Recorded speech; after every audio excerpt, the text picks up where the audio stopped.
fine as always, at least for our European games today and yesterday. I am joined by Knoxville, and we're straight in on the draft, man. I was in before there was even a first ban. That is the first. Normally, like, we miss the first couple of bans on. That only happened once today. That only happened once today in the earlier series, but I always try and get in before the first pick happens. Yeah, you have some good promotional videos that need to roll before it starts, and It's actually really cool. They're not as long as I thought they would be. Like, as far as the SL1 sponsors go, it's very very simple. Like getting Resort and Nvidia. Yay! Yeah. We have a 2-minute video to play beforehand. And the only sad thing is, though, I'm not seeing enough memes coming out of those videos. Like, I mean, there's enough memes on Twitch chat as it is, though. People just saying "lol." Pretty sure. It's like all the videos are actually quite normal and appealing to the eye and not that insulting. You know, like you have like some of those videos you watch and your retina just G2A. G2A.com. Oh my god, my favorite is to earn real money. No, that was funny because Shiva did it. So I love it. It's great. That was hilarious. Yeah, so but then our sponsors, big shout out to NVIDIA for being the sponsors of this tournament, the ESL for working it out. Let's get into our draft, man, because we're already into the ban phase, and Virtus Pro, they're sensing the no-tail Naga, and they ban it out in the first phase. Yeah, it's been like a fallback great strategy for OG, so Virtus Pro, if they want to keep this going, they want to keep the momentum going, they don't want to play a long Naga game. I love that mindset, though, from Virtus Pro. Like, Ramsey's sitting there, he said, like, it's their fallback strategy for OG.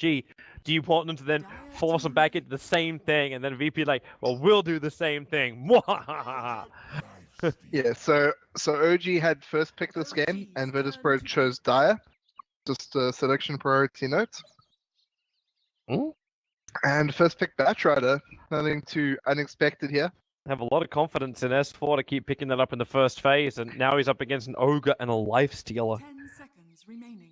Unless they pick DK or Oracle, something like that, then I think Batrider now becomes their like most picked hero patch, and its only loss was that last game. So does OG go with what they did before? Do they actually have the confidence to run something like a Drow in this lineup, or do you just get a good second support hero now, go with the standard, and then take the risk with the second ban phase? Yeah, I think you just pick Fly his hero now. His hero pool isn't the greatest of his team, and like Jurex is very versatile. Anna's very versatile. I think that you either take the Outworld Devourer now if you think that you can deal with everything, you know, like any of the harass that comes out from Ogre Magi, or you fall back on a like safe Fly hero. And that should be really nice if you get the OD now, and then Jurex can run his roaming Mirana. That would make for a very entertaining game viewer-wise. I don't know if it would be the strongest thing to help beat Virtus Pro out with, but I think we need to see some. Yeah, we need to stop seeing some Batrider. Yeah, Vengeful Spirit. Okay, so we have a Fly hero, and then for Virtus Pro we have a Lil roaming hero, and we have a Ramsey's like stock standard classic in the Life Stealer. I think if I had to write his signature heroes, it would definitely be one of the three. So what's his combo here? Like when normally Ramses has his Life Stealer, you look for transport from the other cores. Yeah, no one could play Storm, could play Pack again. Could even see a Dox here on the side of Virtus Pro. It's like one of those situations like they got banned. Oh yeah, sorry, it got banned. Yeah. We triggered the chat. Oh yeah, what did we say? We need more lulls. GTA. No, oh yeah. Need more lulls. What's the duck? Yeah, I see lots of Toba please. That's actually my favorite like indiscreet meme. I've accepted the Toba. I'll have to make an emote for it. But like even the emotes on my Twitch channel all start with the prefix Toba now. I have accepted the way I talk and the shit that I get for it. Good. No OD. No Spirit. No AoE control of the puck, and they do actually remove that Storm Spirit you're talking about. Yeah, I mean, it just makes sense. Like, we're reaching a stage where both teams need mid, so 3 of the 4 heroes are mid heroes that get banned, and Jurex is ravaging a Spirit. Alright, so VP, how do you want to run it? I think we see maybe a DK come out here, even without the aura from Joe Ranger. You took it for OG here? Yeah, for OG. Okay. It's also nice because it's a range stun, instant stun, not something that can be disjointed by the lifestealer, but it is a strength hero, something that the lifestealer can chunk through later, but does have high armor. Maybe we'll see the Sven. That was something that Adfinum picked against the lifestealer, and it works really well. I would also flag the other two big ones which are on the field. Juggernaut and Ursa have normally been the two big ones picked up against the lifestealer. I'm not a huge fan of No Tails Ursa. It's yeah, never know. Would make for yeah, okay. Yeah, no, it'll be fine. It'll be fine. Like VP don't really have the greatest kiting. That's what I'm thinking about now. Where VP could potentially now go into Disruptor pickup. We go back to Solo's classic. And let the Yoga go to the secondary support. And the primary reason I'm thinking that is because I'm looking at the counters to the Bat Rider, which they don't have. There's no counter to the Lasso. Yeah, Nyx is pretty good against Bat Rider, able to constantly get off the spam of his mana burn and also run. But now with the Beastmaster pickup, you kind of fill your third role. It's been a while since we've seen a 4-position Beastmaster, but that is a small option for VP. Or a 4-position Nyx Assassin. I think both are unlikely. I think you're right. I think it's going to be offlane Beast, Safe Lifestealer, Lil, Roaming, Ogre. They're missing a no one hero, which they almost always draft last. Almost all the teams are drafting their mid like as late as possible if they don't get something overpowered, such as the OD or Invoker. Sometimes even Invoker's been deferred to 4th pick now. VP are missing. Sorry.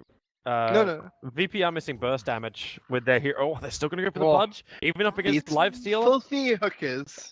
It's going to be incredible. So Jerax has got his go. He was really good yesterday. He really was, but it was in synergy. It was in synergy with the two heroes, which he's probably not going to get this game. Yeah, Clockwork. Was it Clockwork? It was Clockwork. DK was one of them, but the things which he really synergized with was False Promise. It was with the Oracle. Oh yeah, Oracle. And the Oracle gave the Pudge the sustain on the front lines, which was really good. This Pudge is different. Like it's kind of like going to be that screwy thing, which potentially could catch out the Beastmaster and force him problems. But the Beastmaster is also going to have Call of the Wild. He'll have a whole bunch of images around, creatures around him to maybe tank the hook. What's also quite nice about this draft from Virtus Pro is the synergy, like the increased attack speed aura. Really good with Lifestealer, who goes for more of a chunking, like single hit, like a big hit, do a lot of damage, big hit, do a lot of damage. So wouldn't be surprised to see Mirana, not after the Aghanims, going for some more physical DPS items. But yeah, there's like strong group up and death ball type of strats from Virtus Pro. Not early on, but later on they're going to be able to force objectives very easy. And Pudge is actually very good against that. Like as they're grouping up or as they're pushing your objective, you're able to isolate one of them in a nice way. Bat Rider as well. There's the Invoker. So they don't wait until the 5th one to pick up their mid. Yeah, I think it's kind of needed because otherwise it would get banned. We've already seen so many good bans come out. Wait. They still banned the Tro? I mean, we haven't got a no-tail hero. Yeah, but okay. Yeah, okay, I can see it. I can see it. I mean, what else is no-tail going to play? Faceless Void? That's actually not too bad. I'm still thinking like the safety of something like a Juggernaut is Juggernaut is the better. I think the problem with Juggernaut is that they do Slark. Fights can sustain long enough if Invoker gets a good start that I can see this working for OG. If not, Beastmaster could destroy that slot. If he gets like Blink Dagger and Necro 3s and has the vision on the Slark when he jumps in, which with the Beastmaster, vision is always a good thing for him because he's always got the Hawks up. Yeah, I'm kind of liking this from VP. I'm liking this draft a lot from VP, and they haven't even picked that fit. Even if that's a Mirana mid or not. Like, we can assume it's a Mirana mid, and then VP look for better control in the Slark.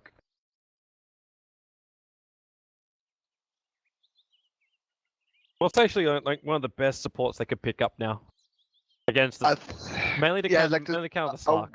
I would definitely say Disruptor if it wasn't banned as the last ban. Yep. It would be perfect. Solo's incredible on the hero.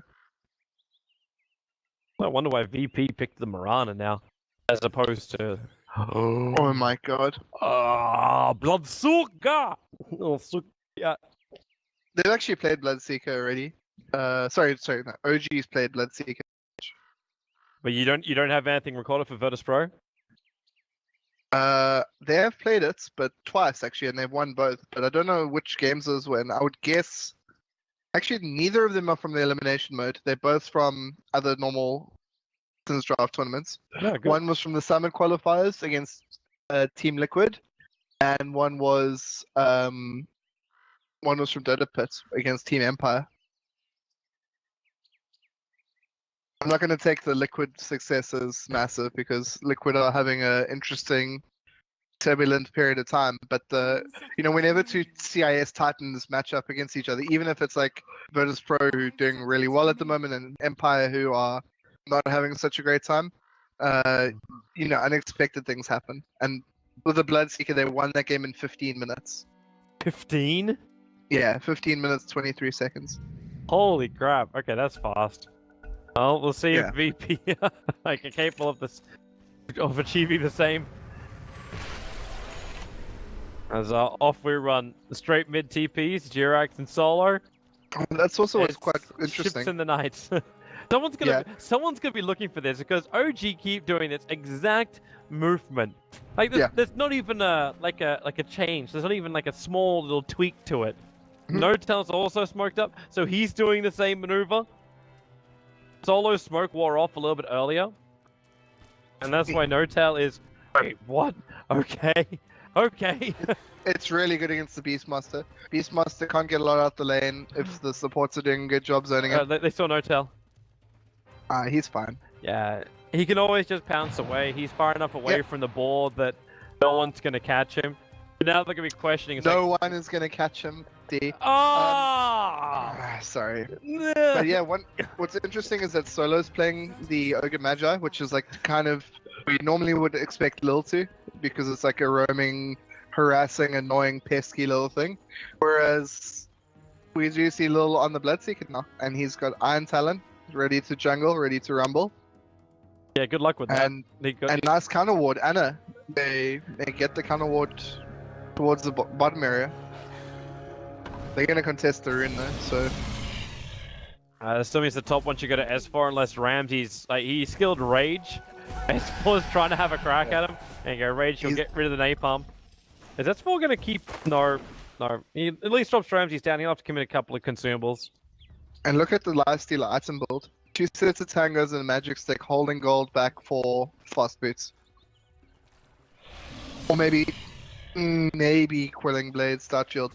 Maybe they were just unsure about how the lane was going to go, exactly what was going to happen. Push the support Bloodseeker. Anna did this... Okay. That's what Anna did in the games freaking yesterday. And it looks so odd, where he commits like his early mana to try and get a Sunstrike on a creep he doesn't kill. I don't know if he's just trying to push the lane out, like if that's his objective too. And a better block from No One and Friends. Virtus Pro holding the high ground. S4's trying to kill Solo off. Solo's attempting the pull, but he's a little bit too late for it.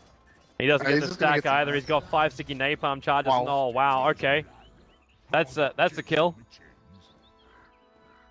Beastmaster drops down inside the Radiant jungle. To be honest, I was looking at S4. He has 6 sticky napalm charges over on Solo. Yeah, what's really nice, again, if you're a Lifestealer against the Batrider, is your Rage resets the sticky napalm stacks, whereas there's very few other things which are able to just get rid of that, like as just normal spells. But this lane seems a lot better for S4. He just needs to be cognizant of whatever move speed items Ramses has, and always try get as much farm as he can without dying, and he'll be like A4 away. Lil's still getting some good experience out of the jungle, making the most of the 2 camps he's got. Kind of funny, like this. Oh, Jirax. There's a lot of Jirax there. 3 of them, in fact. Chasing up after Lil. He doesn't have his level 2, so there's no hook. He's just a pure rot man. Where Solo's also coming over to help out, so they send an illusion up the hill to start with. It's good vision for S4, so he knows if he can actually contest Lil and Anthony is doing, or at least leech some experience. And Jirax, okay, they're going to loop around him. Lil goes straight in for the blood right. Going to force Batrider back a little bit further. Fly is just trying to be as annoying as he can, but when you've got the boars going like this, he's got Star Shield. He needs more friends in the area to be able to bring down Pasha. An action top, Jirax. Yeah, those friends are all on Jirax. He misses the point blank range hook and dies to the Ogre. You'd have to hit it onto Lil and still get some good rot damage in to kill that Bloodseeker. Yeah. Early on, just running around and people dying a lot. Seems about right. But No Tail's had a pretty great start so far. Not as many last hits as the Lifestealer, but full wave under the tower. He's gonna snag all of these, you would expect. It's gonna be the concern of OG though. Like S4, okay, S4's in a world of hurt. He doesn't have enough mana for Firefly. So Bottle arrives, but it's all a little bit too late. The timing with Solo right behind him, they can just keep ticking him down. The Bloodseeker dies at the same time as Jirax gets a solo kill on the Bloodseeker. Thanks to the Observer Ward on this hillside, must have caught him at the perfect time. Yeah, Bloodseeker pretty low and always susceptible to getting gangs in the jungle. Anna again trying to go on to no one. Jirax, this rotation.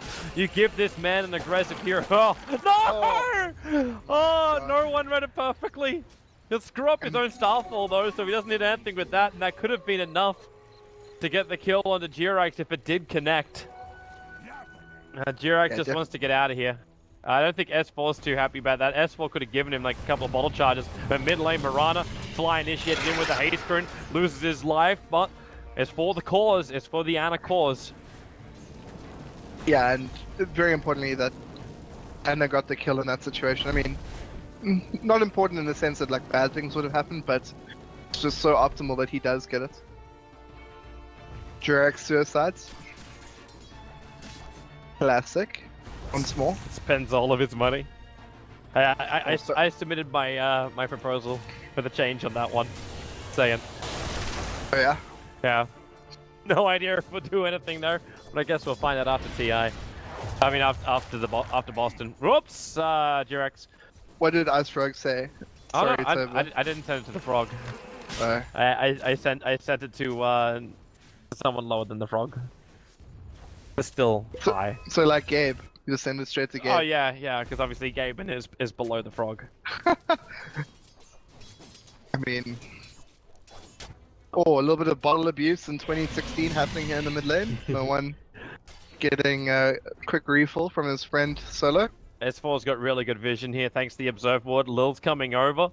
The Observe Ward told him exactly where, so S4 waits behind the tower, and now they move over. Rot, sticky napalm. The hook's able to hit. We're going to finish damage, but Anna trying to stand his ground against no one. Remember, that rotation's going to come in just like before. Get a kill in mid. Jirax rotates down. He's short of the mana for a hook, however. So he cannot get the initiation off until now. Mana is up, and he latches it. He hits no one. No one does have to leap. Tries to get away. The Rot's still on him, and the Starfall! With the physical damage, you'll find the kill. There's not enough mana in Anna to get a good Sunstrike off. Even the 3 points may not be enough. Fly rotates up. The Wave of Terror will connect, so a little bit of negative armor to deal with. Solo's okay with that. He's got a lot to spare, so they send the illusion in to try and see him. The Sunstrike right on the money. The Boar actually tanked up a little bit more of that. But Anna, still in the neighborhood, still finds the kill. Yeah, so much action happening everywhere. Kill in a half a minute. Boar's putting his ass in the face of Jirax, who tried to initiate on Ramses.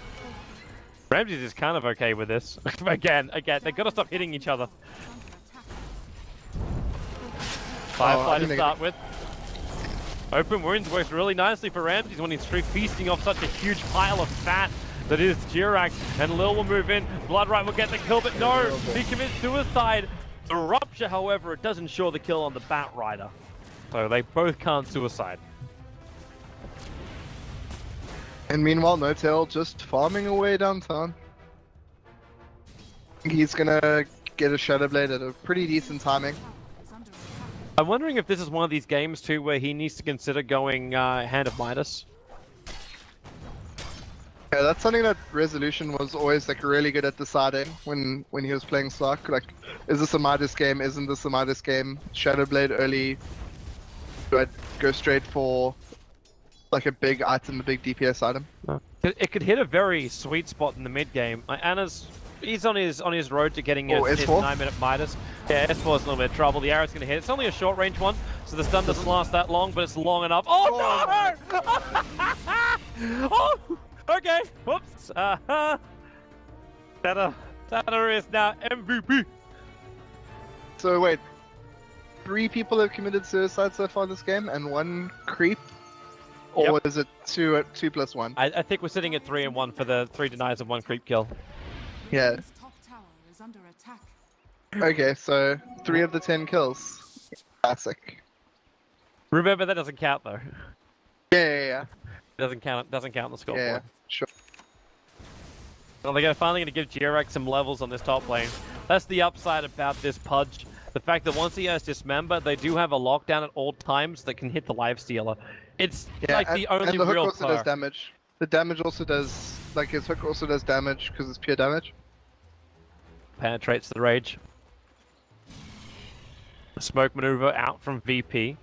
Nova was not seeing anybody scout, and Radiant also scanned it. Really nicely done there by OG. This is just the map awareness, and Anna holds back behind the tower. Very crucial timing for Anna. He's about to get to his Midas. 30 more gold. And he sends out this Forge Spirit to do his work. The Hawk scouting. GRX misses a hook up on top lane in the meantime. And S4, yeah, he knows what's going on. Hobbs does more than enough. GRX. It's a Moonlight Shadow. There's no turnaround. They can see Ramsey still just farming up the small camp there. So the Moonlight Shadow is more of an escape than an aggression. Unless no one's considering initiation on No Tail, but that's also not going to go anywhere. No way no one can actually kill off No Tail. There's a lot. I love the words that come out. Like, there's no way that no one can, you know.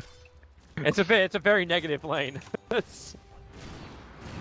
Arrow. Oh, no one attempted it. Yeah, I don't think that they can't actually dive Slark, I think, with just the 2 of them. With Rupture, if No Tail's out far enough, it's possible. He Shadow Dances and then TPs. The arrow will connect, cancel the TP, and Slark wants to keep running. They're actually going to do this with the 2 of them.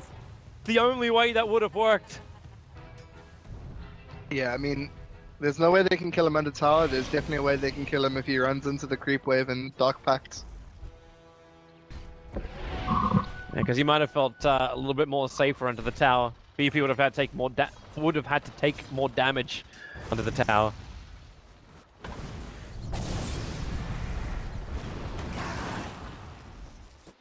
But for now, we go back to the farming.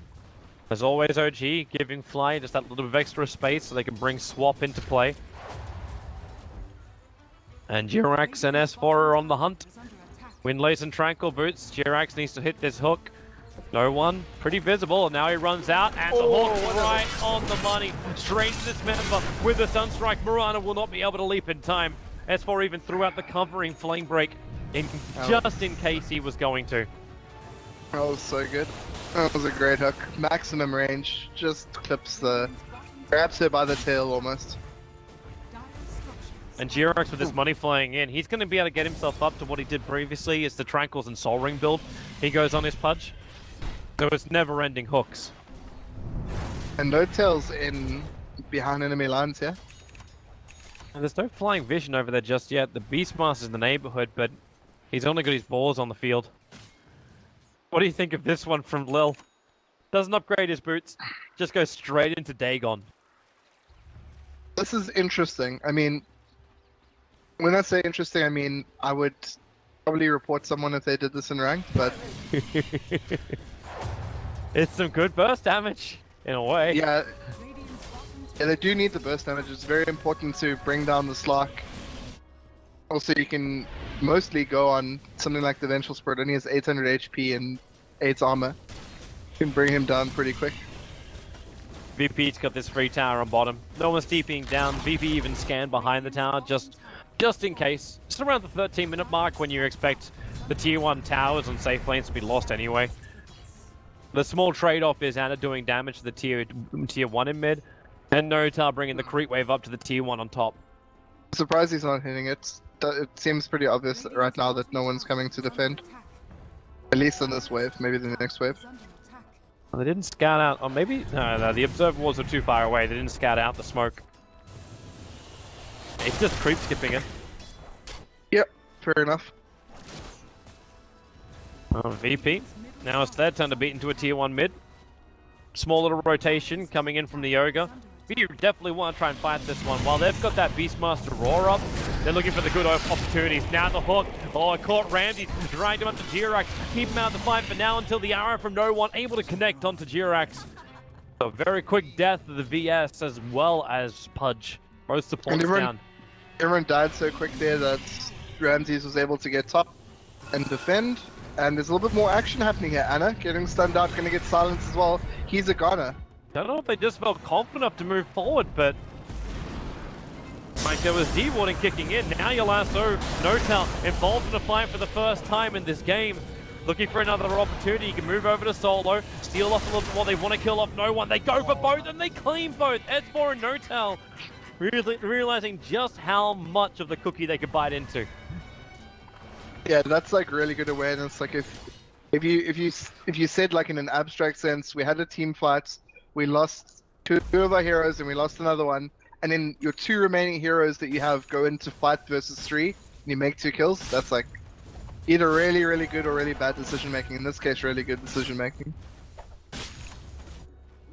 All they have to do is now just avoid the first part of that. We just lost so many heroes. Yeah, I mean they did a lot of good damage at the top lane while that was all happening, but maybe a little bit of inexperience against playing against Bloodseeker in like a top tier competitive sense. Possible. Ana was also very unlucky, got silenced as the prerequisite spells to get off a Ghost Walk, so... Virtus Pro is smoked up. Lil's the only one not involved in the smoke, but they're going to jump into the Roche pit. They got the level 1 Necropooks to help out with the Roshan attack. Yeah. Ping's already coming out. That's coming out from Jirax.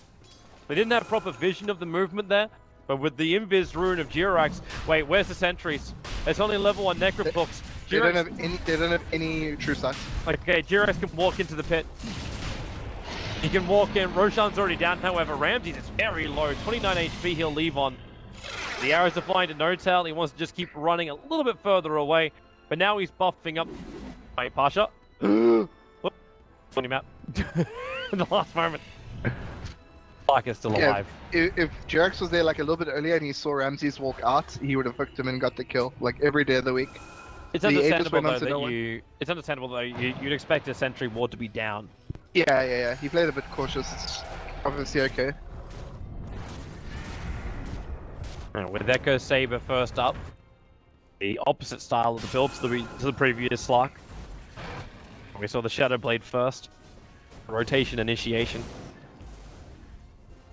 God, OG must be again paranoid.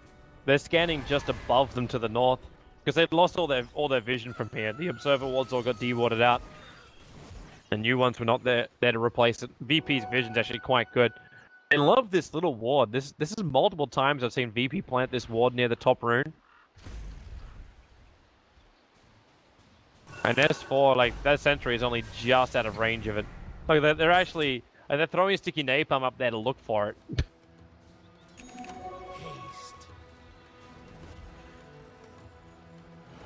Yeah, and despite what a great start we saw from Notel, he's only got Echo Saber, like nothing else. You know, 16 minutes in. Oh, fly. He needs to get out of this. He's running too far. He's going to die to Blood right anyway. Jump in. Notel's low in life. Couldn't bring down a little lot far enough. And then the Roar. They move on to the Invoker. There's your Dagon. Killing off the Slark. And it's just bail from OG. Bloodseeker build is working out so well. Nice play. And Bloodseeker is not a hero we see very commonly in competitive games. Wings said they had a strat for it at TI, but they never got to show it. No hero. Said they're good to show us the techie strat. Yeah, that didn't work out that good. Did it? Seems good, bro. I mean, Bloodseeker was one of like the 5 heroes that wasn't picked at TI. It was like Visage, Bloodseeker. What else was there? Well, Visage is understandable considering he offers almost nothing. Yeah, I mean, Visage is so bad that even the best, one of the best, probably the best Visage player in the world isn't playing it, and that's low. Yeah. They had an opportunity. They actually had a really good opportunity in the early part of the qualifiers, and I'm sitting there going, it's like, is this the time? Is this the moment? Is this the day? And I was like, this is none of these. The It was answer like, is I F, remember that none game, of they the had like above. Drow.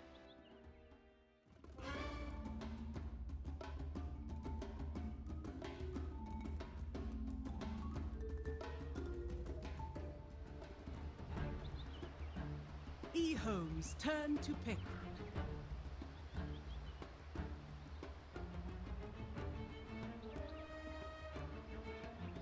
Reserve time. 10 seconds remaining.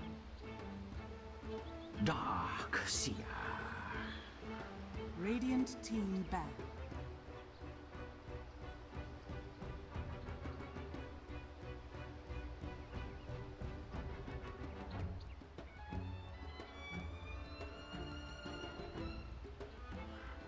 Ten seconds remaining.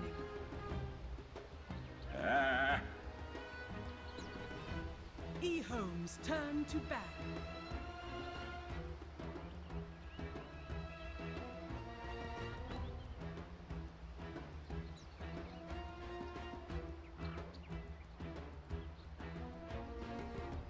Ten seconds remaining. 5 seconds remaining. E-Home's turn to pick.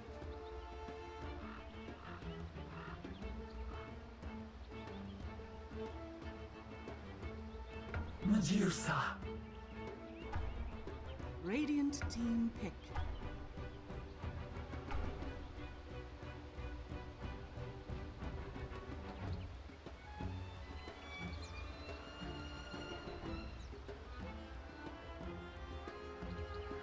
Ten seconds remaining.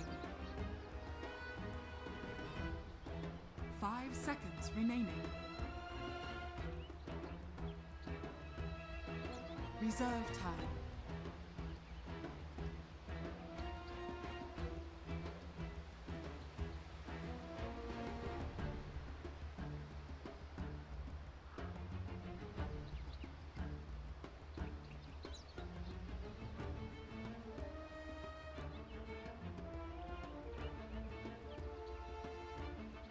Dragon Knight.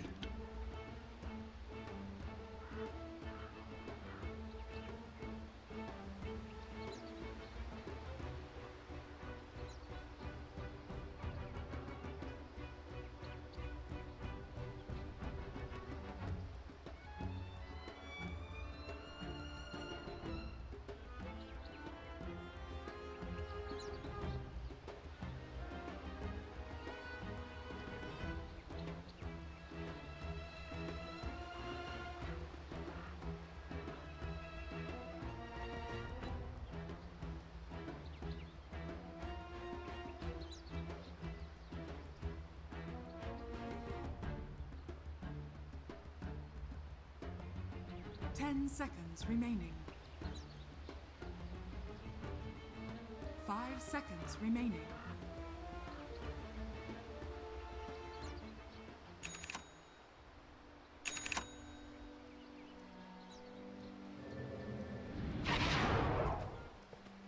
Prepare for battle.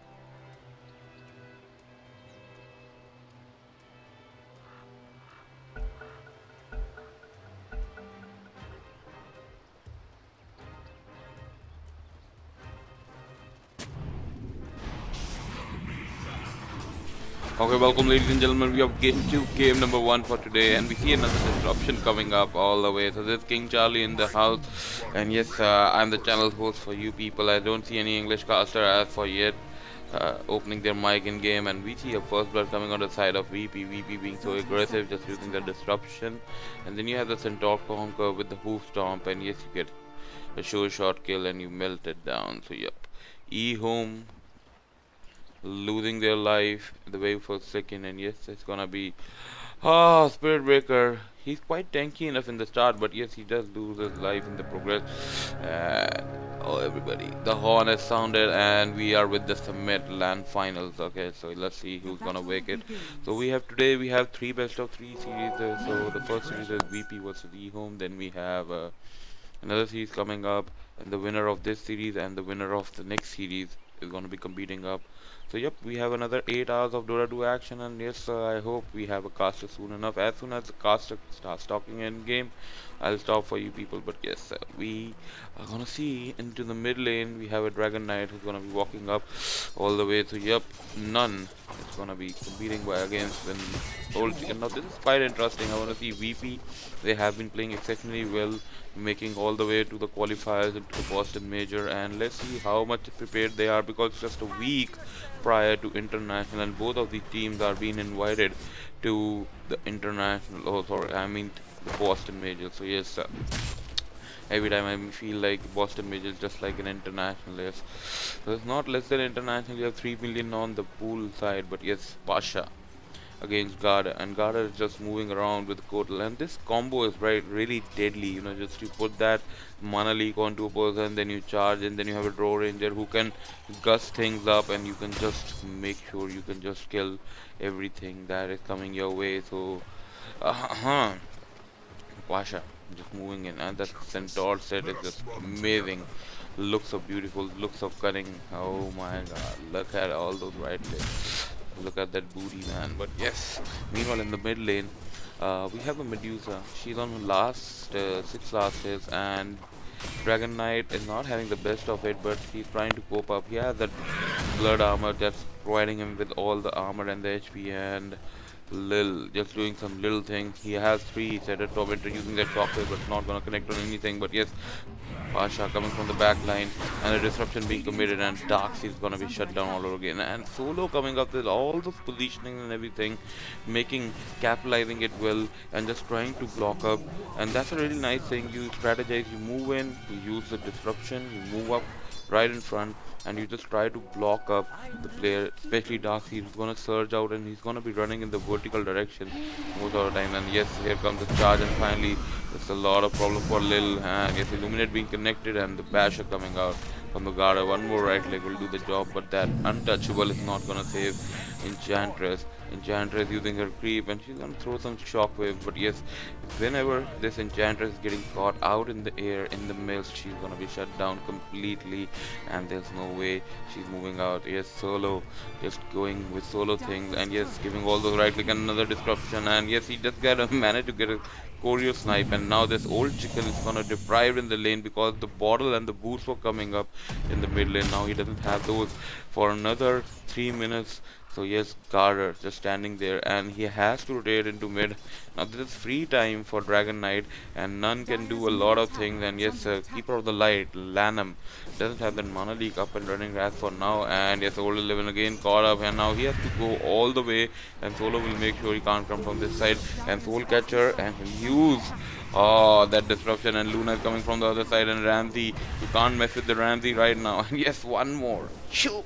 He used that beam right onto the face, and Old 11 going into Roach Pit and using that salve onto himself, and the salve has been cancelled, and he's running after Old 11 again, trying to man up, and he knows Solo doesn't have the mana for the disruption, whether it's on cooldown or not, and he's gonna make out. So he's not getting anything, and Darkseid, I guess he needs to rotate back into the jungle, and Centaur is also into the jungle, so 2 people onto the side of GP are certainly pushed back, and I guess it's the Drow who's having the best part as for now. But in the safe lane, I see the lanes going in the favor of VP as well as in the mid lane. None is having a great time, and Sylar trying to do some Sylar things, and having that golden immortal is quite nice. So yep, Why I'm casting people, because I don't see there's a caster.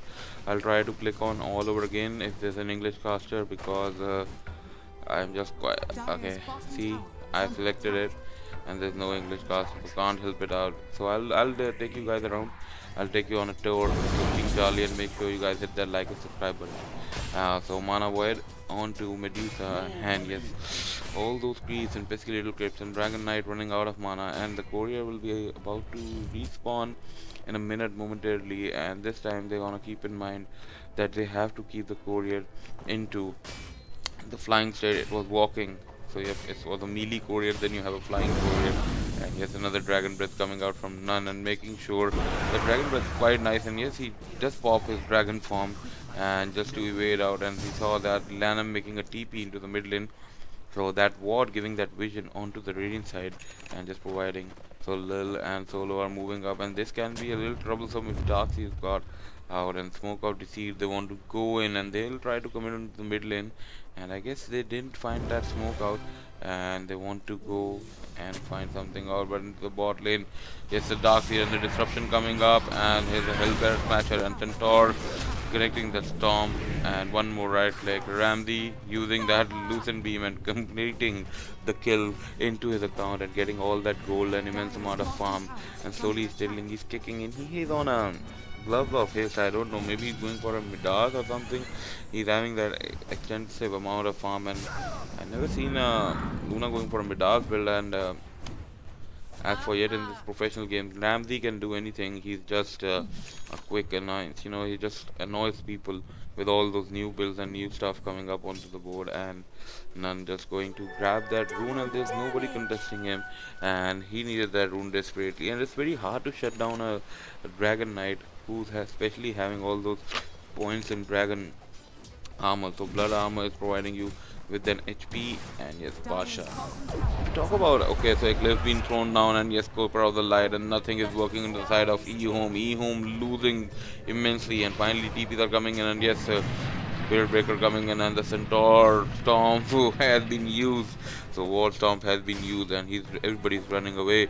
So yes, a quick evade out and a nice ulti by Centaur, and making sure that Luna can escape, and a nice ulti being committed, and getting a kill onto the Keeper of Light is quite interesting, and he did use that each and everything. So look, we're looking at the Lanham build right now. He has 2 points into Illuminate and 2 points into Chakram. He doesn't have a point into Mana Leak, and that Mana Leak with the Spirit Breaker combo can be really annoying. And yes, the Dragon Tail stun with the Dragon Form coming in, and the Storm being connected by the Alpha Conqueror, and making sure no mana onto Old Chicken. And yes, Garda coming in, and yes, he might also lose his life, because Dragon Knight doesn't have the more mana for the Dragon Tail stun. Otherwise, Garda would have also lost his life in the process. And yes, another kill onto Darkseid. Now this is complete dominance coming out from VP. They're crushing each and every lane. They crush the mid lane. You get a kill on Medusa, except Raw Ranger into the top safe lane, and she has abandoned the top safe lane. She knows she can't man up with that Centaur. And if you talk about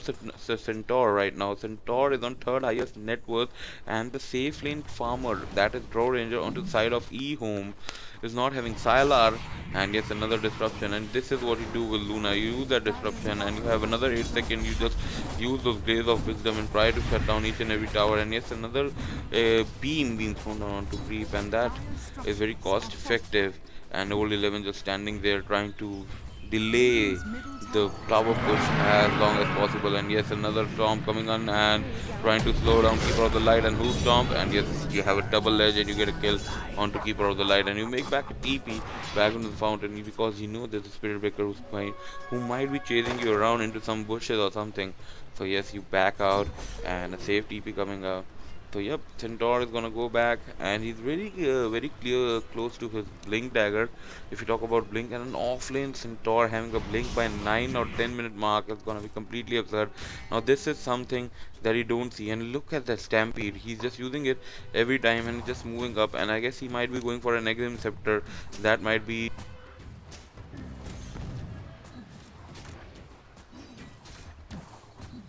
and everybody's just moving up trying to secure Salar with as much farm as possible. But looking at Ramsey's farm, he's almost 5,000 net worth and he's just doubling up. He soon enough in a minute or two, if they manage to secure 2 or 3 more kills on the side of E-Home, they'll be doubling up, and E-Home needs to think of something because they know 11 is just moving, whole 11, so they want to go in and they want to make sure they can do something. He's already level 7 and Roaring is also moving into the bot lane, and they want to make sure there's nobody creeping around, and I guess everybody has a TP onto the side of VP and they can come easily and defend the tower. And if in the top lane Enchantress is waiting, I guess, and another sentry we all been dropped and solo coming up from the back line. Now this is some solo play, and yes, they know Garter is there and they have an observer ward at that side, and yes, the charge has been committed and they want to go in, and yes, Frost Arrow has been used and Ramsey using the Eclipse and getting one more kill onto the board, and he's shutting down 11 and Garter in a lot of trouble, and Soul Catcher been deployed with the disruption, and this is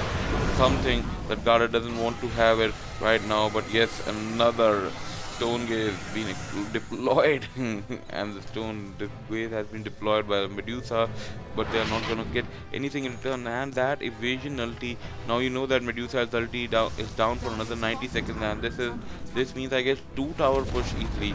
They'll go for the next tower as well, and there is nothing E-Home can do to defy it, to stop it. The Keeper of the Light, Illuminate will come, and yes, the charge is coming in all the way and they want to go in. Another disruption coming in, and Enchantress making sure that each and everything she does, backdoor protection and those glaze. Look at that damage coming out to Garter with those just glaze of wisdom that are bouncing around, and that is complete dominance coming out from the side of E-Home. They have to, I guess, E-Home has to be reluctant. They have to capitalize. They have to rethink their strategy. They committed that stone gaze. Draw Ranger was into that lane, and yes, another storm coming up and the disruption coming all over again. Garter is just standing there. Garter wants to go on, have a crack gank open onto Shadow Demon and Illuminate, and yes, Demonic Purge, Blink in, Hoof Stomp, and a double edge, and Garter in a lot of trouble. He's gonna be popped out into thin air. Yes, there's no second chance coming out, and they are not taking any chances. VP capitalizing each and every moment, so prioritizing each and every target, and every gang seems to be so worth it. 7,500 net worth and 5,000 XP, so they are making sure they do each and everything in a proper right manner. They are not giving anything just like throwing it away, just making sure they are doing each and everything, and every gang seems to be so prioritized and so well capitalized. And I see a lot of miscommunication coming out on the side of E-Home, especially on the side of Darkseid, whenever he's trying to gank up, or like an old chicken is just waiting. He does have a stone gauge, but Sylar will try to get a tower for a tower, an eye for an eye, a tooth for a tooth. But yes, they are losing. They did lose their second tier 1 tower. So yes, things are getting pushed up. And when you have a Keeper of the Light, you try to secure all those towers and make sure you have that thing up and running. But slowly and steadily, games are moving up, and Ramsey, oh my god, this man, he has a Dragon Lance. He's going for that Yasha, he'll go for that Manta, and he'll try to pop up as many illusions. So 2 illusions been created by Solo, 2 from the Manta, and 1 is gonna be the Ramsey himself. So 5 illusions, and you know, the push versus counter push, what a gameplay, what a draft coming out from VP. They know what's coming next, and yes, towers after tower trays are being done, and they want to do it now. And yes, another disruption onto Luna, and Keeper of the Light just standing there, and yes, Dragon Knight forming his Dragon Tail, Blink in, Hoof Stomp, and there's no need for the Dragon Tail even. Basha will do the job all by himself. Blink in, use the Hoof Stomp, double edge, and you just crush it down. And yes, you move up slowly and steadily, and Radius and middle tier 1 tower is getting pushed, and dire side top tier 1 tower. So trading a tier 1 for a tier 2, I guess not a best option that you can have lately, but yes, you're doing it, and you're doing it in style. And yes, another disruption and all those illusions, and this is what is done with Luna. You just use it, you use those Glaze of Wisdom, and Sylar just standing, and everybody on the side of E-Home, they have to defend it. And look at that tower melt down so quickly. It's already half to 3/4 of, it has lost 3/4 of its HP. Now you need to make sure another push, I mean the barracks are getting shut down. And yes, Solo doing everything, using that disruption so capitalized. And yes, as soon as this Manta is up, you have those 4/4 illusions. I don't know E-Home, what do they have in their mind? And yes, it's only a Dragon Lance onto Draw Ranger as for now. She's so so farm deficient. She needs to get her vitamin A, B, C, K, E, D, K. So yes, she requires everything, all the vitamins. She's lacking on everything, and she also requires some oral rehydration syrup to fill herself with all the salts and everything. So she's running low on salt. She's running low on vitamins. She's running low on I don't know whatever the human body requires of Bro Ranger. She's getting skinny, kinky. She has to make sure she survives it as long as in the fight, because if she doesn't, then it's the demise of E-Home completely. Because right now the Medusa can't tank, Dro can't tank, Gara is just food right now. Every time he's charging, he's getting shut down completely. And there is nothing that we can see on the side of Darksea coming up. And yes, another Blink Dagger and Urn of Shadows being completed. So yes, you have a Blink onto Dragon Knight now. Now this is quite disturbing. Now this Dragon Knight can blink in, open his dragon form, Dragon Deal stun, and he already has a 400 that 400 units of distance that he can use to stun you out. So now another gank might be in the process, and yes, they are taking the stacks, and they won't show any mercy onto the side of E-Home. They are taking each and everything. They are getting the lanes, and they are trying to get the Radiant side top even tower, and they might will. But yes, I guess after taking this tier 2 tower, a VP will go into Roshan, and then they can consider pushing the high ground. They can even seed the high ground with all those mere illusions. Like they have to form it like they have to stand a couple of minutes, and those illusions will do each and everything. Rather than there's a fortification on the side of E-Home for 5 seconds, so there's nothing that can shut down those illusions quickly. So you need to just stand there, because there's no nuker. Like if you even throw that arrow from Medusa, Mystic Snake, or even if you like eliminate all these illusions. So you need to take down these illusions quickly as possible.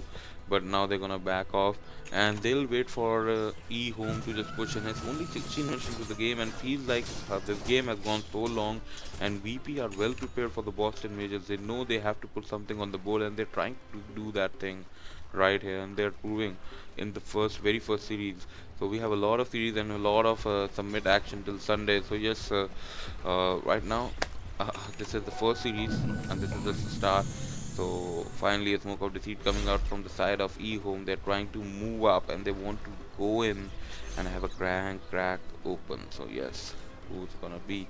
They're not gonna find anything, and they might leave their tower jeopardized by VP, and VP is moving in, and they don't want to give this. And yes, Manta has been completed, illusions are being popped out, and look at that. You have that wolf standing behind, and finally Dragon Knight popping his dragon form, and they want to go in. And yes, illusions after illusions, and smoke of deceit being used, and yes, they are going in, and none moving and blinking, and use that Dragon Tail stun. And look at that mana melting on from old chicken, and those illusions are giving all the damage right now. And we have a pause coming up onto the board. So yep, FPS drop, sorry, lag Kale. Okay, so there's some FPS drops and lag Kale. I don't know what does that mean. So it might be meaning something else, but yes, 14,000 net worth into 17 minutes and 5,000 experience. This is what I hope E-Home never expected this from their draft to go this miserably far away. They are just moving out. They're not getting anything. They didn't manage to get anything. I thought like Draw Ranger was having some farm or anything, but she went for the Dragon Lance, and she had to get that extra. And look out for the Blaze of Wisdom. Look, Sylar is already on to half of his HP, and that Observer Sentry already been dropped, and E-Home. Okay, the range barracks are down, and they are going in for the melee barracks. They're not showing any mercy, and this Blaze are taking down the back bar as well. So they are getting all the gold, and Ramsey will keep getting that farm and everything. Solo, they are using the Manta. They have nothing to just destroy those illusions. Now you have 4 illusions, and you use that blinding light, and you try to make those illusions miss each and everything, and blink in, and the double edge, and just Stampede being committed, and the cliff being dropped down, and everybody is just being backed off. You have a wall of replica coming out from, but now you know the Keeper of the Light. As soon as the ulti is down, another disruption coming out from Solo going in from the right side and making sure he does some solo things. And yes, a gust being thrown down from Door Ranger, and those illusions are giving a lot of damage, and finally those barrels are going to be taken down. and you have those slaves as wisdom, and you get a kill onto Garda, and Garda being shut down. And Urn of Shadows, they are not gonna chase Centaur, I guess. Okay, so they are not chasing Pasha, and Pasha will make a TP back out, safely back home, and they get one side of barracks. Can E-Home do anything just to make this game turn around? Like 15,000 net worth. I don't know if they can do it. Like, I guess it's more than 20,000 now. If they can pull this through, I guess it will be one of the biggest turnaround. Like for 18 minutes, complete dominance coming out from VP, top-notch performance by Solo, Dragon Knight, Luna, Ramsey just doing his Ramsey things. And look at his net worth. He's only 12,000 net worth in 18 minutes, getting all those kills. And even if you talk about the Solo, he's more farm than the Darkseid who's in the off lane, and he's just gonna be farming up more than Medusa momentarily if this thing keeps going on, because there's nothing E-Home are getting right now. They are so scared. They don't have any vision. They don't have any wall. They're just farming, and Garda is just backing up Draw Ranger, where she's trying to farm up. He's trying to leech her EXP, and this is how farm deprived they are. And Old Chicken being so scared, he knows if he goes there, TP might be rolling in. And VP also playing cautiously very well. They know, like, if somebody is showing their face in the top lane, they might have a backup. But yes, 29 seconds into the Eclipse, and they want to go in with an Eclipse because you don't want to initiate without the Eclipse. And yes, they'll go into Roshan. They are saying you want to get the tower, go ahead to get the edges, and we'll take another barracks head for you. So this is VP for E-Home right now.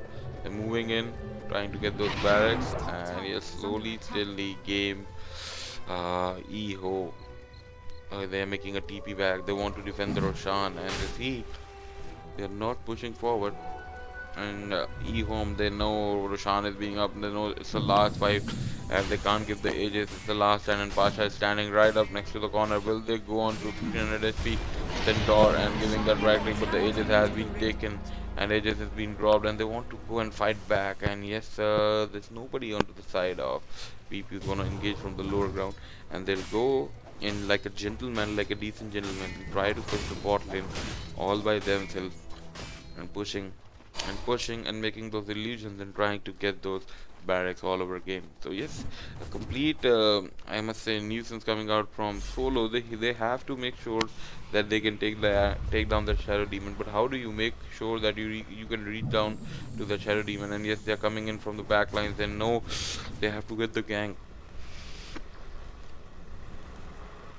And they are waiting, and none, just using his dragon form, and the dragon Wilson coming out from Darkseid. And yes, Eclipse being dropped down, and there's no Darkseid in the fight, and vacuum wall, but nice vacuum and into the wall, and making sure they can get a hell amount of damage. And yes, getting a kill onto Ramsey will be a big thing, but one more right click will do the job. It's gonna be Ages of Mortality, and yes, none coming in, blink and Dragon Tail stun, and blinding light being thrown, but it was too late, and Pasha will lose his life. And one more right click, and yes, Shadow Demon as well as Centaur, and they do manage to save their barracks, and they did get an Aegis. They lose 3 in the process, they lose the StarLadder. But if you talk about the fight, it was like big, I must say. And look at that, every gold transition that has been done into the fight. 508 gold, 293 gold, and yes, I guess that pretty much sums each and everything up. So is any caster casting? Били, но денег за нее никто не получил, то только потерянные. 因为他们刚才那波自己的小黑 Creo que Nitron pudo haberlo hecho mejor, pero no. Every caster is casting just except the English one. Oh my god, yep. Every caster is casting except the English one. I don't know. Okay. Yep.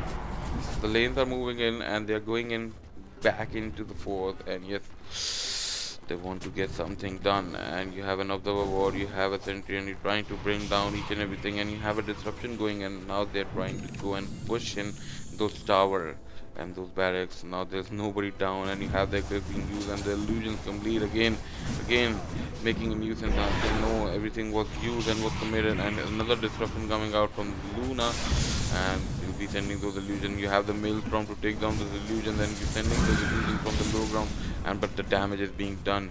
3/4 of the HP of the tower is already being lost, and yes, another disruption coming out from Shadow Demon. And he can do this all day until and unless those barracks or those towers just fall down, and that damage is completely absurd. And look, by the time they try to bring down that illusion, it's completely slowly and steadily just okay. So you keep sending those illusions all over again and again and again and again. And first you use the Manta, then you use the disruption onto Luna, and then you keep pushing in, pushing in, pushing, and you were giving the damage to the barracks. Now the barracks are being shut down, the range barracks are getting take down, and there's no HP region, there's no HP take down, and slowly and steadily Ramsey is just pushing in and making sure everything is done priority and everything. You keep doing it all over again and again.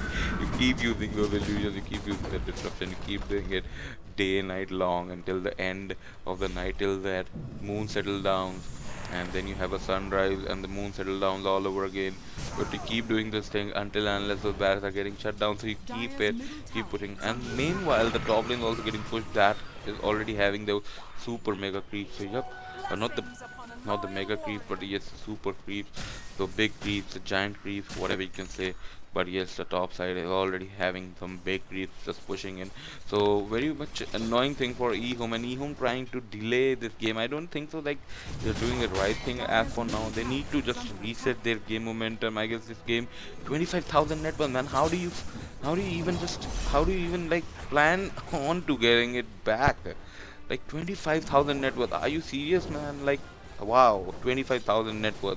I guess they need to reset the guy. I guess momentarily they need to refurbish whatever like mistakes they have made. They need to talk it through to each other and then just move on with the game, next game, and just draft it well, capitalize it well. Because don't think the draft is going well.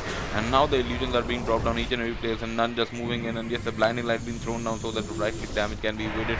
And Luna illusion just being a complete nuisance, and they are trying to take down old 11, and yes, they have Eclipse coming in, and those Eclipse are being tanked out, and Ramsey just moving, and they get a kill onto Medusa, and Medusa is making a buyback, and yep, Garda is being shut down, and okay, so Pasha running out for his life, and he's already losing HP, and he did pop up his pipe up inside here. Blink in, Dragon Tail stun all over again, and Impetus giving all that damage, and a desperate move, a stone is coming out from Medusa trying to secure those barracks, but yes, the melee as well as the range barracks have fallen down, and yes, you have a Mana Lee coming out onto Dragon Knight. They want to shut down that Nun so desperately, and Solo just using the disruption onto Medusa, and Medusa illusions after Medusa just slowly and steadily ticking down, and Nun making a blink out, and he'll be safely back home. And yes, Ramsey using his yes, blink in, and you have a Hooktom coming in, and then you use the 4-star with the Mana Leak, and yes, Centaur will be back safe home, and you get a kill onto Medusa, who just made a buyback, and so did the Darkseid.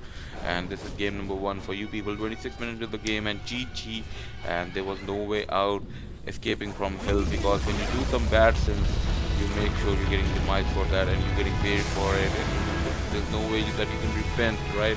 So guys, make sure you hit that like and subscribe button onto the channel, and we'll be coming up with game number 2 momentarily. And I hope we have an English caster in game, so I don't have to cast for you people. I don't know I'm doing it right or wrong, but yes, you can comment in the comment section in the live chat. I'll be reading all the comments, and thank you very much. Stay tuned. We'll be coming up with game number 2 in I guess 5 or 10 minutes or so. That's the break time these people take. So I hope there's an English caster next game, and I'll also grab some snacks. I don't know, maybe I have to cast the next game as well. So yes, peace out guys, and make sure you hit that like and subscribe buttons on the King Charlie show.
Dire's middle tower is under attack.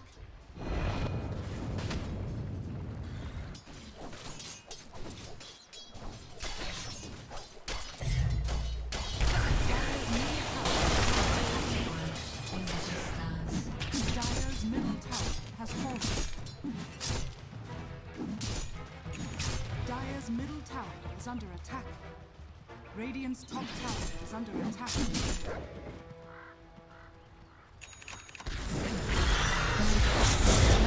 Survive the eruption? Would guide us in peace?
Radiant's top tower is under attack. Dire's middle tower is under attack.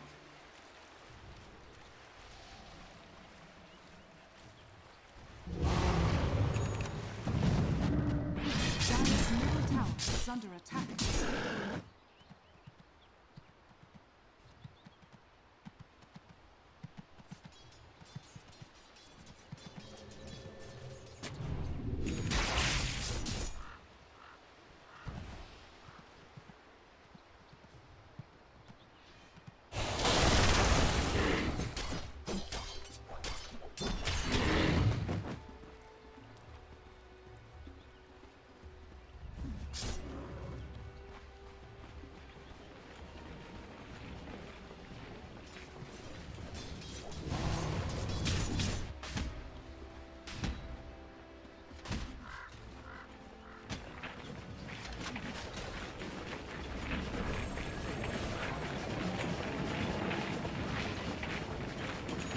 Dire's top tower is under attack.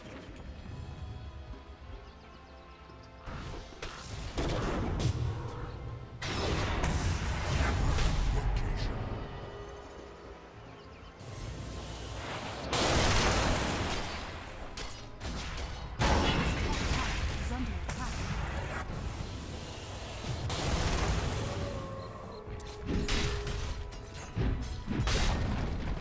Dire's top tower has fallen.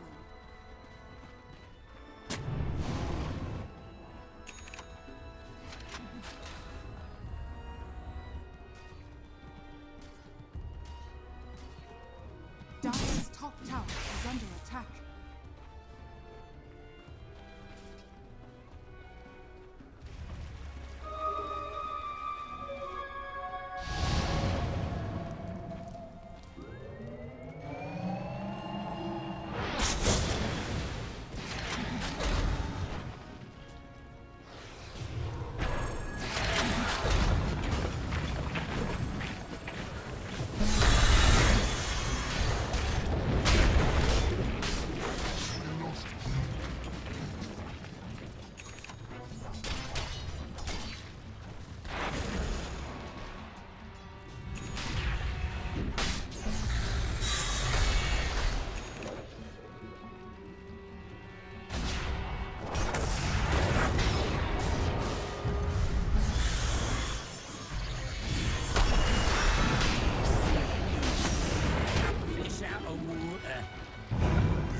Dire's bottom tower is under attack.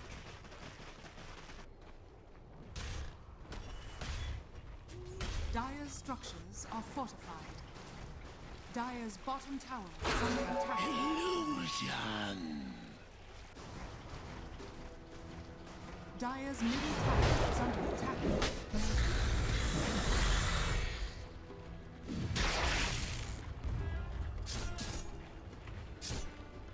Dire's middle tower is under attack.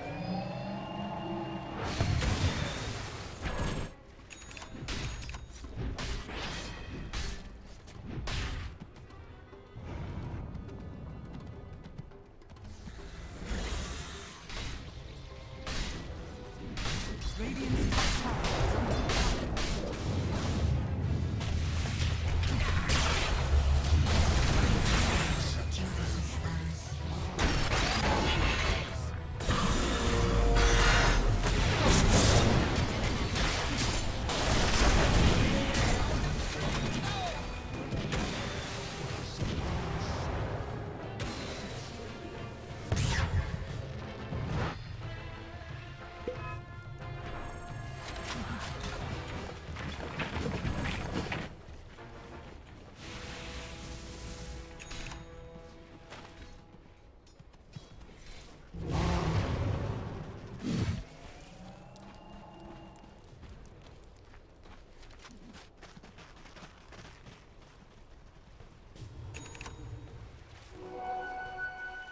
Radiant's middle tower is under attack.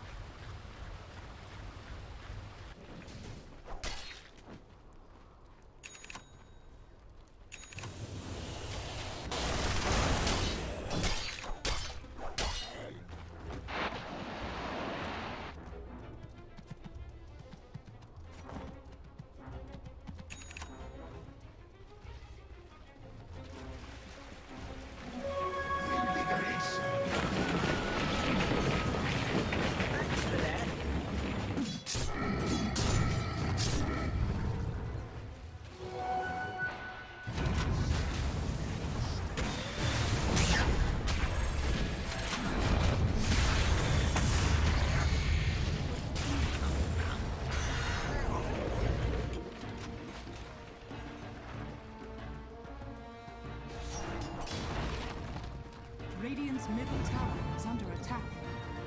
Dire's bottom tower is under attack.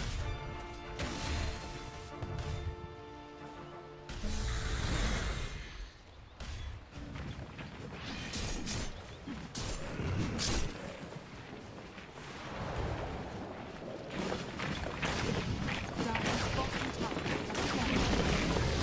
Radiant's middle tower is under attack.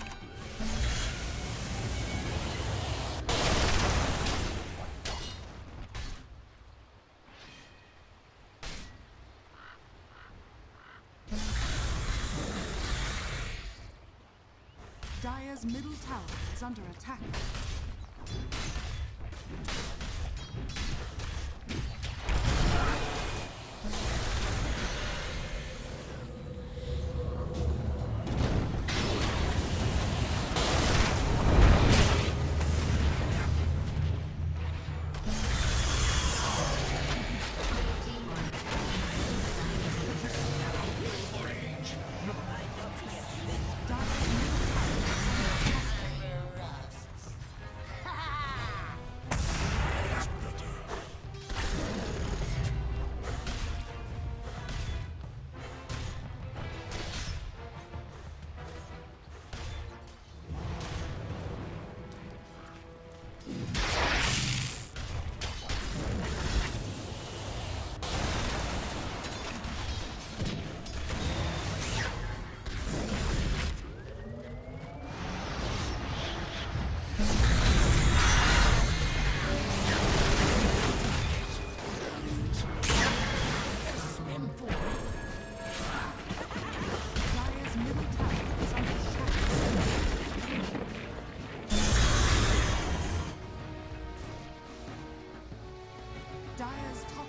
under attack.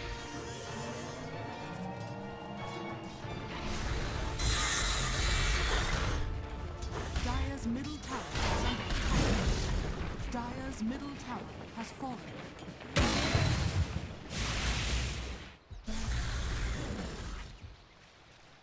Dire's bottom tower is under attack.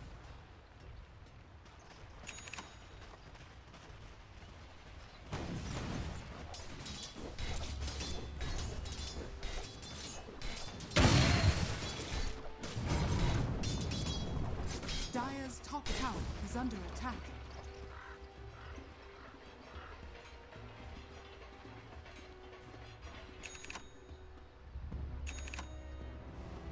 Dire's structures are fortified. Dire's top tower is under attack.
Dire's top tower is under attack.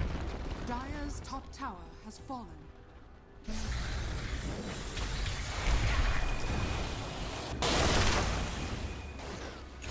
Dire's bottom tower is under attack.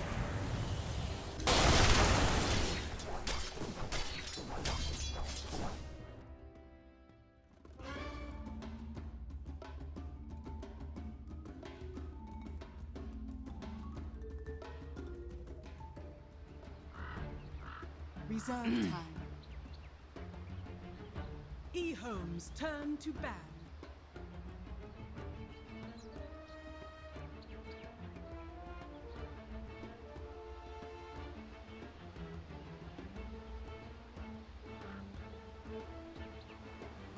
Ten seconds remaining. 5 seconds remaining. Reserve time.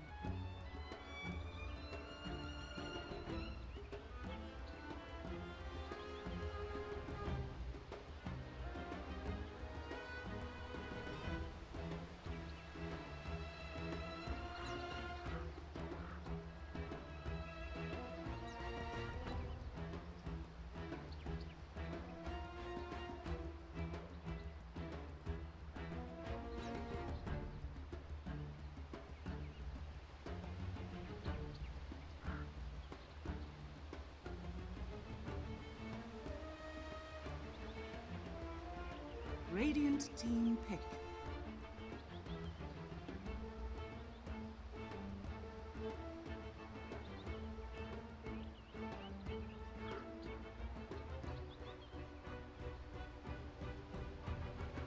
Ten seconds remaining. 5 seconds remaining.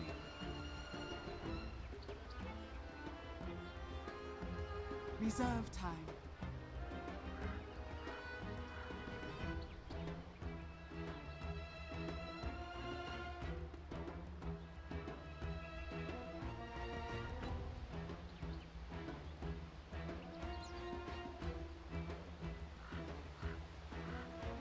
Sven stands ready.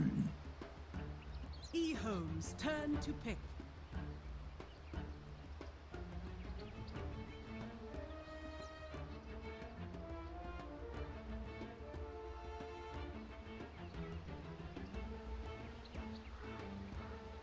10 seconds remaining.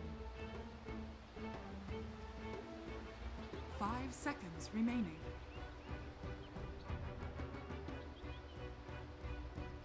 Reserve time.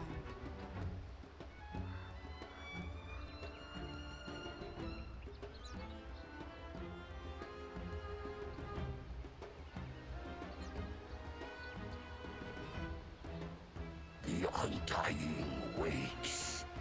Radiant team pick.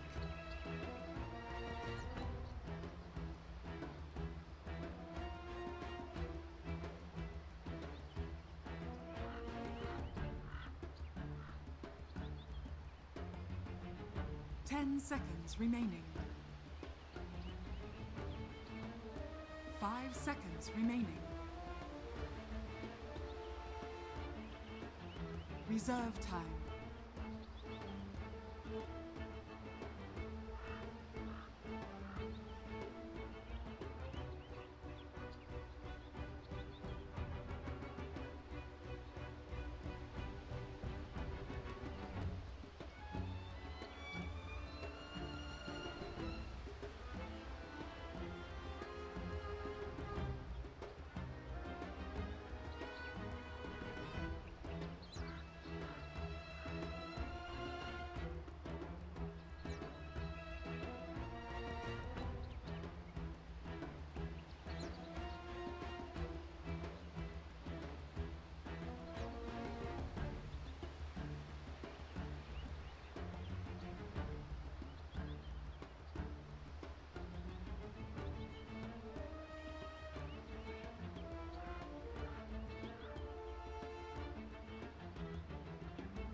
E-Home's turn to pick.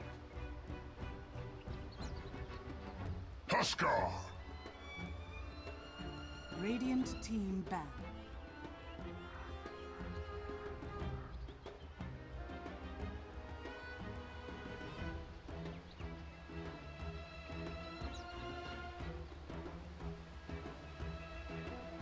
Ten seconds remaining. 5 seconds remaining.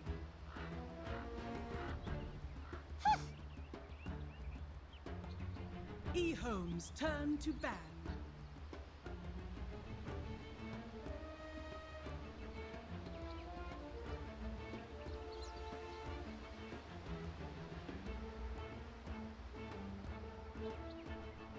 Ten seconds remaining.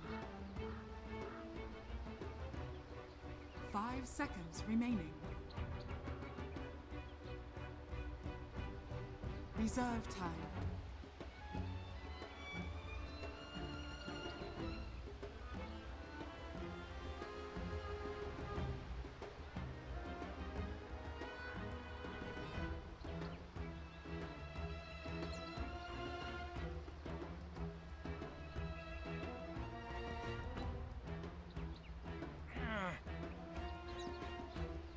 E-Home's turn to pick.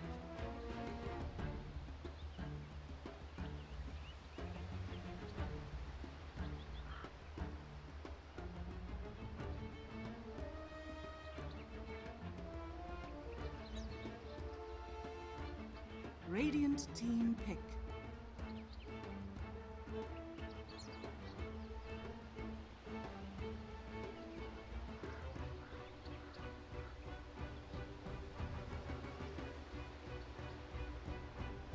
Ten seconds remaining. 5 seconds remaining. Reserve time.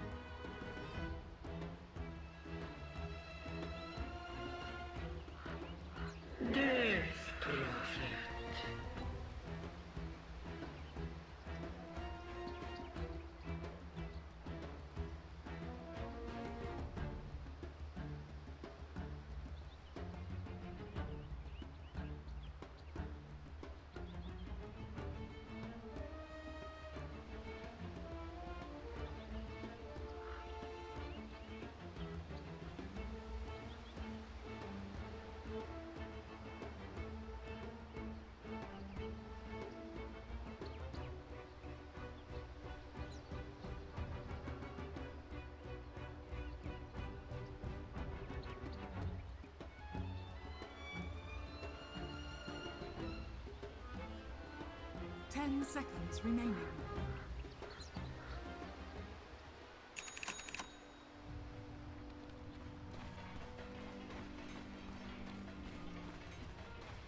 Prepare for battle.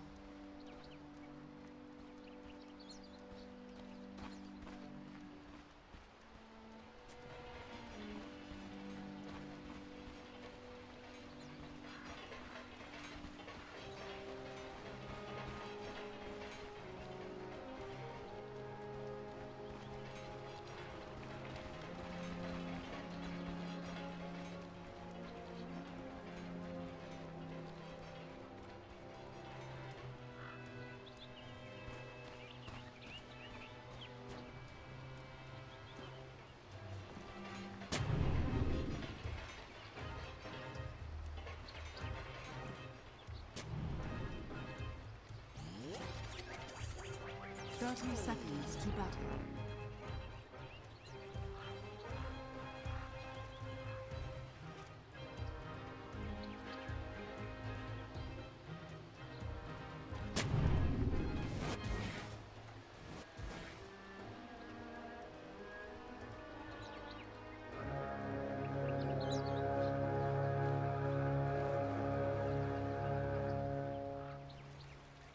The battle begins. Offering accepted. Thank you, my beauties.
Radiant's top tower is under attack.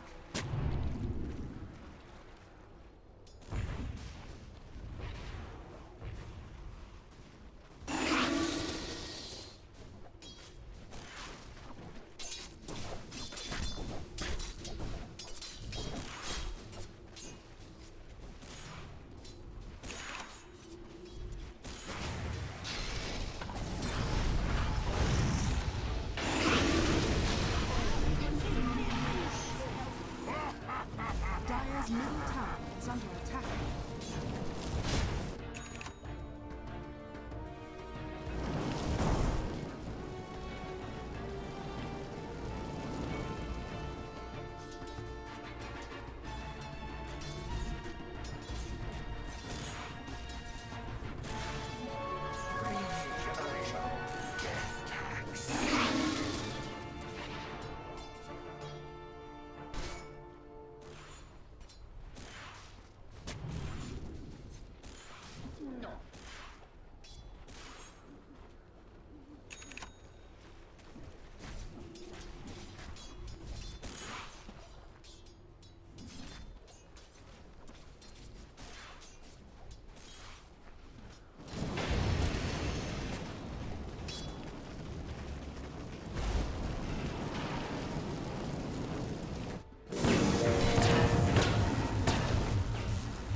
Radiant's top tower is under attack.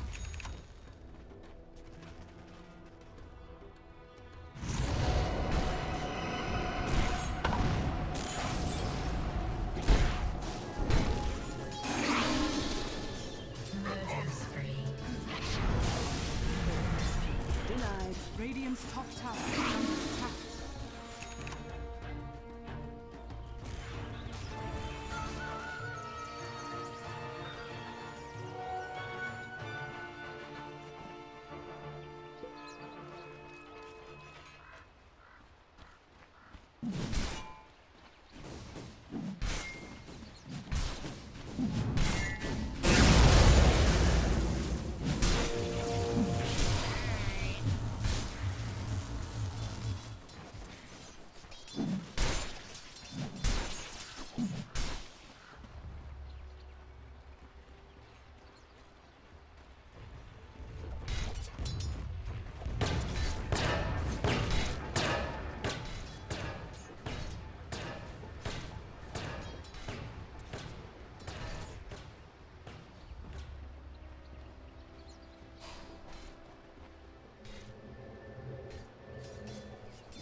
Dire's middle tower is under attack.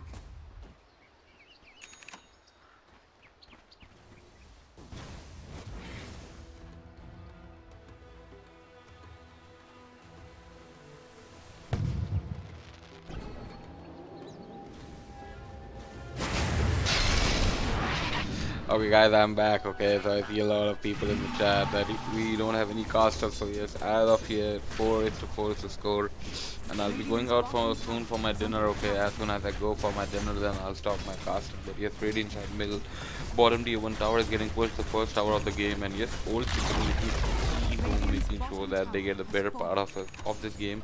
And I don't see a dazzle combo coming up with Husker, but yes, they are again going for that roast ad, and this time they have Clockwork who can help up, and yes, Clockwork using it, and this time Pasha is gonna be trapped down, and there is no way to escape for him, and the tombstone was committed, and the fog coming up. So I guess a nice gank coming out on from the side of E home and getting the kill on spot. And now Pasha is being shut down all over again, but yes, Death Prophet, none, as well as Gwen is getting all the farm. Another life break, the fortune is being connected, and yes, Spirit Siphon being used, and Death Prophet, Exorcism being deployed, and yes, Telekinesis brought back, and Husker in a lot of trouble. Storm Hammer connecting, and yes, there's no way this Husker is gonna lose his life, and yes, one more right leg will do the job, and Oracle has been shut down. So dire side middle tier 2 tower is getting pushed with the Exorcism that was deployed in the mid lane, and they are pushing slowly and steadily, and fortification being dropped out, and yes, Garter is coming way all the way from the back, and yes, another rocket flare being deployed, and another stance, another charge being used. So Warcry and Pasha moving up into the safe lane on bot lane and trying to farm up, trying to get his blink dagger. He's momentarily away from his blink dagger. I guess another 200-300 gold will do the needful, and another minute or so, in 1 more minute, he'll be having that blink dagger onto himself.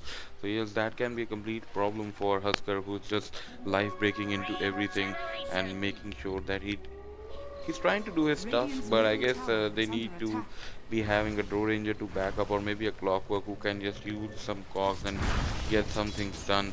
The old chicken getting his farm up, he has the iron health, and yes, he does have those gloves of his, and blink dagger up in 12 minutes on Pasha, and Pasha getting that blink is gonna be a real nuisance. And reading side top tier 1 tower is getting pushed on StarLadder with the help of Dragonlance. That this time they want to make sure they get the tower quickly and fast, and all the stacks being completed onto the side of VP with the help of Dominator, and you keep stacking those ancients for Sven. And yes, there's a Garter, and Lil is just standing there, and they both have the vision of each other, but they back out. So Rubik don't want to mess with Undying as for now, and they want, I guess, if this game transitions very late game, I guess VP will have a better chance, because you have a Sven and having that cleave damage, and with all that absurd amount of damage coming up with the God strength is quite big, it's quite annoying. Yes, another smoke out deceit, and they're moving in, and they want to have a little bit gang crack. So yes, they're moving, and they're gonna find Oracle as well as Clockwork standing right next to each other, and the creeper is being pushed, and the Warcry being deployed, and an observer ward. They know there's something up, and Ogre Magai wants to go into mid lane, and then old chicken is on quite a low HP, and I guess they won't go that side. So everybody's backing out. They refrain from going into the mid lane because they know there's a TP can be coming out any moment or so. So that can be a big problem. There's another smoke out deceit going into the line, and they want to go in. And yes, slowly and steadily they are moving in, and yes, another tombstone being deployed onto the high ground, onto Roshan's side, and yes, Roshan is being taken by E-Home doing that sneaky little Roshan, but yes, dire side top tower, given tower will be the trade up, and old chicken losing his HP, and it's gonna be soul rip up. Yes, the Aegis being deployed onto old chicken. Now he has an Aegis for another 6 minutes, but they didn't manage to take that tower, and they'll take it. Crypt Swarm by Death Prophet. And yes, they want to push the tier 2 tower as well. Will that be the cause? They have a haste rune. She has a Yule Scepter. She can kill, she can do a lot of stuff. None moving in, and when Ramsey doing his Ramsey stuff and just carrying all that damage with the help of Godfrey and taking that entire stack all by himself. He doesn't want to leave it in the midst because it's quite risky. You leave that stack and sooner or later you find eHome just moving in and trying to take that stack all over himself. So yes, with that stack, Sven is on almost 8,000 net worth. What's the next item? Draw Ranger going for a 4-staff. Now this is interesting. 4-staff onto Draw Ranger, and you go for that Hurricane Pike later on and just try to push things up. And once you have that Hurricane Pike up and running, so yes, in the more region, everybody who's trying to just gulp you down, just try to engulf you in. You just use that 4-staff, just push him away, and you have another 4 seconds to get all those kills and things done. So yep, slowly and steadily, VP just moving up, and yes, the Smoke of Deceit, another 3,000 net worth and 4,000 experience earned, and everybody just moving in from the side of eHome. Old Chicken, Old 11 leading in charge, Enforcer, Officer, will he get a hook shot? They don't have the vision that side, and yes, they want to go in, and battery assault being deployed and ignite being dropped down, but yes, full strength flames will do the job, and hook shot connecting. Finally the bomb being deployed on the Ogre Magai and trying to shut down both the supports, and Solo is gonna be melted down as well. So Old Chicken getting that double kill. He also has an Aegis. Now this means Radiant side middle tier 2 tower is gonna be brought down to his knees, and yes, they're gonna get the tier 1 tower, and then I guess they still have time for the tier 2 as well. The more amount of HP this Husker lose, the more attacks he kills. So yep, Blade Mill already onto the clockwork, and he can just withstand all that damage, and Ramsey just farming, and this can be a big shutdown if Ramsey is getting caught. And yes, he's using that war cry. He'll move back up, and you see all the stack, and this time eHome will take those double stack or maybe triple stacks. Yes, putting that observer ward, and they want to go in, and now I guess Lil didn't find that little thing, that little observer ward that is being deployed, and Old Chicken using that vitality onto himself and just trying to heal himself. And yes, this Pasha coming from the downtown, will he make a blink, and will he go for that lasso? The Ghost Run being deployed, and he wants to go after Old Chicken, and Old Chicken in a lot of trouble, and none using that Spirit Siphon and getting a kill onto Oracle, but Finn has been shut down, and Old Chicken still standing intact and using all those arrows and shooting arrows, and another life break going on to Bad Rider, and he'll not be shut down. They lose 3 in the process. The Death Prophet has been brought down, Sven over Megai, and I guess it's gonna be a complete team wipe out. Lil getting that ulti from Undying, a bigger Undying with a smaller Undying, Papa Undying, Son Undying, Papa Undying, small Undying. So yes, Rubik looks so small in front of that ulti flesh golem. So Papa Undying dominating, and the kid Undying is gonna run back to the tier 3 fountain and try to regenerate his HP. So it was so fun, Papa Undying. So yes, I don't know, is that the right word for the Rubik, but it was like a small little kid, like Undying, having his replica formed up in the real life, and just he looked like a 10-month kid, or maybe like a 5-month kid, and the Papa Undying looked like a 4-year person, mature enough to fuck things up. Yes. but Ramsey is doing his stuff. He's still farming, getting those every bit off each and every stack, and just another mechanism onto the board, and this time Undying will be going for that Guardian Greaves and trying to secure. Old Chicken is scared of nothing. He wants to go in with his less HP, and just getting all those right clicks. The faster movement track speed he has, the more chances of shutting down anybody. Yeah, so yes, he has that magic sustainability. But this time I see eHome capitalizing very well as compared to the last game. Better calls, better synergy, better lane domination, and they know what's coming up next. And slowly and steadily they're moving up the hill. The tempo is set. And yes, another courier moving in, and all that damage being dropped down onto the Radiant side bottom tier 2 tower will be enough. And once you have the Dragon Lance, and look at those spears coming out from Huskar. So yes, you keep throwing those burning spears. Oh, Old 11 trying to get that hook shot, but in desperation, and that hook shot has been given to Rubik, and that hook shot being connected, and a counter hook shot. But yes, it's gonna be a lasso coming out, and they want to move in. The blade mill has been popped and exhaustion being dropped down, and 2 people caught in the cogs, and Undying will also might lose his HP, and they want to run up, and Old Chicken is trying to fight up with a false promise. He's staying there alive, and Lana making sure he doesn't see his demise, and 3 people lost in the process all over again, and yet they are moving up, and Solo will lose his life as well, and 4 people lost in this mist of war. So yes, you want to do something that is important. I don't know.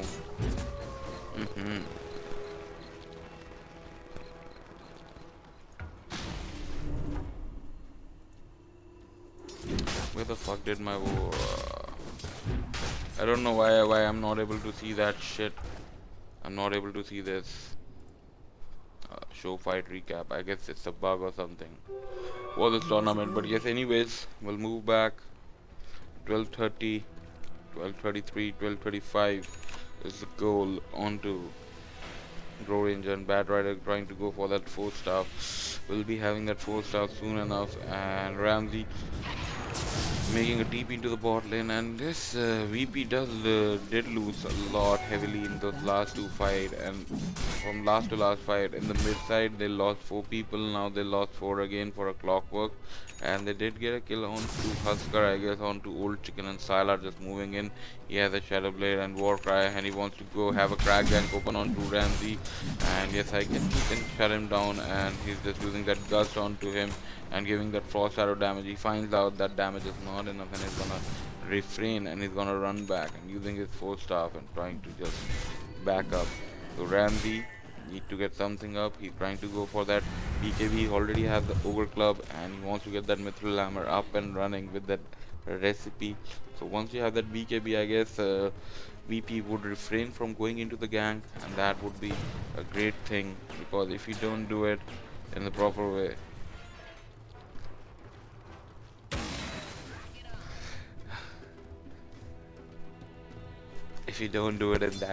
then it's gonna be a complete problem. But yeah, slowly, steadily, Pasha just standing around, walking through, getting stuff done.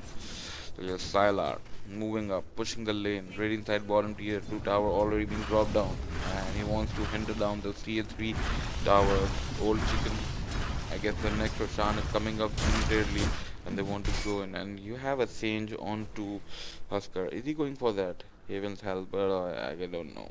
Like, maybe Haven's Halberd might be a good thing. I don't know. I have not seen on a Husker that Haven's Halberd, because once you go with the life break and you just disarm the person who's trying to right click you, and Ramsey in a lot of trouble. Yes, and has just been deployed and doesn't have the BKB and the fortune, and just to make sure he can just wait out, and Lil just standing, and the hooks are connecting, and the Rubik is gonna make a TP, but yes, this time it's no way escape for Ogre as well as, and they lose 2 again in the process, and they might go into the Rosh pit all over again, and sending that creep into the Rosh pit, making sure he guards that post, and you have a security guard deployed into Roshan pit, and as soon as that Roshan just pops up, you know something is up, the candy is up, and you want to grab that candy. I want that candy because I want to have that candy. So yes, candy man. Yes. So creeps are just like candies in Dota 2. You just when you take the last hit, you get different types of candy. Once you get 50 gold, it means good candy, very good candy. If you get somewhere around 40 gold, kind of medium way candy.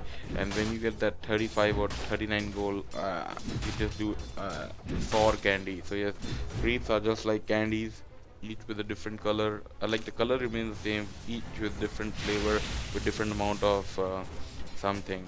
Some are bitter, some are kinkier, some are thoughtful, you know, just like, I don't know. So every creep gives you something, immense amount of pleasure in game. So the bigger the gold it provides you, the more pleasure you get. But all item transitions being done onto the side of Ramsey already, you need to acquire that recipe, and Oracle is also waiting, and everybody is there for a bonfire party, and finally Roshan is about to spawn, and yes, everybody is gathered for the bonfire party, and now they'll move back into the Roshan pit, and Roshan is gonna be taken on again. So yes, you have the Roshan, and you life break onto Roshan, and you try to give the damage, and VP doesn't have any clue that this Roshan is being taken, and another age is on to the old chicken will be a complete absurd thing. I guess this might be the end of VP because if they are not able to take down this Husker quickly down, they have to enforce each and everything. They have to just put each and every, I must say, right leg, all the damage, everything onto this Husker.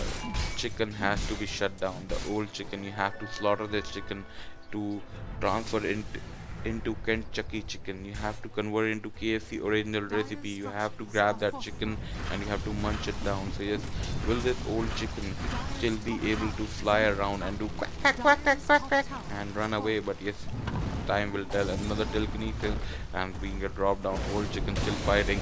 KFC is on the way, but yes, he's using his armlet toggling. He doesn't want to give up on his life. He'll say, I'll not go down like a nugget. And soldier being provided by Undying, making sure his HP remains intact. And Ignite being dropped down, and the preparation has begun with the Spirit Siphon. I thought the fire was just came in from the solo. He was trying to burn down that chicken. And already few of the wings have been burned down onto chicken. And chicken still fighting him. He has his inner vitality running up. He wants to regain his strength. He wants to be a phoenix. Now he jumps in and he moves on to solo, giving that burning spear and trying to fight out. And there's the fate hold and there's the spirit siphon and he's going to grab a lasso. And people being shut down. The Oracle being shut down and 4 people already onto the Shire of P home. And Pro Rangers is farming up from the backside and Nicholas being connected onto 3 people, and if they want to fight up and old chicken respawning another life break, and this time this life break is not gonna help him in the long run. Another telekinesis, and I don't know what Rubik was trying to do, but he did manage, and this time none will run back. He doesn't want to fight right now because one more right click would have made him lost his life. Now they get 5 kills in return. E-home losing a heavy fight. And if you talk about that fight right now, so the fight that progressed through, like they lose the Husker with an ages, that Oracle as well as Undying was brought down so quickly. So Kale FPS drop. Oh my god, what the fuck is that Kale?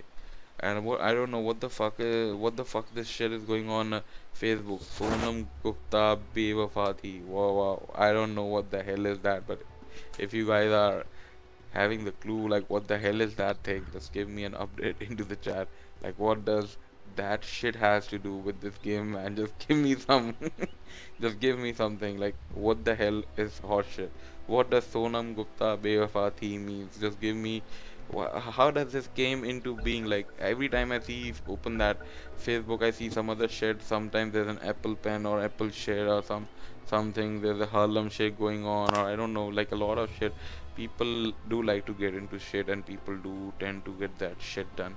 And I guess there was a thing, a girl who was sucking her not her boobs, actually sucking her lips and making them swollen, and she did swollen them so big, and her lips just bursted out. Now they are looking so cheap, ugly, and fluttered, and I don't know what the hell we want to say about those lips. But yes, the lips, the hips don't lie, but the lips do lie. You know, like if you have some tasty, juicy lips, you want to go deep inside. But yes, if you don't have those kind of cool lips, you have those swollen lips just to make yourself bigger, look better. I don't know. Just be careful when you're trying that shit, or otherwise it's better you don't try. Just try to be yourself, like I'm trying to be myself, just casting this game for you people. So yes, make sure you hit that like and subscribe button on the channel. So this cast is only brought to you by, it's brought to you by the King Charlie on the King Charlie show. So yes, we are moving up with the game.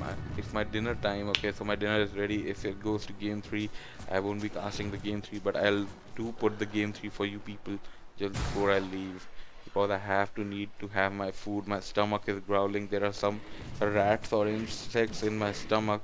They are pushing my, belly up and down the street. So yes, some grunting noise coming from the trunk, from the shallow part of my stomach below. Yes, but there's a smoke of defeat, and VP does think they have a gang crack open, and they use the planet and they want to go and they lose. Okay, Pasha goes in and getting a lasso done, and yes, fan coming out from this profit, and this time Husker is in a lot of trouble. There's a 6-second silence, and Husker will lose his life, and giving all those burning spears with the war cry being deployed by Sven is not gonna help him in the long run. 54 seconds down, and they want to get something done. I guess they'll go for the tier 2 tower into the mid lane because they know the Aegis was already being deployed onto Husker in the last fight. But yes, they're gonna back out. They're not gonna push, and everybody onto the side of VP just going back into the farm, and Sven over just trying to get his farm up. And look at his farm, he's only on to 800 net worth. He has a sentry, he has just those boots and getting that ignite and that extra bit of damage with this bloodlust. His only job in the game is right now to provide that bloodlust. You give that bloodlust, you get lustful, and with that lust you just try to do bad things. Just like in Kama Sutra, you do all those lustful things. You try different poses, you try different shit out, and you just walk up the street just like a manly person. So yes, what is Nun doing? Nun having that soul booster up and ready. She wants to go for that Octarine or maybe a plus one. Yes, she does have that armor, so she might be going for that Shiva's Guard later on. So yes, that armor is being boosted up. She has a Yule Scepter, BKB is already in her inventory, and a Gem of True Sight being... so this gem will grant some vision, I hope so. But yes, let's see how will this run into the long way and how they are going to be capitalizing it. But yes, sooner or later, whatever is being done, and everybody just moving in, and they have a smoke out. No, they don't have a smoke out seat, and they want to encounter E-Home. They want to fight a man-to-man. Last time they did get a kill onto Husker, and everybody on the side of E-Home will try to back up. Husker just farming there, and another rocket flare being deployed. They know they are there, and they want to farm in, and the creep wave is pushing from the top lane, and they want to get that tower. They want to get it really bad. And yes, Sylar just pushing the lane. He has a Linking Sphere, Silver Edge already onto him. Hurricane Pike. Talk about damage, 230 to 125. A lot of damage onto Bro, but yes, he might require more. Maybe a Manta, maybe an MKB will be the cause. I don't know what she's planning on, but yes, a tower 2 for a tower 2 trade, and VP making those trade all over again, giving that roam out position to VP and let them get back into the game. And yes, this time right inside top tier 2 tower is gonna be shut down, and there is no way they are stopping it out. So E-Home didn't able to that's getting that tower, but VP not able to capitalize onto the tier 2 tower onto the Dire side, and they'll back out. So they don't want to fight as for now. But slowly and steadily game is moving up, and we are already 31 minutes into the game, and E-Home wants to go to the game 3 because they know they have a better chance in this game. And I see good synergy, good capitalization, good calls coming out from the side of E-Home. Like in the last game, if you guys would have seen, that game was like completely being shut down, and everything was being done in the wrong proper manner. And another hook shot coming out, and the ball being deployed, and Sven in a lot of trouble. He might not have a chance, and Ramsey is being shut down for 72 seconds. He does have a buyback, and now making that buyback will push him back into the lines and will force him to take his item out. And yes, they know this is the time, and there is no ages. But yes, you do have a Death Prophet Exorcism, and everybody's farming. Sylar going for that butterfly. He has that eagle song, so he wants to increase his agility as much as possible. And Nun will have to make a TP back into the farm. He doesn't have a TP. Nun doesn't have a TP. Holy crap, Nun doesn't have a TP, and they're going for the tier 3, and Nun has to make a TP. Now he's running for the secret shop. Okay, so they have a gym, and yes, they want to go in and they want to forcefully make that Death Prophet make a TP, and Death Prophet is gonna make TP, but as soon as he comes, there's a Tombstone, and they want to take that Tombstone out and as quickly as possible. Yes, damage being deployed onto Nun, and he did use his Yule Scepter, and the range barracks are down. Now it's time for the melee barracks, and fortification being deployed. 11 seconds on to Sven. Will they be able to take down those barracks? I guess yes. Ignite, and the barrack has been taken out, and the task has been completed.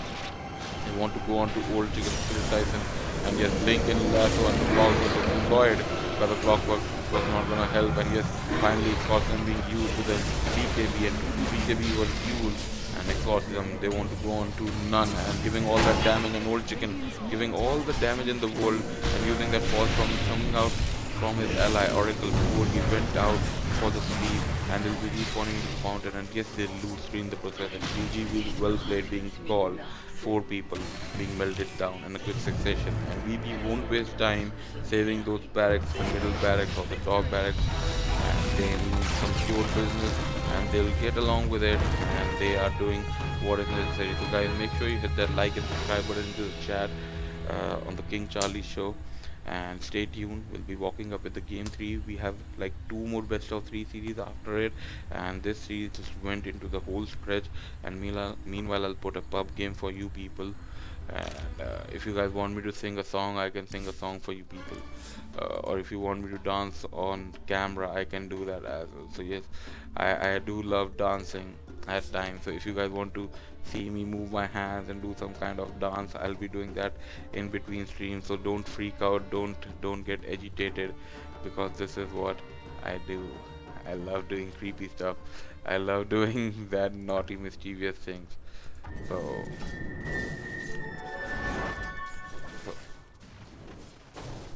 so this is King Charlie for you people, guys. So make sure you hit that like and subscribe button, and I'll see you guys in the game number 3. I won't be casting game 3. I'll be putting that game for you people, and I'll go and have my dinner. It's already late. It's like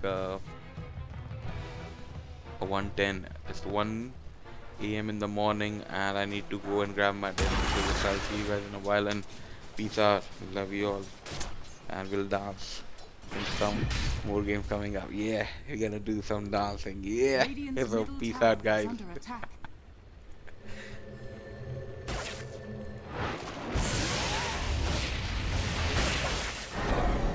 Radiant's middle tower is under attack.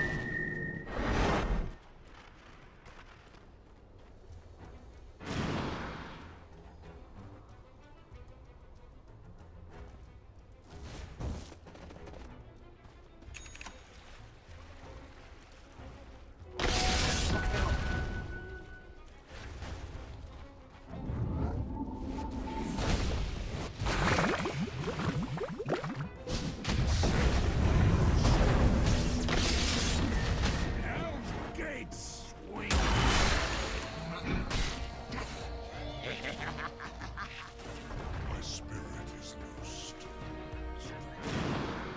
Out of my way!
is under attack.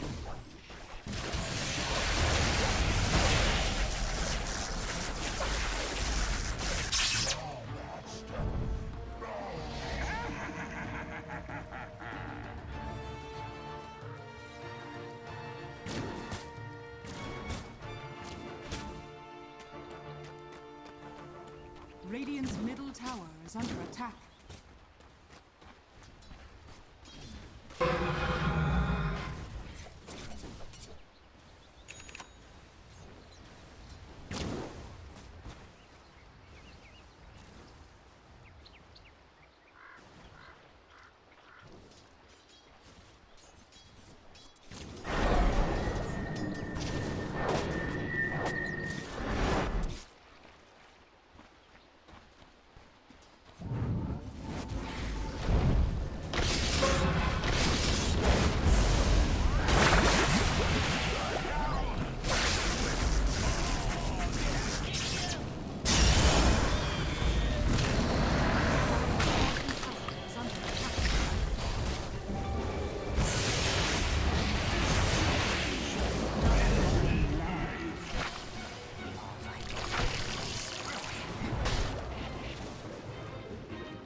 Radiant structures are fortified.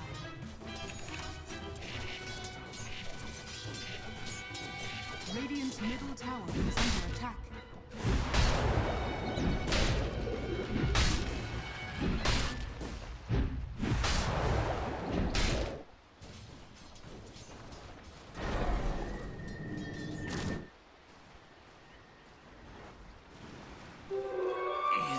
Invisibility.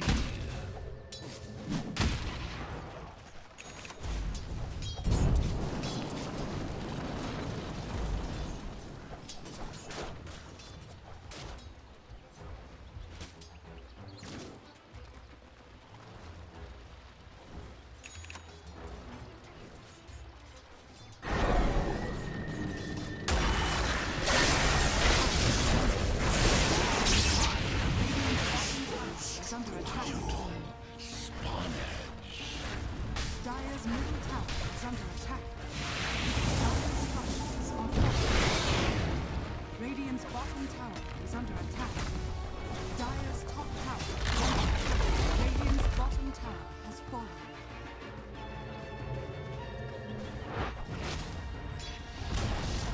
Dire's top tower has fallen.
Radiant's bottom tower is under attack. A soldier's fortune. Dire's top tower is under attack.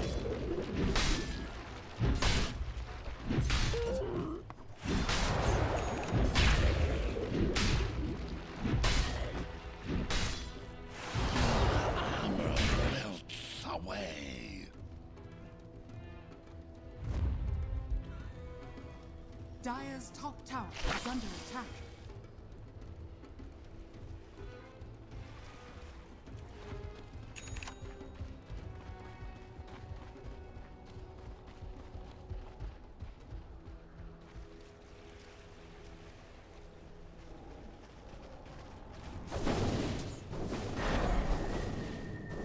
Dire's top tower is under attack.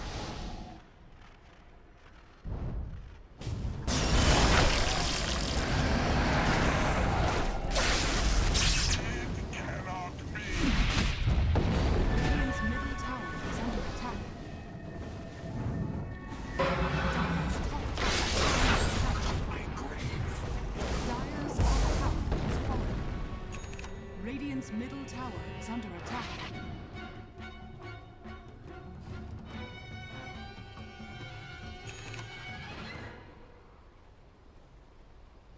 Radiant's middle tower is under attack. Dire's top tower is under attack.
bottom tower is under attack.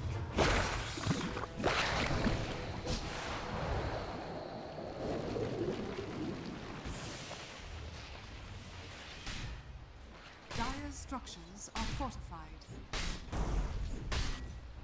Dire's middle tower is under attack.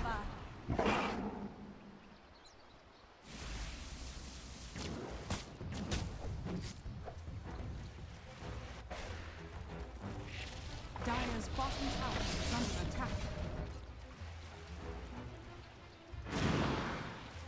Out of my way!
Radiant's middle tower is under attack. Dire's bottom tower is under attack.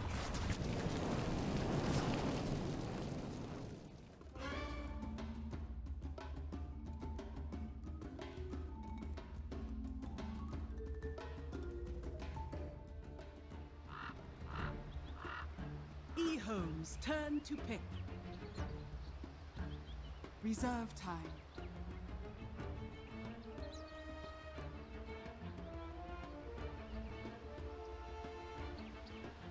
Ten seconds remaining. 5 seconds remaining.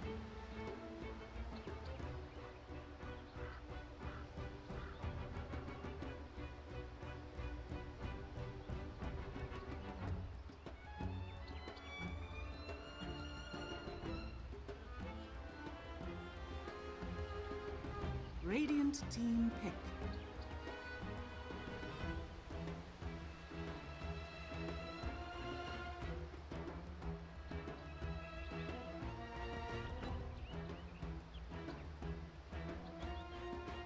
Ten seconds remaining. E-Home's turn to pick.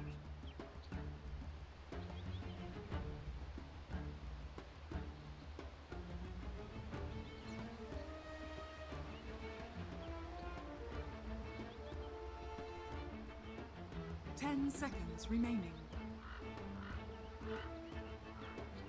5 seconds remaining.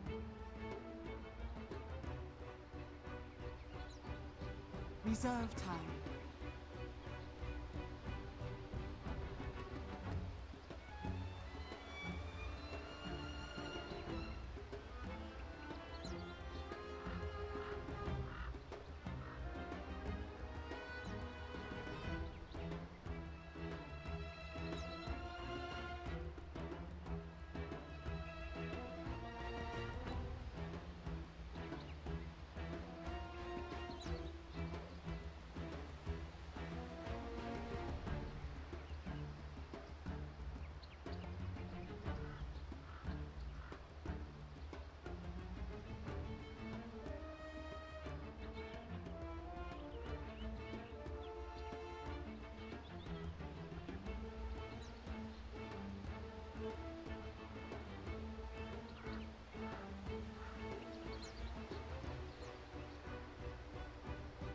Radiant team ban.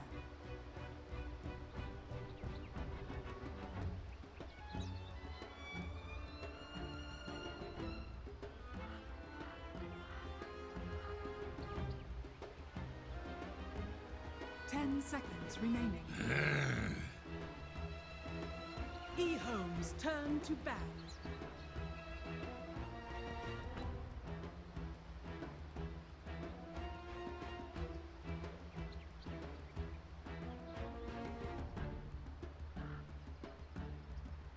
Ten seconds remaining.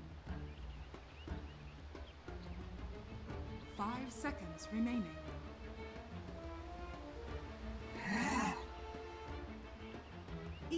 Venomancer. Radiant team pick.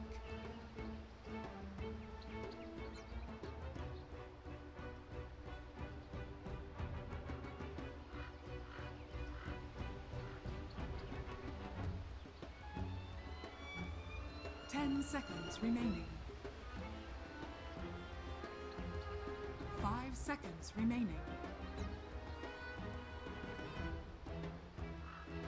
Reserve time.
Ten seconds remaining.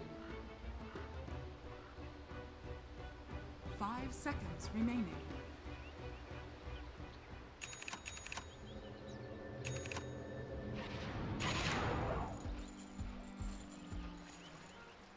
Prepare for battle.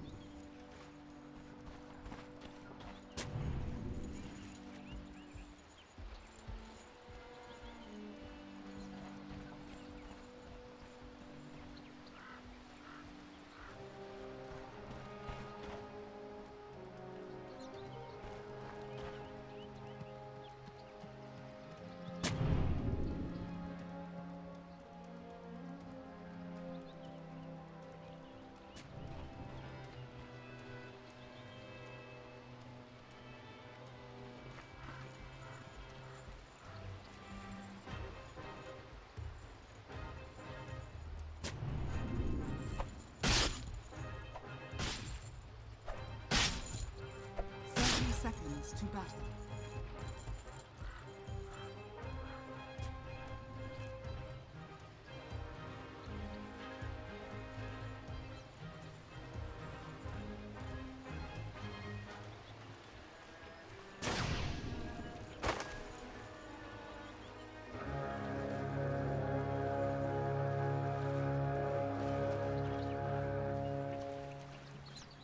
The battle begins. Smart money. This will come in handy.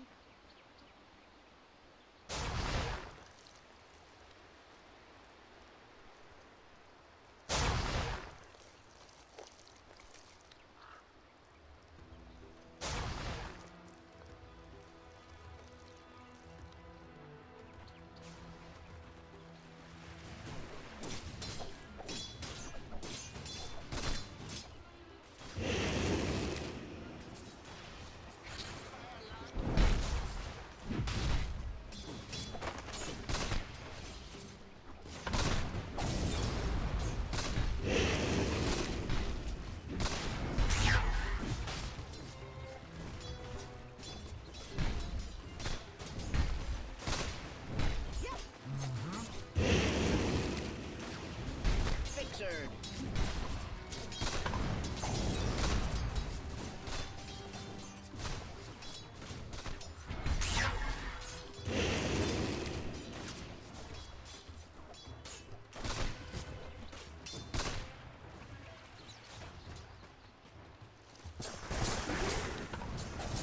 Dire's bottom tower is under attack.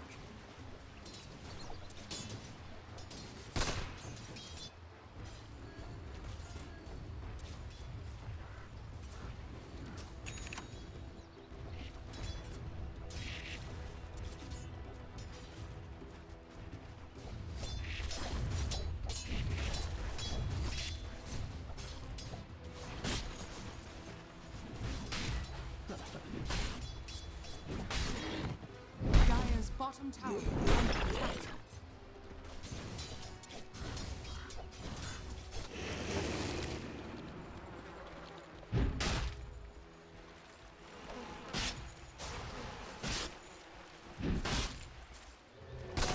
My thrift rewarded.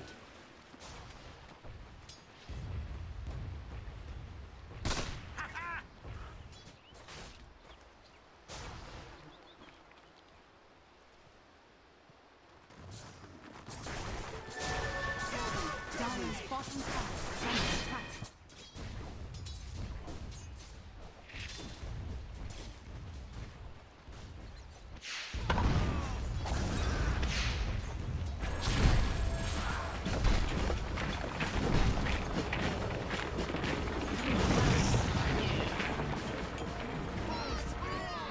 You got some on you. Dire's bottom tower is under attack.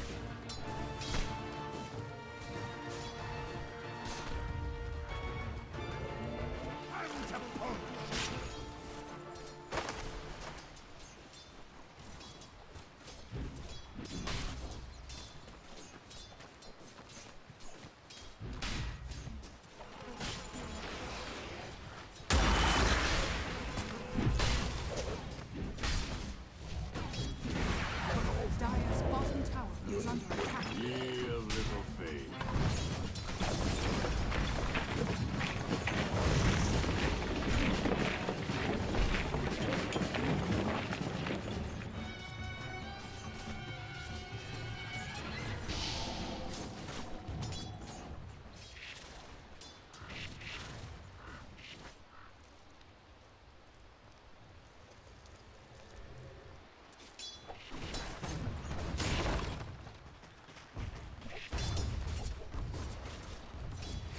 Dire's bottom tower is under attack.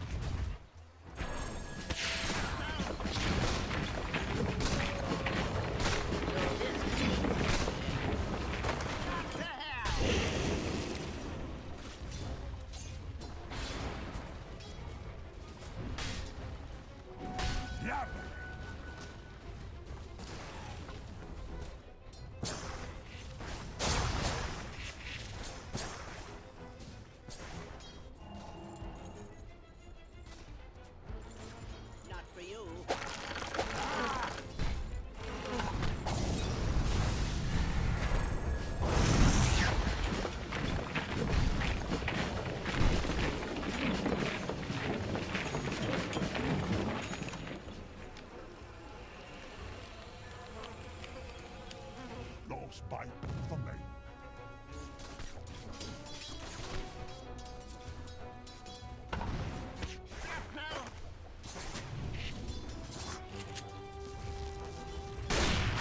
Oh, fiddlesticks. What now? One down. Nice!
Dire structures are fortified.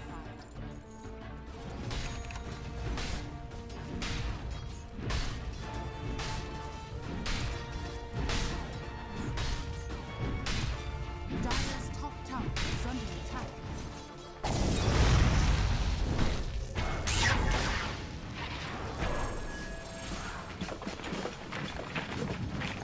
Dire's top tower is under attack.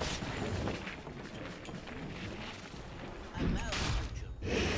Radiant's bottom tower is under attack. Timeline.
Radiant's bottom tower is under attack.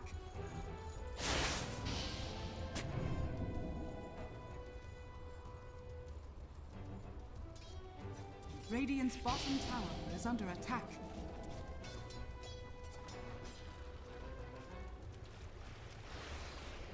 Radiant structures are fortified. Radiant's bottom tower is under attack.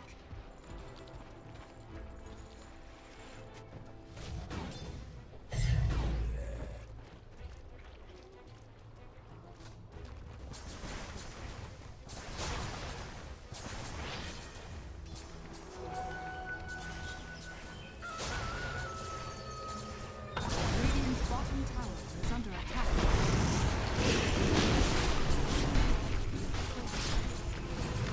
One down. One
Dire's bottom tower is under attack. Dire's bottom tower has fallen.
Dire's middle tower is under attack.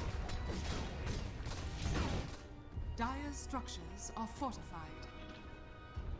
Radiant's top tower is under attack. Dire's middle tower is under attack.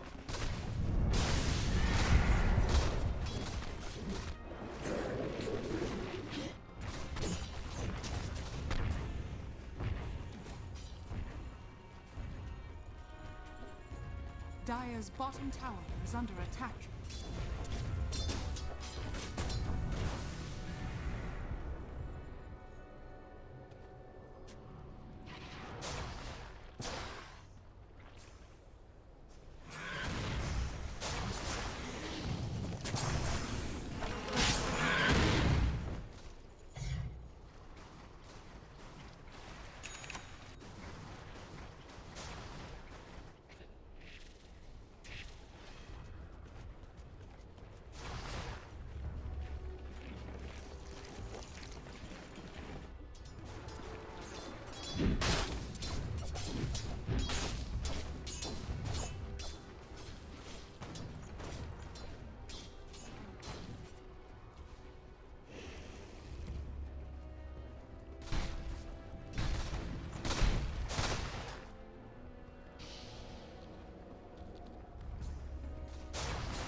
Dire's middle tower is under attack.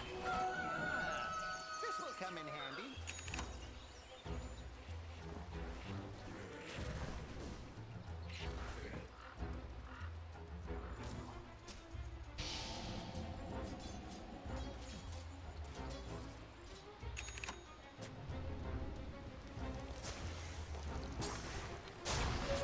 Regeneration.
Radiant's top tower is under attack.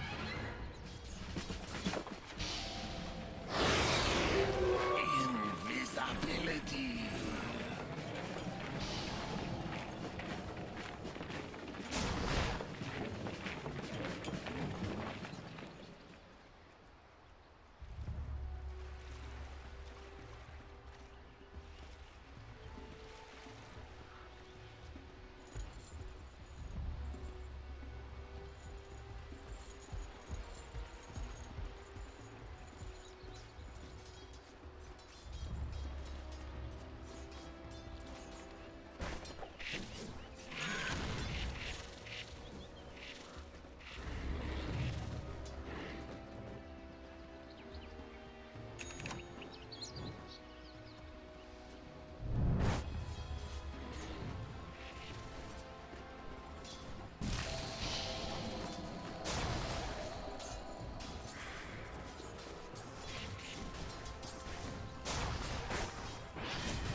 Dire's middle tower is under attack.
Dire's bottom tower is under attack.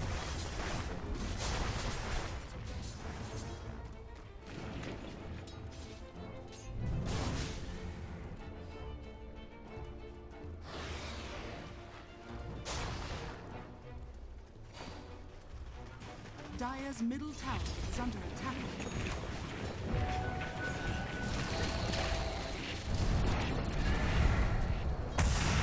In your debt. Dire's bottom tower is under attack.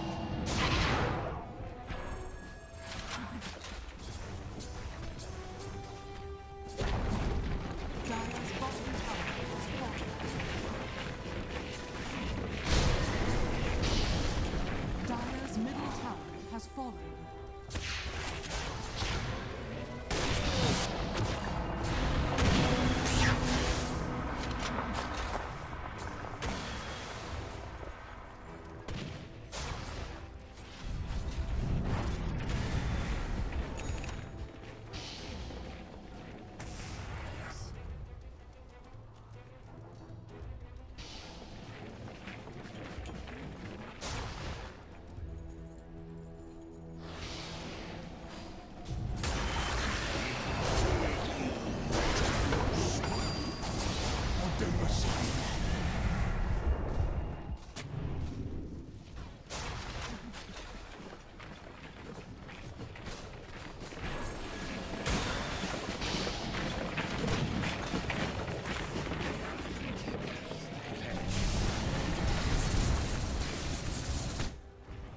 Dire's top tower is under attack.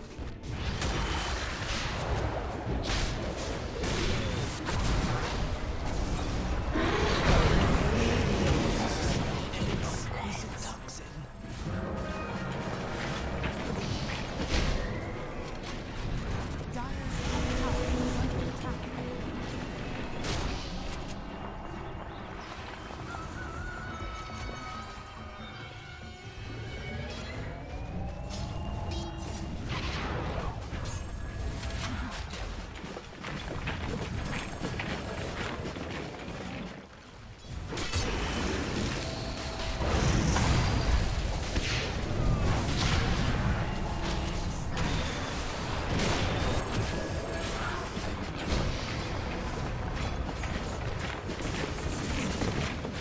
Dire's middle tower is under attack. Dire's structures are falling.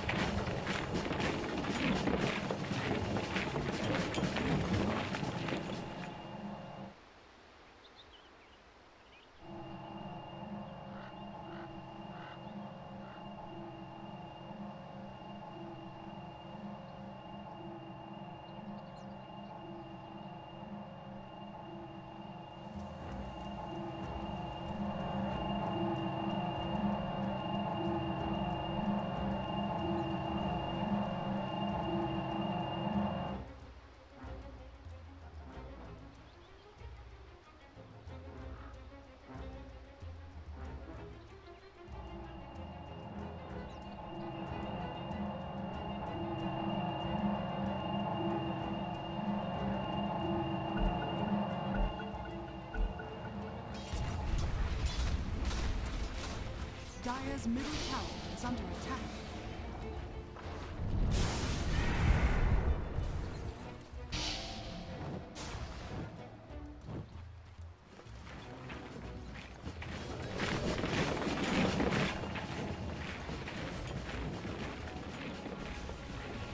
Dire's top tower is under attack.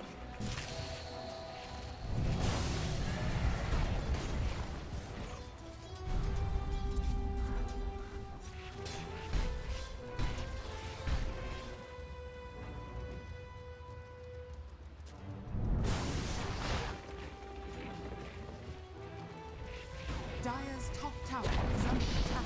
Dire's top tower has fallen.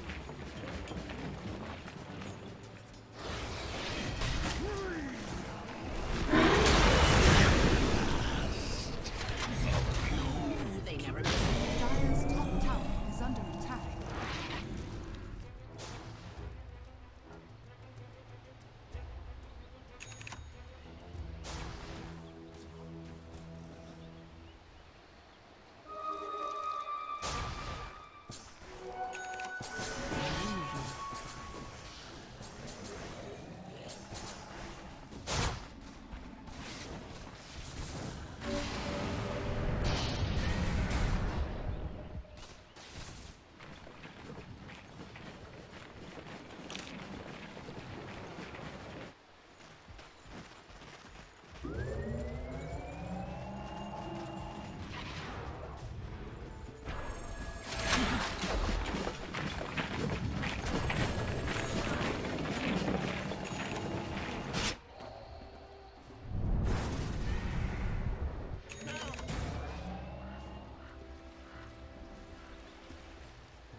Dire's bottom tower is under attack.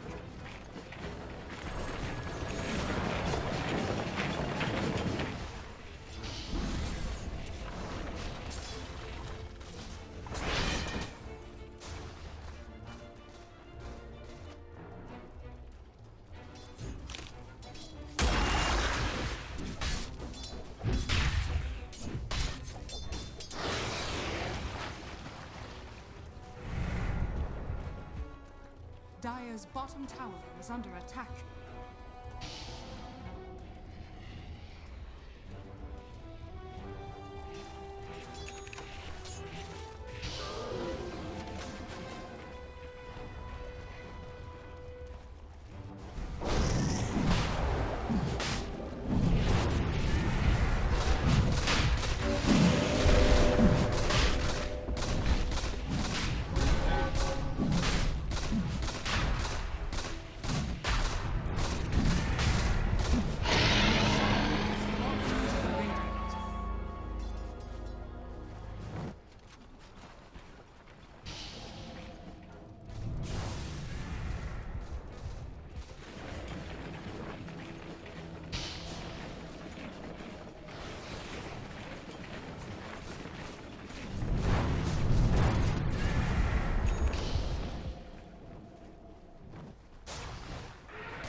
Dire's bottom tower is under attack.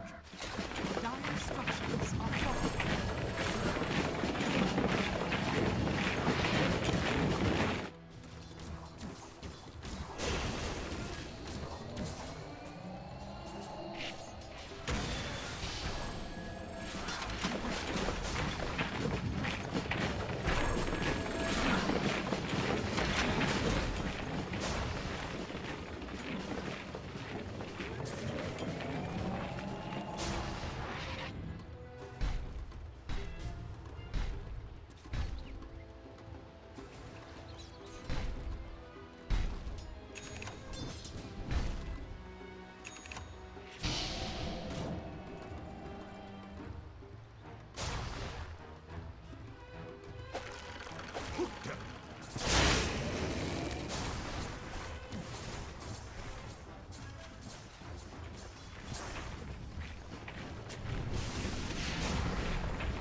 under attack.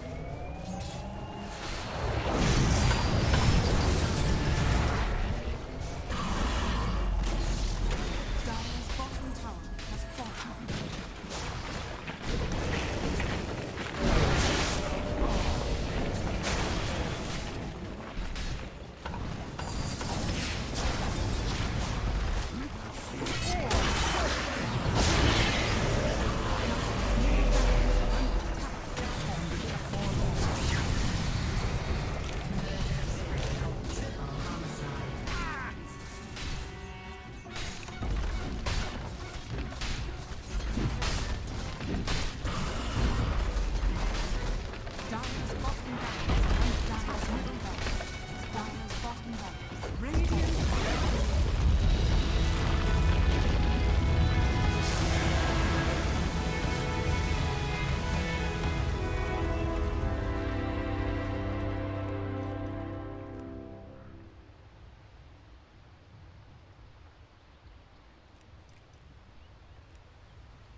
Radiant's middle tower is under attack. Dire's bottom tower is under attack. Dire's bottom tower is falling.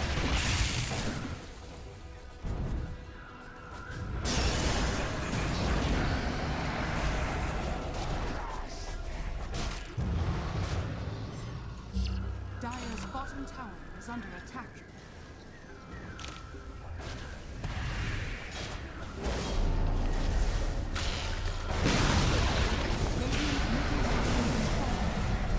Dire's bottom tower is under attack.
Selfish.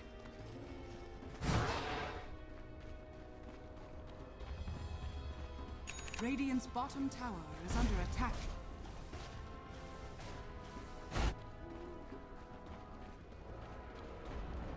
Radiant's bottom tower is falling.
Gladiators possible. Dire's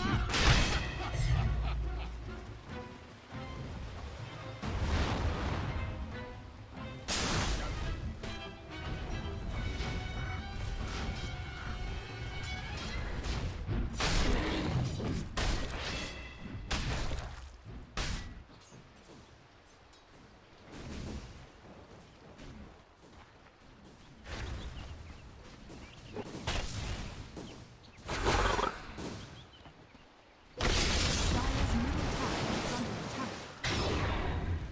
The lion's heart. Radiant's top tower is under attack.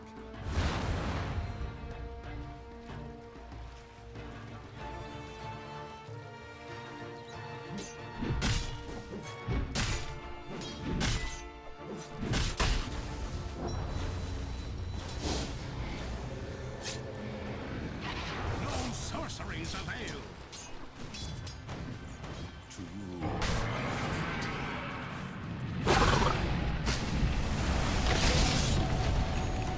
But I'm not finished.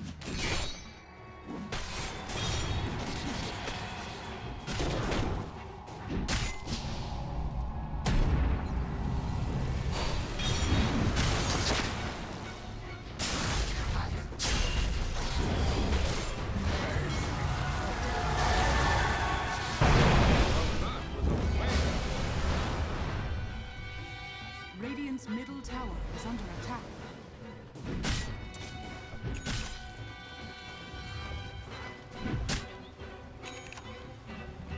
Radiant's bottom tower is under attack.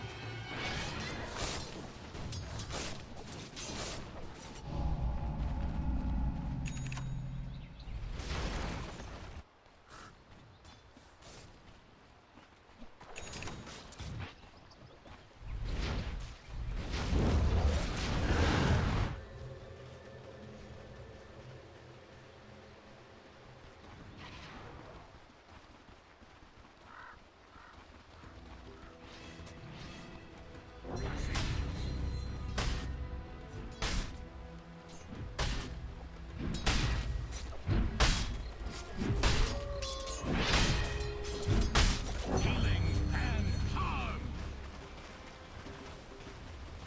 Radiant's top tower is under attack.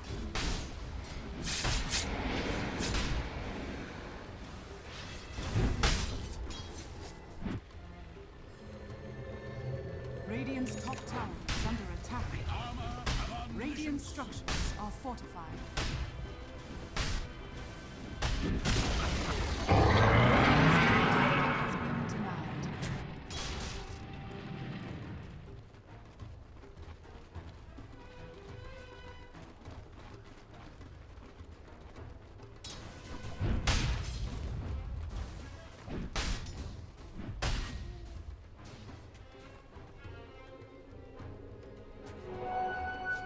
Dire's bottom tower is under attack.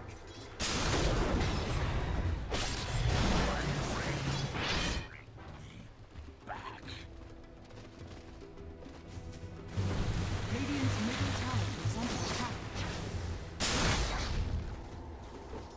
Dire's bottom tower is under attack. Radiant's top tower is under attack. Dire's bottom tower is under attack.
Dire's middle tower is under attack.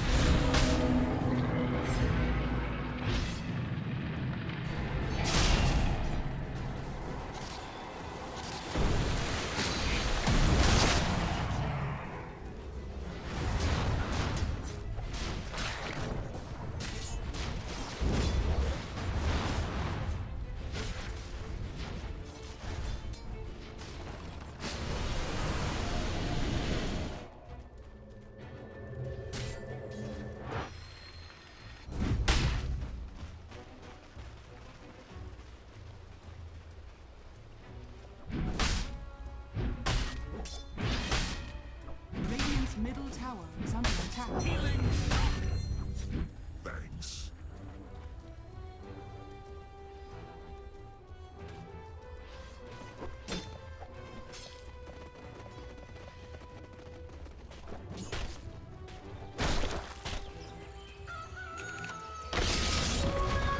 Regeneration lucky find.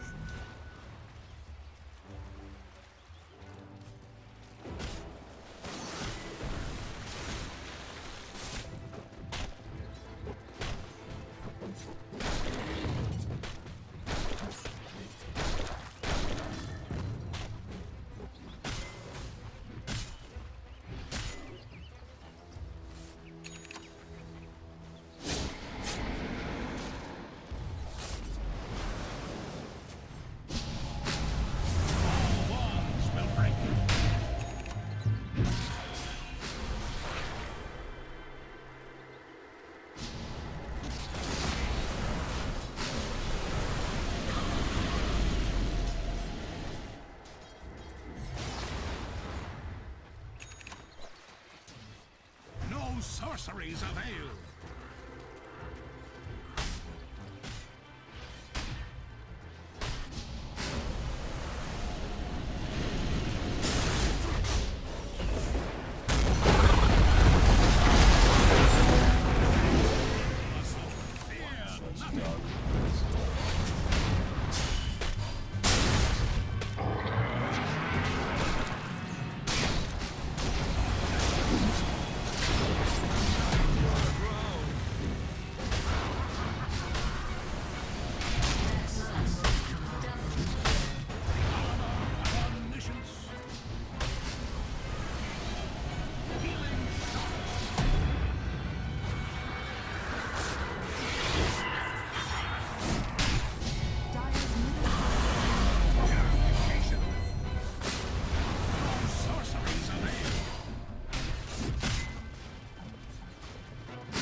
sorceries avail.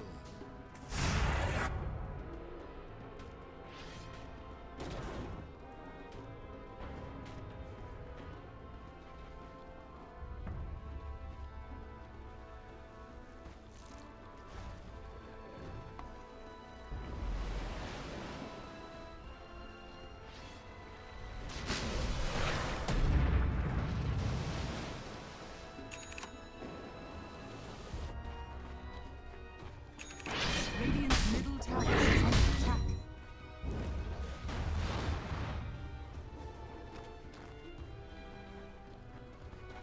Radiant's bottom tower is under attack. Of omniscience. Radiant's middle tower is under attack. Dire's top tower is under attack.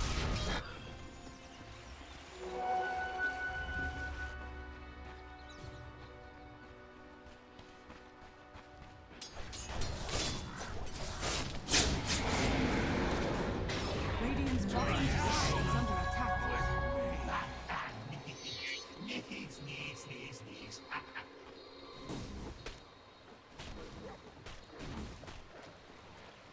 Dire's middle tower is under attack.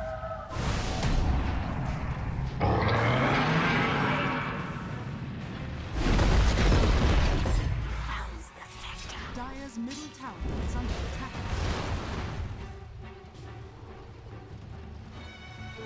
Double damage.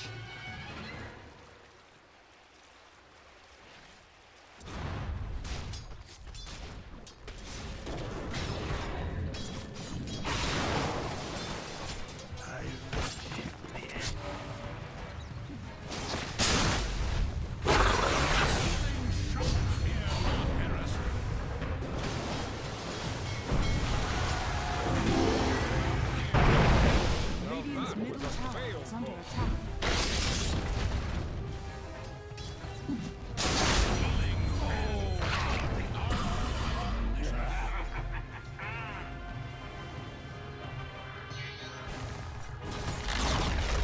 Radiant's middle tower has fallen.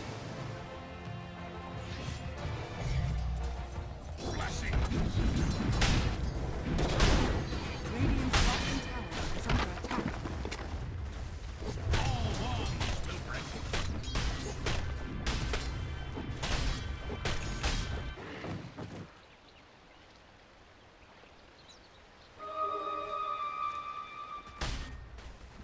Radiant's middle tower is under attack.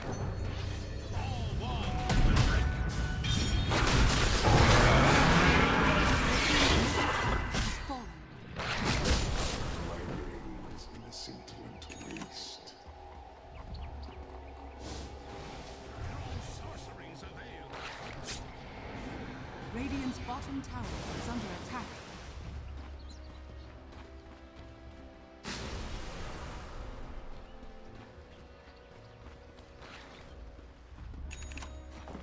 Catch up.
Radiant's bottom tower is under attack. Radiant's bottom tower has fallen.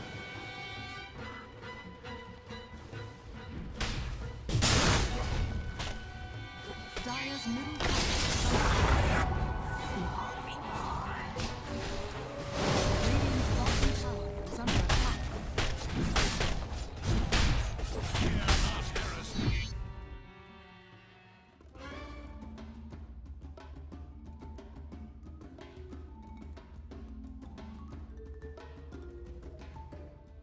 Reserve time. Wings Gaming's turn to ban. Summit que tome el equipo de Wings.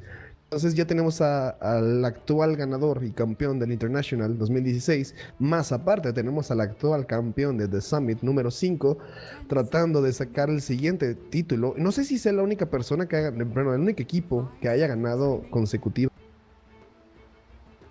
NP 可能觉得这是一个中单伐木机，所以说选了拍拍熊，这局有可能会走中。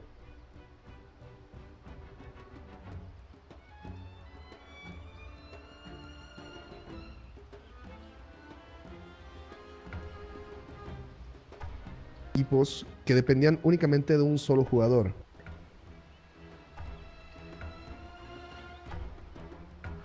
Dire team ban.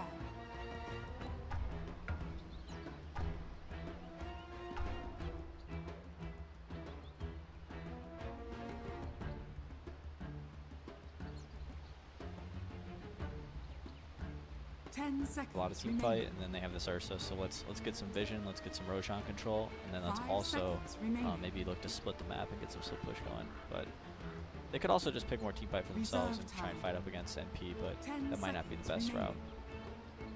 Veno banned out. Obviously, Sully feels like a bit of kind of an NA favourite in terms of what we see MP and EG go for the whole kind of Veno Warlock combination, don't we? I mean, Fatal Bonds and a whole lot of poison is not a lot of fun to lane against or to team fight against. Yeah, pretty tough to win a team fight against Veno Warlock. 10 seconds remaining. I like the double pipe that I've seen teams pick up versus that though. It's really strong, especially in combination with the Oracle. It's very difficult to kill anyone. But in general, yeah, the Fatal Bonds Nova is disgusting. Reserve time. 10 seconds remaining. Oh, Slark gets removed as well. 5 seconds. I mean, we've seen Shadow play that. Actually, the one loss that Wings had was where Shadow played Slark against eHome. Just one of those heroes that can kind of play around an Ursa. Just tricky to deal with. Very nice when you got the Oracle backing it up as well. Guaranteed kind of extra life with the Shadow Dance regen and the False Promise. I like StarLadder a lot for NP. I think that might be it's a hero that I've always thought is relatively good against Timbersaw, just because you're actually able to get some bursts and you got an extra bash in there to stop him from flying around, and it can give them some catch, which I think their lineup is lacking. Wings banning out some of the catch potential. SK. Sadly, oh yeah, you're right. Oh, I'm sorry. Oh shit. Man, I don't know then. The MSS needs to be playing a stunner. They give him Tide a lot though. They do have Tide Warlock in the pit with Ursa. Well, I think that's if Wing starts going for more team fight. I think that's when you pick even more team fight on NP and you center the game around Roshan. One thing NP is going to need on their draft is someone to hit buildings. Ursa is one of the worst kind of building hitters for sure, and Warlock doesn't help that at all. So I expect them to finish their lineup up with something to catch heroes, some stun, disable, and also something to push buildings. Reserve time. Or else they could have all the team fight in the world, and if they can't push buildings, Wings will never touch them. Bed Rider is still in the pool as well, so 10 seconds remaining. What about the classic SVG Elder Titan? Is this a game where that could work out? No. Too many issues? It's just, yeah, it's not particularly great against Timbersaw, and nothing in this draft kind of makes me think that Elder Titan is the hero you want to go for. It does give more team fight, but still no catch and no tower push. And you know what? That's fine. OD Pixel versus TI winner. No, I just feel like I'm Wings, you're NP. Like I'm going to win, you're going to lose. So I mean, I'm gonna say though, Peter, because you feel that you don't like that pick. I don't think it does anything for them. I think it helps them secure Roshan, like I said before, and this. I also I'm not a big fan of Spirit Breaker, but what do I know? I'm not. Well, we may see the Elder Titan get absolutely crushed, and then it's just hats off to you. Everything. I mean, hats off to you, man. Great prediction, really. I mean, that's impressive. I would never have guessed that. That can't be a good thing for MP if I'm guessing the draft and you're not. Well, I mean, that's up to interpretation. I think it's more so the type of hero, though. It just doesn't. Yeah, it helps them with Roche, but it's like everything I see on Wings, it's like super low cooldown. They just want to fight all the time, and they're gonna win skirmishes even before the team fights start happening. Like they might start losing the lanes and losing towers before. I mean, and that's the thing. As you said earlier, Ursa gets basher. It's good against the Timber, but the fact is, Warlock, Ursa, Elder Titan. you've got a lot of slippery heroes on Wings, especially with the backup of Oracle, and that could be a lacking of MP's job. Doesn't it feel like they need a bit more lockdown? They definitely do need maybe some lockdown, or they need a ton of ability to push towers. Yeah. Like that's... I think maybe Envy plays Invoker, and he does like his Exort build where he goes Dragonlance and Deso and Drums. I saw him doing it in a pub earlier today, so maybe that's. Did he win? No, they took 2 racks at like 12 minutes, and then they lost the game. That sounds like MP. That does. So he was visibly upset. But that's just the way Dota goes sometimes. It absolutely is. Yeah, if you're not getting upset when you're playing, you're not doing it right. Yeah, you're doing it. I'm just remembering all of the pubs that I've played in the past week, and just remembering the good ones. Yeah. Absolutely. A game of emotions. So they could do a Dragon Knight. If they pick Dragon Knight, Yeah. I'd be worried that Timbersaw would lane mid against Dragon Knight, which presents a lot of problems for him. But at least they get an extra disable, and they have the tower push that you talked about that they still lack. That's true. Trade-off, perhaps. MSS still needs a catch hero. I would say Batrider is not a great pick this game, just because you're up against Oracle and a natural Linken's carrier and Weaver who does very well against Batrider in lane. But Batrider could work. I'm trying to think maybe what else. Maybe that Tide that we talked about, but... What about the old Nyx Assassin? Nyx could work. It's not bad. I don't think they have a lot of great picks. I think that one of us is right. One of us is right. Something. Keep listing quick. Yeah. We'll get it right. Let's 5 more. Let's cover those bases. MP. Old Taking their time with this one. There's Centaur, I guess, too, but usually AUI plays that. What about, do we have any puck players on old MP? I think that would have to be... I think it would either be an Envy hero, which I don't think it is, or it'd be an MSS, but that's generally only if they have Drow. This is the one you mentioned earlier, just MV. That was easy, man. The Elder Titan one was impressive. Yeah, I was like, what? Who? There we go, competition room 1, and there they are. It's Rose. Deep in thought. Rose and the boys. MP Rose. Dire team back. I was watching them before the game, and like the Wings players were all in like the demo hero trying to warm up. Did you ever do that, Peter, or did you just like talk with your team? Before the game? Yep. I always pop in on like 1v1 mid only in CS. A little bit. Depends if I'm ready or not. Depends on how much time you have in the room, to be honest. Yeah. I generally like to play a game of Overthrow. Yeah, I saw AUI and Overthrow Always all gonna the time. Yeah, it's He's great. always in there. Tons of spell casting. Banning the axe there, MV. 10 seconds There's remaining. the last ban. And MP. 5 seconds. NP's got some tower push. They got some team fight. What they're missing now is catch. Well, the Void is banned. I mean, maybe the Tide is still there, and the Tide... 10 seconds remaining. Tide poses a bit of a threat, but if Weaver doesn't die in Ravage, he's going to time lapse. Which he could die in Ravage with They an have, Elder Titan next game. they have a lot of bursts as well with the Invoker there, so... Yeah, definitely. 10 seconds Tide, well, Nyx Assassin's still there, the bat, but as you said, there's an Oracle, it's a tricky game for a bat. They go for the Nyx that we talked about earlier. Alright. That's something. That's going to limit the amount that Wings can split push, which is important. That's exactly what NP needed. They need to stop Wings from being able to split the map against them and force Wings to fight into their Warlock Elder Titan. So. And with that point, are we still looking at almost certainly just the off-lane Timber, safe lane Weaver, and then looking for the mid lane hero now? They run mid Timber. Yeah, we could see mid Timber. They could go for their offlaner. Brewmaster, classic Wings, kind of switching it up at the end. There's some team fight. Yeah. Dude, Warlock's gonna have a nightmare of a game here.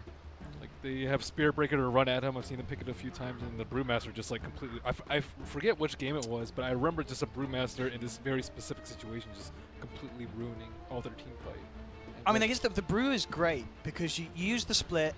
Ursa's enraged. You just chuck him up in the air, and what do you do? There's also a lot of other things. Like it gets rid of Fatal Bonds. He Yeah. can't channel the upheaval. Like Invoker's kind of forced to run away too. Yeah, Ursa gets kited. Nyx Assassin can't really do that much. And it is going to be what the off-lane Brew and the mid Timber. Okay. I mean, we got to see. We got to make sure. Maybe Brew Iron Talons. I don't necessarily know how he gets experience in lane against a Warlock Ursa. Maybe they can go aggro. Not particularly the best idea against an Ursa, but it could be done. Could they dual lane? Yeah, they like dual lanes.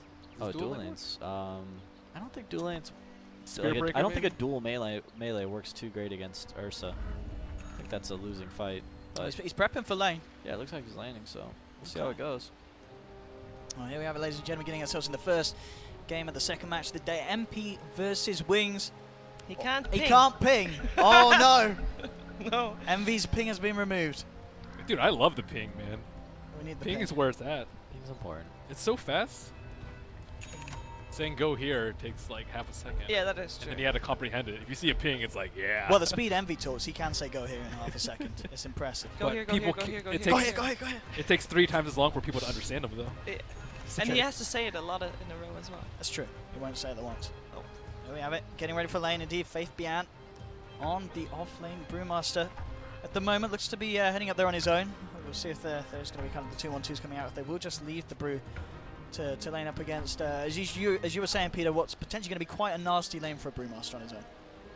Yeah, I think he's having a rough time. I thought maybe he'd just go to jungle, and maybe he still will. I just think that if they definitely... And Aoi is someone that is like very, very meticulous and good at zoning out an offlaner. That was one of the things that we on EG improved the most when Aoi joined the team, was our safe lane.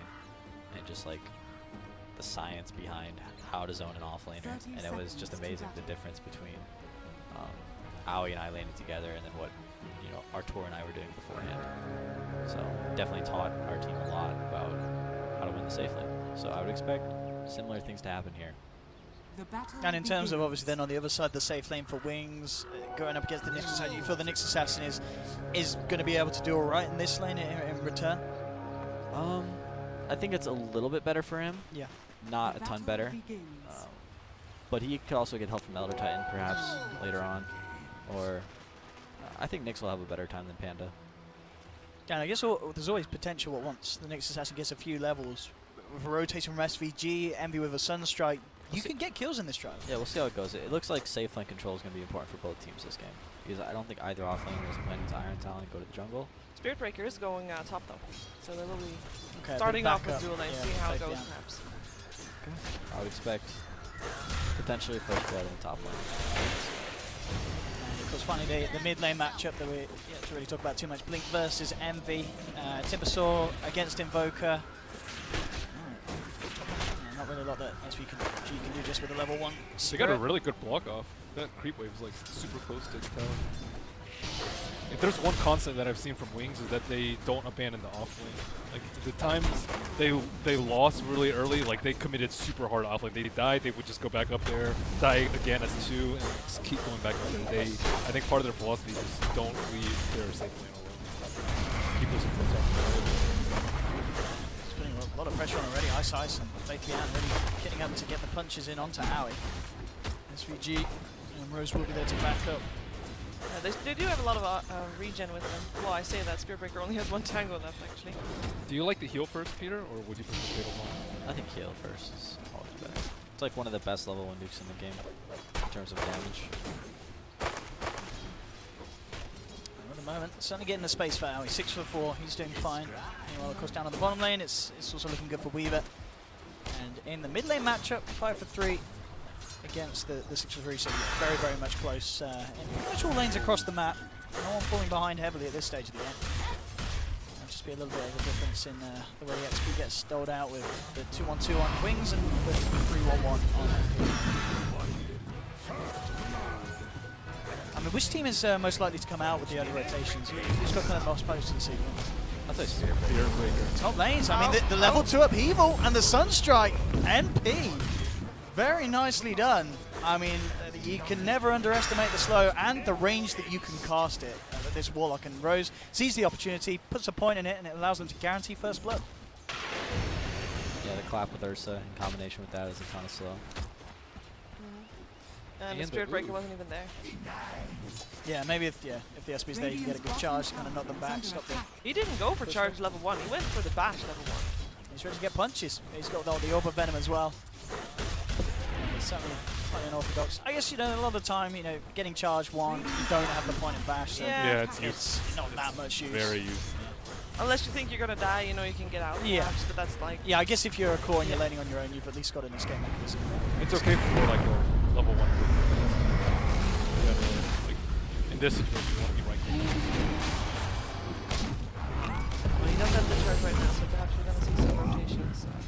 later on, depending on how far out anything's Again with this upheaval slow, it really does hurt Faith Bian. He managed to get obviously the mischance out onto the Ursa, but again with the Sunstrike, Envy picks up a second kill. And I mean, you called it, Peter. You said we're going to see the first blood up on this top lane. We are going to see the Brewmaster struggle, and he certainly is at the moment against this Charlie. Just doesn't really have any business being in that lane, I think. I don't think there's any way you can secure his farm in a lane like that, and that's why we generally don't see Pandas in the offlane. Generally don't see Pandas at all. Well, that too, but they kind of wanted some team fight in order to contest NP, so it wasn't a bad pick. You can pick, there's tons of great heroes in Dota, but one of the most important things is being able to lane them. Towards the top rune, SVG holding back the Spirit Record little stomp, but SVG's in trouble there. As Blink comes in with the rotation wings to get themselves a kill on the board. Managing SVG there, just trying to do his best to stop He's getting a hands on the rune, but ends up giving away his kill. Meanwhile, on the bottom and get the kill onto the Oracle. Looks like he was looking for the rune. MSS. That's a big finding kill, a kill. Potentially, was it? Can we look at Envy? Was that with the Sunstrike maybe as well to offer the damage? Yeah, it was. So Envy didn't get the kill, but MSS, of course, getting the last touch. But still, Envy so far 3 Sunstrikes, and he's managed to help out all 3 kills. Top lane again, Faith Bian. It's this upheaval slow. This time there'll be the charge to cancel it. Isai's trying to help out Faith. He's going to try for a TP out. Is he going to make it? Oh! The dodge. Very, very close. And Sunstrike was there, but Envy looks like he's got his own problems in the mid lane. Didn't manage to... Didn't have enough mana. Yeah, okay. Couldn't get it out. And this mid lane matchup CS-wise, I mean, Blink is coming out on top, but obviously the difference being that Envy has managed to get himself a nice bit of bounty from the kills he's been involved in with the Sunstrikes. Yeah, he's farming well. Pretty tough to CS up against the Timbersaw with the with the Quelling Blade, so they'll catch up. Invoker's the hero that kind of oftentimes struggles very early. So that's a spiker. MSS. Low. They're not going to be able to survive him. MSS has been doing very well on this bottom lane. He's got himself 15 CS, not bad against what Vince has been throwing at, and he is nearly reaching up to level 6. Oh, up towards the mid lane. Cold snap into the stomp. They've caught out Ice, and Envy again getting himself involved in another kill, now in a killing spree before the 6-minute mark. Blink's trying to come across with the Chakram, but he's low on mana. He'll have to get himself out. But this is an absolutely brilliant start for Envy on the Invoker. He was laning fine, the CS was there, and now on a killing spree, it's just going from strength to strength, and this is a fantastic start for MP. Yeah, they're doing really well. Aoi is definitely farming. Might see a kill attempt here. Yeah, look at this MSS straight up as soon as he hits Vendetta. He calls for SVG to come down and help him out. He's got his eyes onto Y. And yeah, with the stun, they'll do it. Envy was hoping to get involved. They didn't even need him. MSS enough damage on his own. MSS is playing perfectly on that bottom lane. Did he get mangoed there? Yeah, he mangoed himself. Yeah. I thought they might have known. I didn't know if he had. Oh, there's a charge coming. And a TP from the Timbersaw as well. Yeah, Aoi, he is still holding on to that 6 points, so he can put it into Enrage if he needs to. And, well, he's actually... Is he going to be able to play his way out of this one? I mean, Blink's low man, he's trying to bottle up, but yeah, the nuke damage is there. Hey, yeah, didn't put the point in the eye. Is there a reason for that? Maybe he wanted to save it. There you go. No, I don't know. He skills it now. Maybe he just wanted to accept his fate. Give Wings a bit of a leg up. I'm not sure if he would have been able to get away anyway, but then he The damage reduction is good. You could have gambled too. You could have like enraged and then got crashed. Maybe. Radiant's middle tower is under attack. It would have been powered. He wanted a free trip back to base. Looking to go on Envy. Yeah, I mean Envy is certainly what we want to look for. This is a very good start. I got a ward right there. He's got the back of SVG though, so already this becomes a lot harder for Wings to make anything happen. Oh, they're going back towards top. Warlock instead. Yep, they found him on his way off from the river. We'll get the level 2 heal out. Tries for the TP, but the bash is there. Ice with the RNG, but the heal might be strong enough. Rose backing up. If they can get Y in with a bit of nuke damage, they'll take it, and they do. Nicely done there with the Fortune's End into the Purifying Flames. Ooh, can he do this? And they also have another attack just in case. Stop. Oh, infused raindrops. Making the play of the game there really for Shadow. Saving his life. That item actually makes me a lot better. Yeah. I guess he has one of the ways. Yeah. Missing enough though. That's the question. Oh, now he wants it. Oh, one more touch. Oh, the miss. Oh. What is this game? Oh, Owie. Oh my god. Owie. Oh. He had Drunken Haze. I What mean, level? he tried. One Drunken Haze and one Brawler. That's what, like 55 maybe? Do the math, man. Wait, what's that? Miss chance 45% on the Drunken Haze. 45. Yeah, it's close enough. That's too bad. Yep. That. Yeah. That hurts. It does. MV in a really good position, of course, as we're seeing, and this is going to give him the Midas. We saw obviously earlier Wings move some heroes towards the mid, see if they could get an opportunity to shut him down, but it didn't happen. And what, 9-minute Midas, MV, very, very strong. Of course, over on the side of Wings, Blink still finding, he's keeping himself on par with this opponent. MSS with the rotation. Let's see if he can make something happen up towards the top. Now, looks like he's going to wrap round towards the mid lane. They do have a blue sentry out for Wings. They should see him, but meanwhile, down on the bottom lane, that's where the action's happening. Ice trying to charge in onto SVG. Grabbing up the stomp though, holds back the Spirit Breaker. SVG is going to be able to walk this one off. And now with the wraparound, MV and Owie actually coming in under cover of the smoke. They're looking to make Wings pay for this. They'll take down the Oracle. Now Owie turning towards Ice. Ice's in trouble. He's not going to get himself out of this. It's a double kill for Owie. Shadow desperately seeing if he can find something in return. He's trying to finish off MV. MV falling low, turns around, will lose his life, but they may be able to make Shadow pay. Shadow jukes it out. He's now got the backup of Blink coming over on the Timber Saw. So we'll end up at 2 for 1. Next assassin is almost there. Coming in from the back. Yeah, this could be a great wraparound from MSS. He's just going to go for the stun, and he has to be a little bit careful himself. First brew ulti is available as well. Wings sticking around for this one. So, I mean, at the end of the day, they lose both their supports. Owie does get a double kill, but you're losing MV's life. MV. Did MV get a chance to use the Midas actually as well? Can we have a look? He did. It's all good. Midas is on call now. He's fine. So Brewmaster just hit level 6. Is Wings the team to instantly try and find a fight with that? Warlock 6-2 though. Oh yeah. Get to be a little bit I don't careful. think Wings is necessarily like. I mean, they'll take a fight, but they won't start. Yeah, I don't know if they want it that badly. They still have Weaver and Embersaw to farm up a bit. That if you can get a good clap into an ult, I mean, that's definitely a good fight for Wings.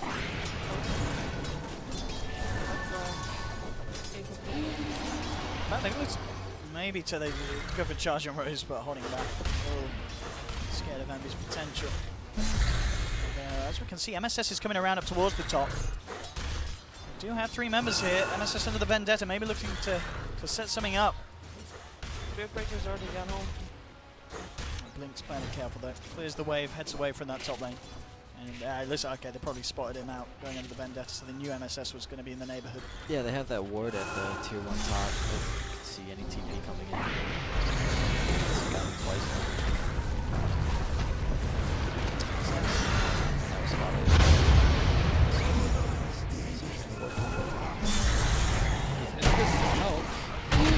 Gonna go with a cold snap. To the stun, dropping the chaotic offering for this one. He has got the timber chain, it's not going to get him out in time though. He's out. He's have turned up to the fight with Shadow and Faith Beyond. Envy trying for the TP. He's not going to make it. MSS tries for the TP as well, but it's going to be cancelled by Ice with the ultimate. They'll clean up both of those and the chaotic offering golem as well. So they may have lost their mid laner, but they make MP pay for it. And as we can see now, Wings catching up in kills. 2 highest net worth on the board, and it's looking to be a very strong game for the Weaver. Up to 5k net worth, and yeah, this is where Wings, they've hit the on switch. They're ready to go. They're ready to fight. They'll look towards SVG, trying to keep himself alive with the stomp. Give himself some time to back up. Rose is immediately teeping out. He's bailing as SVG may be a little bit left for dead here. Rose says, I'm out, son. We're leaving you for dead. Wings pick up another, and now the pace of the game is getting a little scary now for MP, as Wings seeming to get everything moving together and finding their momentum. Yeah, finding towers. That's the big difference between Wings and MP right now. Like you asked earlier if they should try and fight when they had the Brewmaster ultimate, and then MP tried to do the exact same thing. They probably like, oh, we have Rock, we can definitely take this fight even if it's under the T1, and then they didn't respect the Spirit Breaker and just tried way too hard. Like they could have just slow sieged a tower. They didn't actually have to kill the Timbers. They can use Force Spears and tank and all that creeps die from Chakra, but and they have the Blight Stone on him, so he is their main sieger. But it's just way too.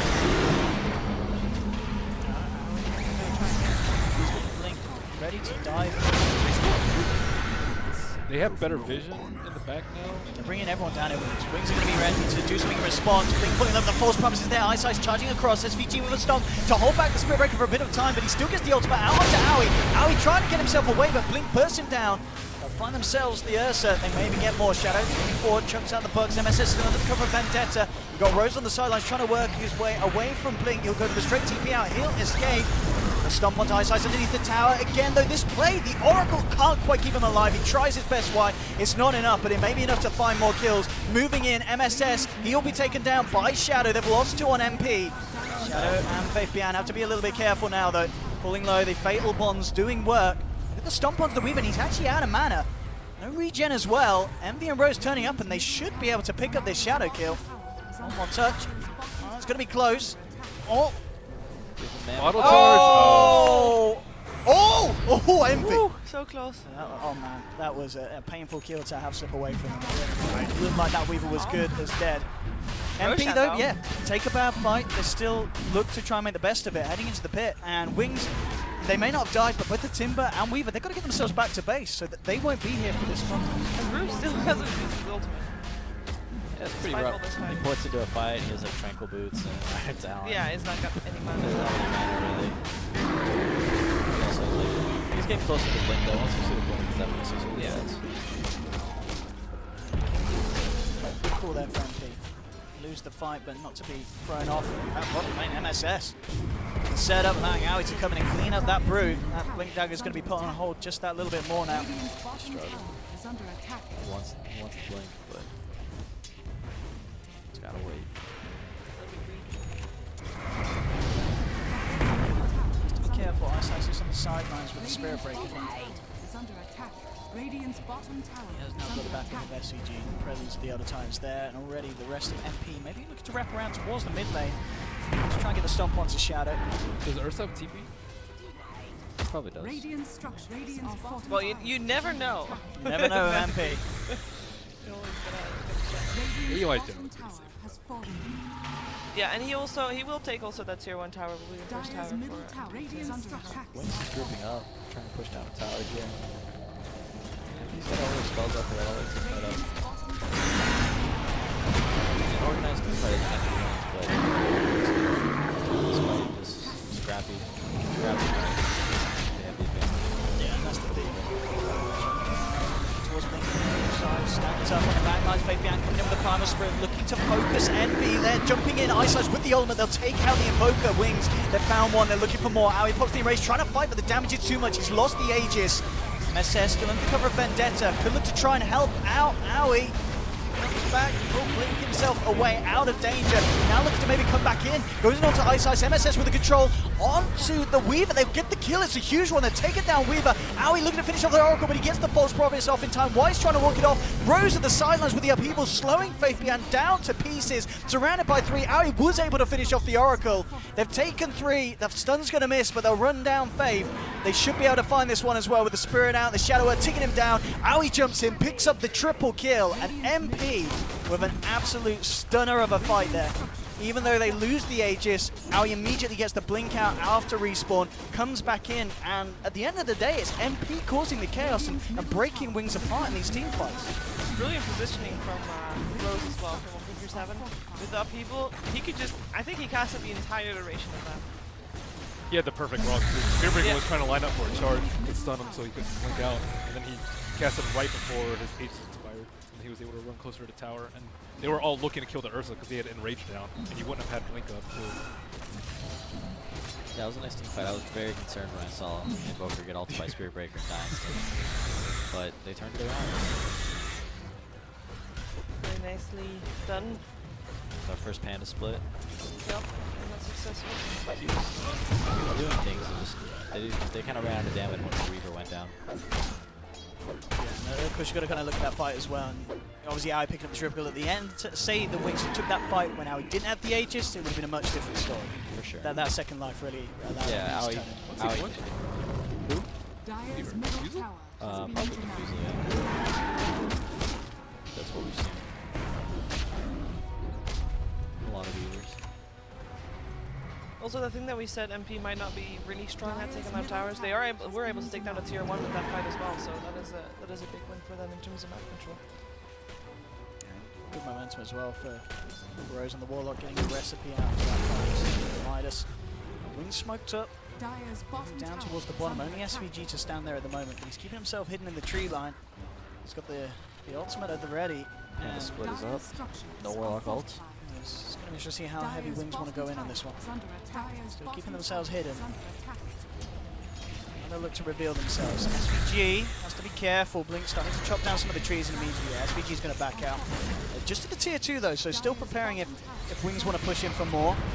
Wings almost certainly looking to finish up this tier 1. Playing it very scared though, Wings. They're backing off. They know that MP could potentially look for a fight. Chaotic Offerings just come back off cooldown. So it could be something that Wings were bearing in mind. MSS trying to get the lead in onto the Weaver, but immediately scooching away. Second Midas for MP. Coming up on the Warlock. Very much ready to fight down here. Wings. They got the Nyx assassin sentry down. Sticking around. So they know. Jump's going to be popped from MP, looking to help MP close the gap. Stomp's not going to connect. They won't get the sleep onto anyone on Wings. He's backing away. Owie jumps forward. The Shadow will be disarmed. He's still with MSS leading the way, but Wings respecting the power of MP that we've seen in the last few fights and just avoiding it and looking for the best opportunity to turn back into it. They're waiting for the Spirit Breaker, as you said. Coming across map. Panda's got the blink. They're ready. Yep. Great. Kick it off, jumps in, forces down the enrage from Owie. The charge is going to be cancelled though. And Wings are going to hold back off.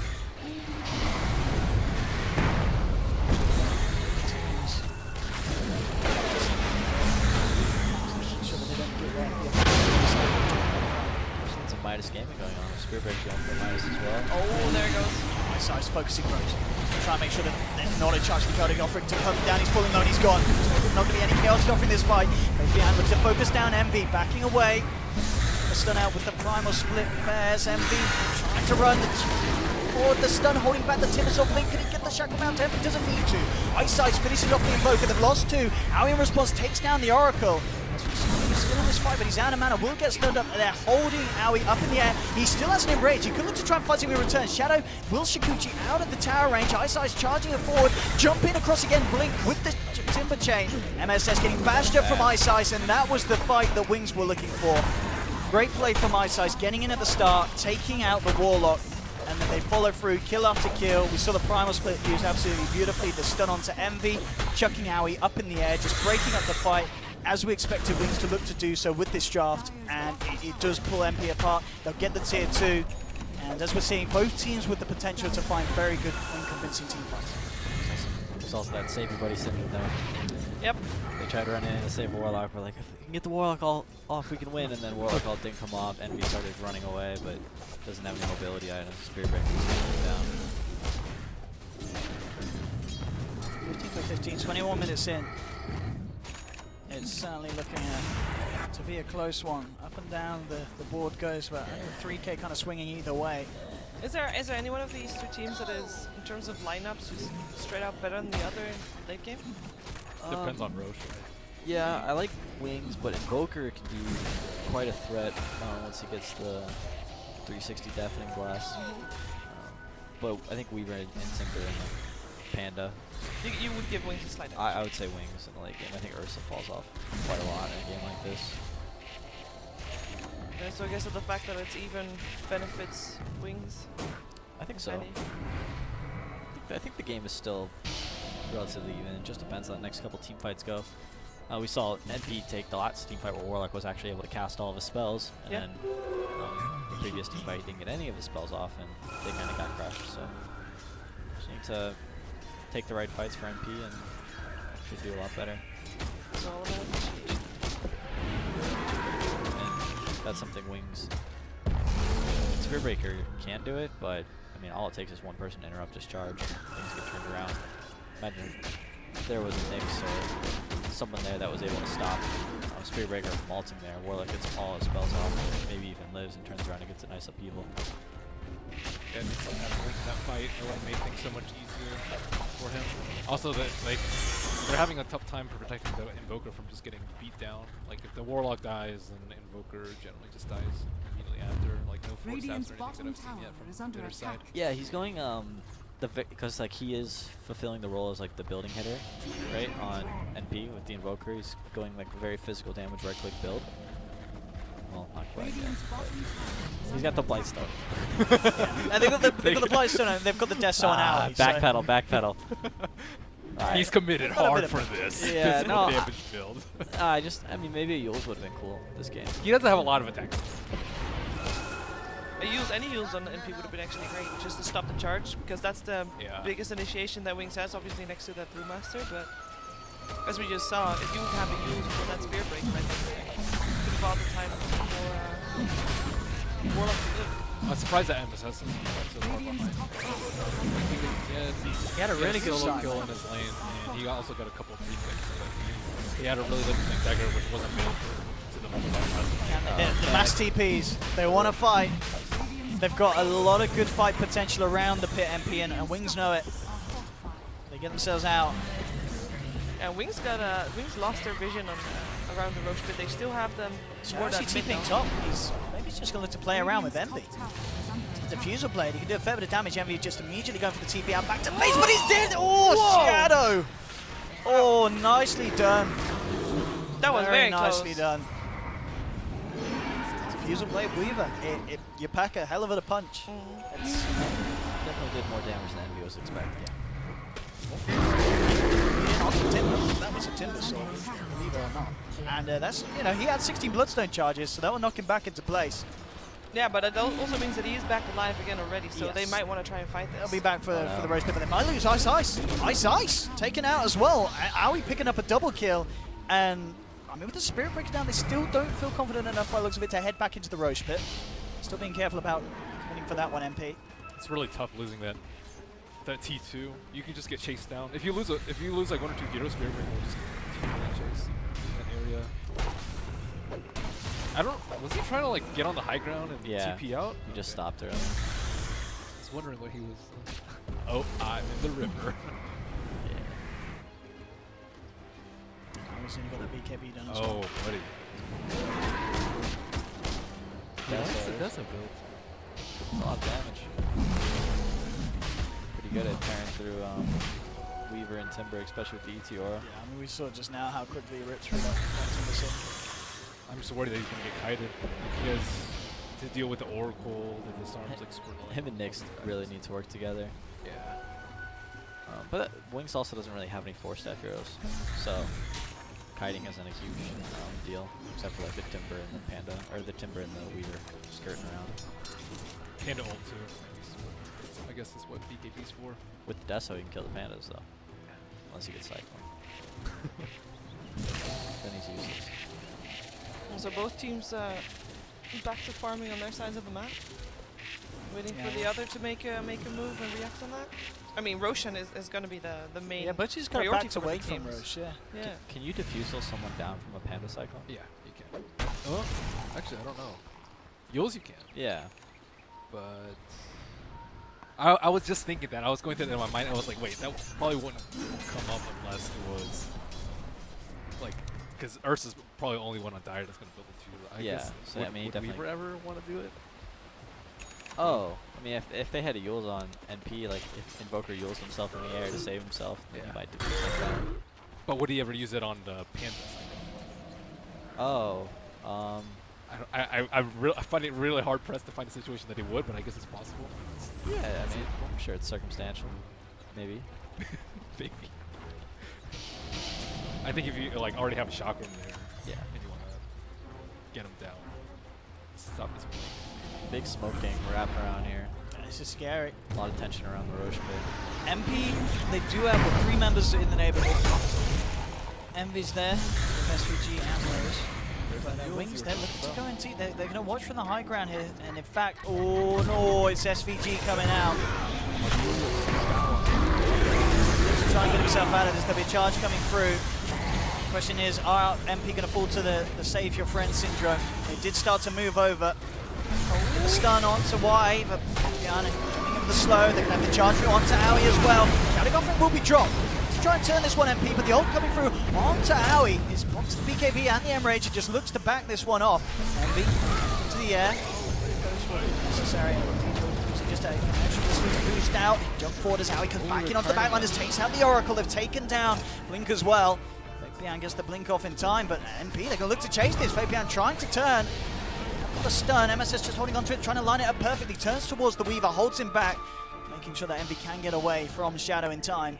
And the rest of them do get out. So this time Wings, you know, they look for the fight. They do find SVG, but MP with the save your friend strat, it works out. They get 2 quick heroes back in response. It was looking pretty bad for them there, but they managed to turn it around. Really well played from Owie, able to jump back out of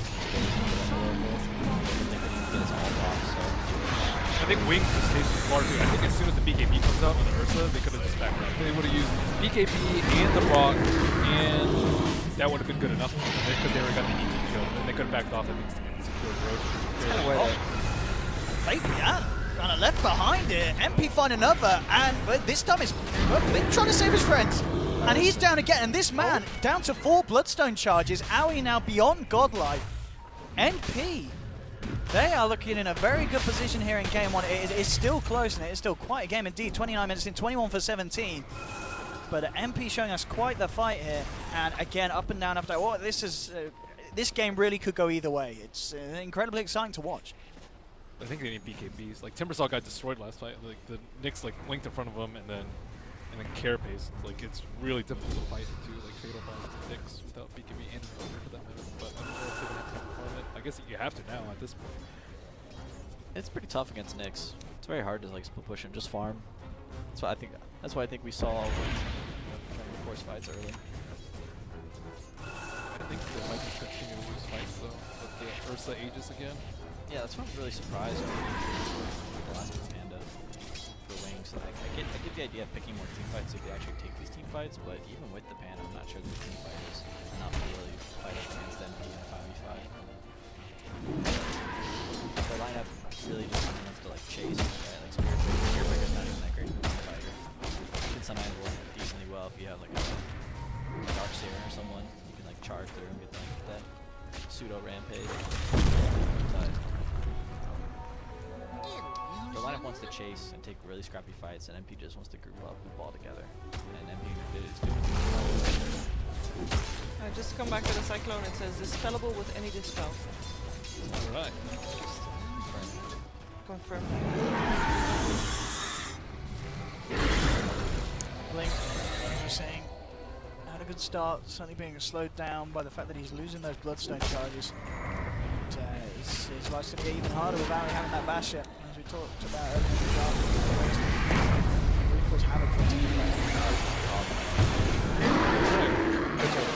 Ice went for Shadow Blade. I think they're trying to catch him with He was trying to hide for so long with it on the side lane, waiting for him to push. They have to knock out. They've got the vision here. Juke out the stun. Going to get himself out. Tried to charge, but the spike carapace there from MSS. Wings are trying to come in and fight this one. They've got the false promise onto Ice, allowing him to back up. Howie's already used the enrage. Will blink himself away. Send out Bugs. Shadow still seems to find a lead in onto this one. Rose trying to walk his way off with the Limit. The Diffusal Blade charge. Shadow with the BKB. They want to finish off this Warlock kill. He can't get off the golem in time. He tries to. Owie though turns around with the bash onto Shadow. Can't finish him. And now Owie's in trouble. He's got no enrage. BKB's going to fall off in a minute. Finish him off. Still got the primal split. Bears moving in. MP trying to back themselves onto base. They'll chuck MSS up into the air. G with the Yules up. The stomp to try and hold them back, but SVG's out. Owie trying to get away. Fabian blinks forward. The heal actually working in Owie's favor, but they've already lost 3. They end up losing Envy. Wings diving tier 3s here, looking for MSS. It's a double kill for Shadow, knocking 4 down to the deck. None of these heroes with buyback, so Wings will be able to back up, take the tier 2, maybe even more. But a massive fight for them there. A huge gold swing of over 3,000. And Wings just played that absolutely perfectly. Spearbreaker's a fast hero. I cannot believe he dodged all those spells. He's pretty quick. You heard the sound of the column dropping from the... It was so... If you got that out... Split second. I don't necessarily know that that's just a golem kind of leave there. I mean, Weaver was BKB and Diffuser was just going absolutely ham. Owie jumping in. Now they get the golem drop, and immediately the false promise out to blink. They can turn. Ice charges in. They're holding Owie back. SVG coming in, and he has a good stomp. Still Wings. They may even choose to turn and kill some of these heroes. I mean, SVG needs to be scaring Fabian. Now he jumps in as well. Can Fabian get himself out? The mischance! Oh, nearly doing it there for him. Shadow comes back in, can't quite finish off SVG. Aoi, going to chase down Shadow. Go for this one. Shikuchi's there. He's going to go for the blind blink. Shadow jukes it out, but he's not going to be able to juke out MSS, and they will get the kill. A big kill for Aoi to find, shutting down Shadow on the Weaver. So again, MP, it's a bad team fight for them overall, but they find themselves a few scraps on the back lines of it, and they do stop Wings from taking the racks. But they do lose the tier 2 and the tier 3 in that top lane. And the gem. On the upside, NP still has that Aegis if they want to make something happen. Although they did lose their cooldowns as well. Expiring. Relative should be but yeah, Aoi's kind of untouchable right now. Should they have put the Aegis on AOI? On AOI? Because he was the only one that didn't actually die. I think so. They just kite him low. Yeah, they could have. But decision. Gotta carry that value. Yeah, once again we see them trying to save the Warlock, who is just continually getting rushed by Wings. Yeah, that fight went bad initially because they missed the stun on Spearbreaker, and they were able to get Oracle all around.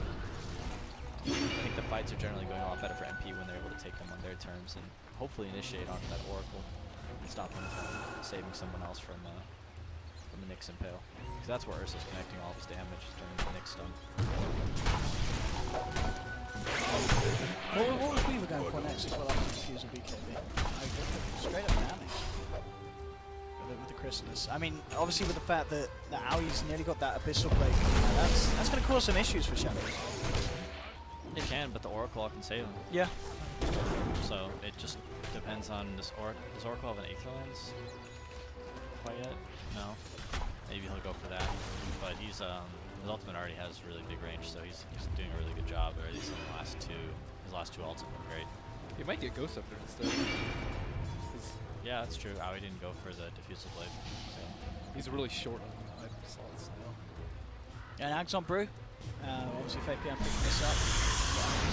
Duration and such. He's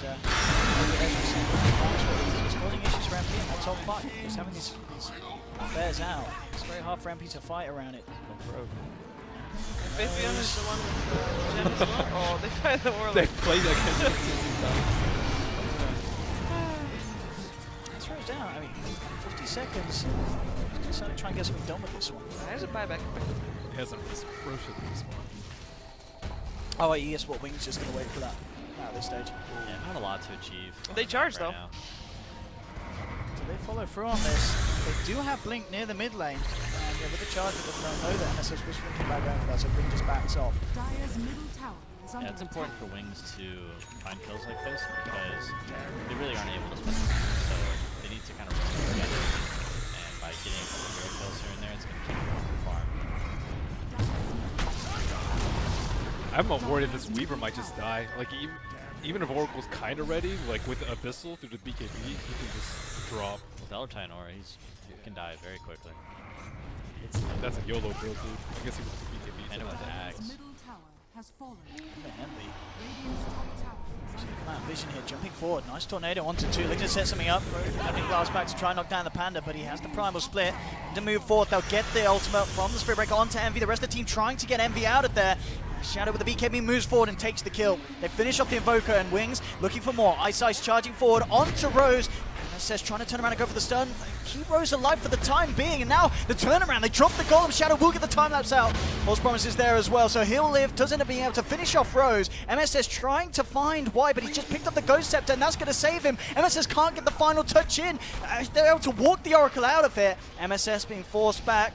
Ice still playing around with the Shadow Blade, gets out, Blink jumps forward, looking for MSS, but the Spike carapace is up, turns around, burns them out of faith beyond, but Blink moves in, chops down another. Aoi will find the Oracle in return. There's going to be a buyback from MSS. It's a good sleep from SVG, setting up a beautiful stun from MSS. They've found one. They're going to be able to find Faith Beyond as well by the looks of it. He's out of mana. He's down as well, and that play from SVG, a beautiful stomp into MSS's buyback, stun onto 2, allows MP to keep the base alive and hold back Wings for another day. Yeah, they sniped the gem, so really big turnaround there for MP. Smart buyback from MSS. Probably praying for Roche to be up right now. That would have been so nice. Huge for them. It's just about a minute or so here. Abyssal done for Aoi off the back of that. Yeah, Warlock managed to get a Blink Dagger off the back of that as well, so okay, maybe less out of position next time. Oh, an Envy. Very nicely done. Comes into the lane with the bots and the dust at the ready. He sees the Spirit Breaker walking past and he says, thank you very much. I'll take myself a free solo kill. Envy there with the plays. This game, 28-25. It really could go either way still. It's incredibly close. Obviously a lot of people enjoying the MP Wings final that we saw in the Northern Arena. This series already game 1. Looking to be potentially even more exciting. This is some crazy Dota from both teams. And Aoi, he's already found himself a free pick-off. He jumps in. He has to get himself out now though, but he does have the backup of his team. Yules onto him to set him up. Shadow jumping forward. Yules, MSS with the stun timing. Perfectly done. Oh, MSS. Beautifully timed. They'll take down the weave. He buybacks and time lapses in. They're looking to desperately finish off Aoi. Aoi's falling low. This is a great time for Wings to take a fight because they know Roshan's going to be up soon. So if they can stop MP from getting their chance to get a hands on it, and well, they are going to take down Aoi, so that's a good start to maintaining control of this. Did, of course, cost the Weaver buyback. The rest of MP get themselves out. So still, overall, a good swing there for MP. But now at this position where Ursa's out for 70 seconds, Wings, I mean, the question is, can they actually take Roshan before Ursa comes back? Is it worth using buyback to get the Rosh, or at least I mean, if you get the Rosh, I think Shadow's going to be happy. I still can't believe they took that fight. Yeah, I don't think they're going to be able to take Rosh either. I think that with the Elder Titan Spirit kind of floating in there. Also that. Yep. It's, I mean, Wings desperately want that. They kind of need this with that buyback used on the Weaver. But yeah, as you said, MP, with their 4 heroes alive, they're not going to make it easy for Wings to get that opportunity. And that's just back in 30 seconds. There's a charge. They want to do something to try and take this fight whilst they've got the numbers advantage. They hold down the charge, just forcing MP to back up into the pit. They're going to go for it. Wings desperately needing this Roshan. 20 seconds and Ursa's back. Again, sending the Spirit, the Tornado, as you said, it's so hard for Wings to take. It really is. And MP buying time to the point where we may see Aoi coming back alive before Wings can finish this off. And then at that stage, Wings have got to be very careful about how they take a fight around the pit. Does he have money for bots on the Ursa? Could do it, could sell the face, pick it up, but Wings trying to start the fight off. Says, good stun onto 2. The meteor will be dropped. Faith Beyond jumping forward again. The spike Carapace holding back Faith Beyond's chance to get the promise split off. Rose drops the chaotic offering, going for the upheaval from the sidelines. Why? Trying to nuke down MSS. He's not going to do it. Kevy's pop from Aoi. MSS jumping in again, hitting these stuns with a Sunstrike as well. They take down Faith Beyond. And MP moving in for more, leading the way, jumping in. Why? Trying for the TPL. It looks like he's going to make it, able to hide in the tree line only just. It's a sweet little play, but this MP, you know, they get the kill. They have the Ursa. They'll head into the pit. And MP starting to climb a little bit ahead, it certainly feels like, with those last few plays. And they can take Roshan so fast, so there's no way that Wings can contest this. Wings is playing very different. I'm not like super impressed by all of their decision making as I usually am. I really don't think they had any business being in that Roche pit. I think they're better off just farming and pushing out lanes. Elder Titan. They didn't even get close. Like it wasn't even below half HP. No, not so. But MSS. With Aoi, I mean, you can just walk around. He talks about this combo, maybe if they utilized it earlier. Take that. He's got to get that farm for the eggs. He's taking priority, he says MSS. But MP, they've got to feel pretty good. But this is, we've seen this story so many times before. MP having a good game, and then it really can swing back round. And especially against a team like Wings. Obviously, Wings still have all the tier 2s standing. We're nowhere near kind of the timing where MP is going to look to push up. As we said earlier, not the best tower pushers. And I guess they've got the Invoker. They have got the Deso on Aoi, but very much more a fighting side. And as we've seen, now with an Invis rune, seeing if he can find anything here. Has to be a little careful, Wings, with the 3-man alive. This is about Ursa's peak when he's strongest. Third Roche, and they, like, ideally you want to end the game pretty shortly thereafter, or at least team wipe them a few times. So they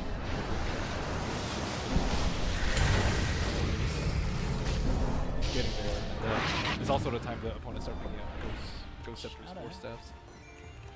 Weaver's definitely falling behind them, so not the biggest concern.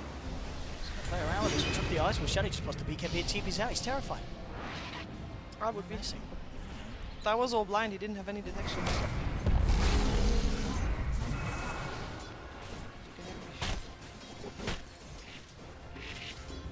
Looks like NP is maybe thinking about pressuring top lane a bit more. They already have the wards placed behind the tower and on the high ground on the right side next to the tower as well. Yeah, they've got really good vision. What's Weaver going for? Is he gonna complete Daedalus? Yeah, he bought back and then he upgraded his diffusal. And probably made the diffusal or maybe the Bloodthorn. I think I would like pipe on him a lot. I think they really need to push. Could be useful against Ursa. Would be useful against Ursa. Yeah. At the same time though, I can just see him dying in an abyssal super easy. Very true, Oracle's gotta have his back. It's a tough life to be on Oracle. Yeah, it's a tough job. Top tower is under attack. So many people to save. It's just everything's so fast. If Ursa jumps you, you're dead. Yeah, no, you're definitely Oracle will jump you. You have to like precast Ghost. Usually it's gonna happen. If it jumps too fast, like, you have to be closer without aiming. It's not going to fight just because they don't really have so fights. They're just like the game like things like gems, so wards. Something. MSS finding the tower. Aoi to finish off the kill. There'll be a tornado from Envy. MP moving in, but Fabian jumps in response with the primal split. They'll look towards Aoi. Himself away. A nice ult from SVG holding back the proceeds of Wings. Still the split surrounding Envy, chucking him up in the air. They'll take down MSS. The chaotic offering gets dropped in response. Aoi with the BKB trying to get his way out of this. Last panda. They'll should be able to find it. It's close. Oh, that was so close. And now Fabian might be able to help them turn it around. They've got a Daedalus complete on Weaver. Shadow now dealing a lot of damage. Aoi's going to get ripped down. They've lost to is a double kill for Shadow. They're trying to get the rest of them out of it. MP, Envy, and SVG on the retreat, but Wings, they're chasing. Envy with a nice tornado to hold back Fabian. Good Sunstrike as well as he manages to get a kill on the way out. Envy with the swag play. But still overall, Envy do lose the 2. Finding the Oracle in return. Now he's down for 65 seconds. Neither of these heroes with buyback available. We'll see if Wings are able to get anything done with this opening. Obviously already taken down all the tier 2s. If they get anything, it would have to be a tier 3. That first tornado ruined them. Yeah, you saw that one mistake from MP in that team fight, and I think the most impressive thing was Wings saw that tornado and said, hey, let's take this fight. They just messed up. And Fabian jumped in. This is here. Started the fight. Shadow with the BKB, just forcing out the fortification from MP. Rex nearly falling. Ice just walks in with the Shadow Blade, gets the ult straight up onto Envy. Rose trying to do his best with the Lotus Orb onto Envy, but is it going to be enough to save him? Oh, he's so low with the Glimmer Cape. Rose just with the plays, the heal, the Lotus Orb and the Glimmer Cape, keeping Envy alive, allowing MP to turn around, look towards Ice. Cold Snap's there to cancel the charge, and they'll take the Spirit Breaker down and force Wings back for the time being. Rose just, he had Envy's back there. Melee Rex still down though, so you know Wings did. They still get the objective. Absolutely. But they didn't get Envy, and Envy sitting on a lot of money as well. 5.8k. Yeah, it looks like it was going to be just getting the Octarine done. He had Aegis anyway. Yeah, he had Aegis. It just disappeared as well. So Aegis and Cheese both gone. Gotta wait for another cycle. Yeah, that fight was really big for Weaver. I think he went up like 3 or 4k net worth, and his items are starting to look a lot better. Timbersaw all of a sudden is just top farming by far. Not sure what happened. I mean, this is Blink as well. He kind of went from 16 Bloodstone charges down to 4. And as you said, he's just been farming it up an absolute treat. Yeah. That tornado, I guess. I think Oracle's just become much more aware of the game. It's just like last thing, the first couple fights, he was just way out of position, just dies instantly. Now he just stays way back and make sure he gets at least his ult off on somebody in a fight. Misfortune Sens have been very on point as well. When he didn't die at the start. Which one's that? Is that the W? You mean False Promise? The one, no, I mean Fortune, the one that purges and stuns people. Oh, that one, yeah. Yeah, you're right. That one. That one. One of these magical spells that Oracle. I played him a couple times.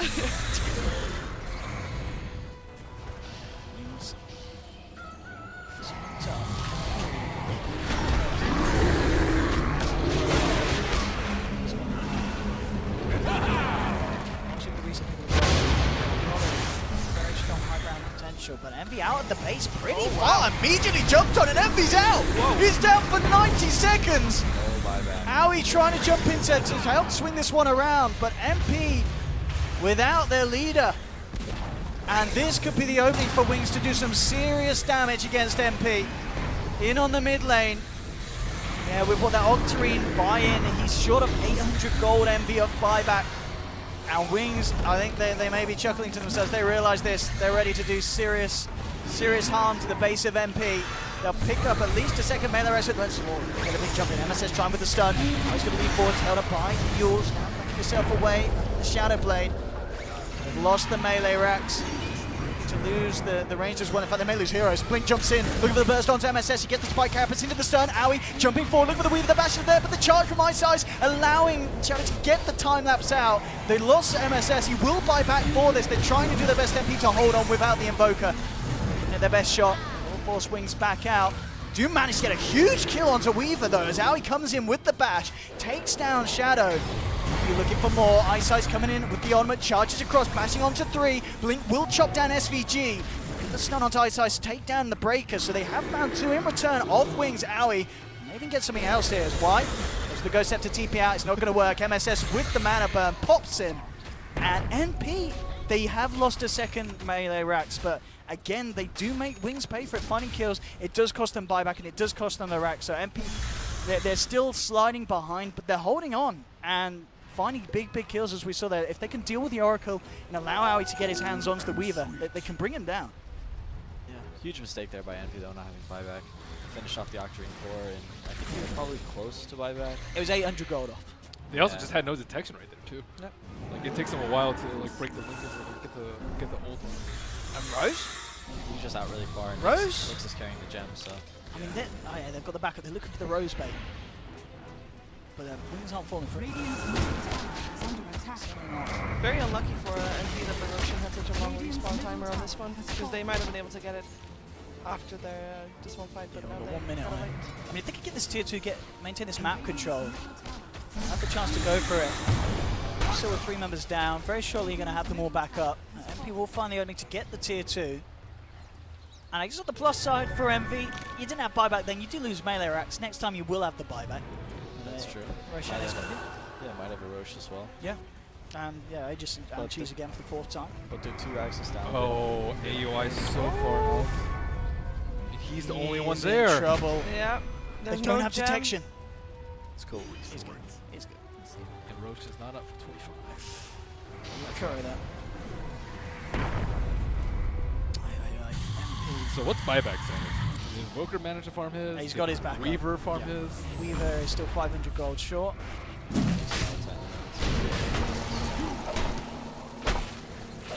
Ursula also does not have one. 1k off.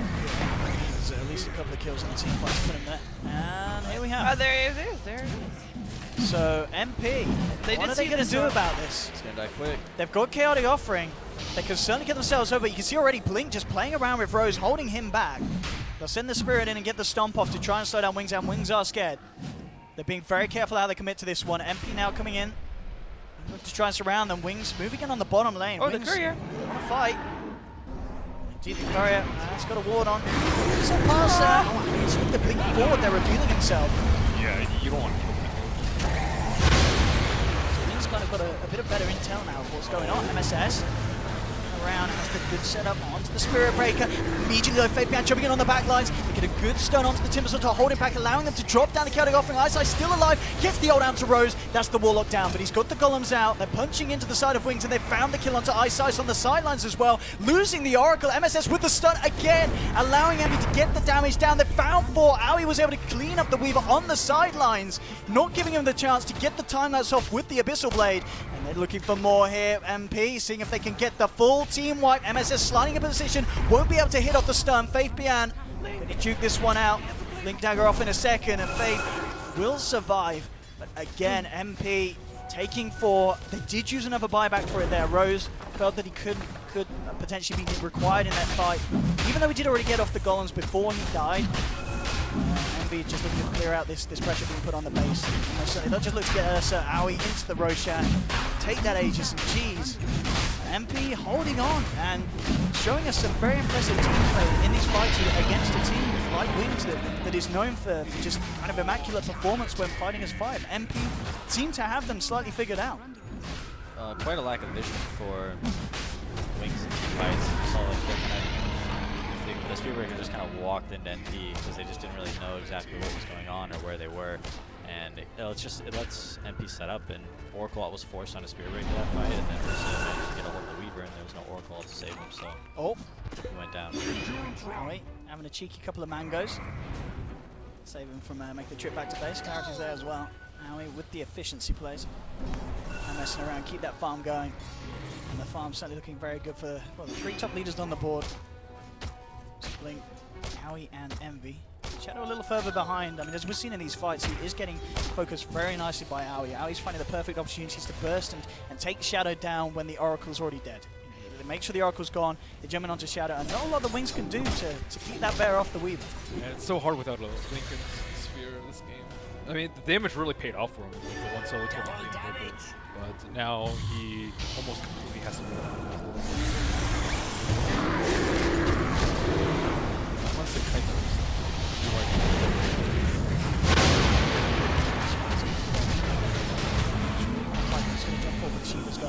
slow out onto 2, fake behind into the middle as well. Howie in response jumps immediately onto the Panda. Panda gets himself up in the air, but the Deafening Blast from Envy finishes him off. A good ultimate there from SVG. False Promise comes out in time onto Blink. There'll be a buyback from the Panda. Brewmaster trying to get himself back into this one. Howie looking to chase down Shadow, but Shadow's able to Shikuchi away. And keep themselves alive on the sidelines. They're looking to chase Shadow down.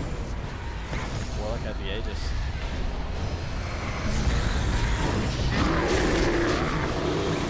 Blink. Spike Carapace up, Envy coming in, Tornado. The Golem down, Sunstrike's well onto Blink, and there's the Hex from Envy as well. He's just picked it up before this fight. Will get purged off by the Oracle, but they've lost Ice Ice. Wise falling low as well. They have to False Promise himself, allowing Wings to get up, Blink out onto the north. Towards this, as the Glimmer Cape comes out just in time from Rose. Shadow still trying to play around with this. They've finished off MSS as well as Envy. Now Howie versus Shadow. Howie would need a good bash to deal with this one. Fabian's coming in as well, and MP, they're starting to falter, they're starting to slip. Triple kill for Blink. Clean up the Golems as well. And again, this time, it's going to be Wings feeling a little bit more confident with the outcome of that fight. They did cost them the buyback on the Brewmaster. And now the buyback will come out from MP. Realizing he is going to be needed because Wings ready to come in hard down the mid lane potentially. There's no chaotic offering from Rose. MSS is dead for 70. I mean, SVG close to dead for a minute. This is a very rocky position for MP to be in. And kind of like we've seen before with the top lane and the middle lane. MP, he's got to come out with big plays. MSS just had the money back in.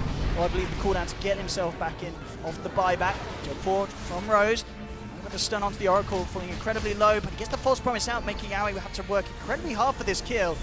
Should still pop by the looks of it. Envy coming in and will allow him to get that kill done. That's going to be the gem on the decks as well from Wings. So MP to pick that up. 56 minutes, an absolute bloodbath between both sides. Yeah, both range barracks have gone down in the mid and top lane. I do Tier think 4 towers doing damage. Does Brewmaster still have his gem? Because they just took their own gem back, so. Ah, okay. Yeah. Yeah, he died and bought back when he was able to get a split off and took a really good team fight. I think Envy's got to, I don't know what you guys think, but you got to chill out with these tornadoes and these team fights. That ruined him again. It really did. I just feel like Aui's finding targets that he wants to get on, and he's finally able to stick on them and do damage, and all of a sudden a tornado comes out of nowhere. But they look so pretty with this set. Yeah, I mean, it's... And then it'll lose you the team fight because he's just standing there as Ursa. He has like precious few seconds to do damage. Yeah. I mean, he's doing cool combos on Invoker. It's just, you got to work with your team. Yeah, the wrong timing. Well, the range racks on the mid lane found, so Wings gets that out of the fight still. Yeah, so like Invoker and working on like buybacks, and then a bunch of skills on like gold. Yeah, Nyx Assassin also still. MK beat now, Ursa. Tired of the haze.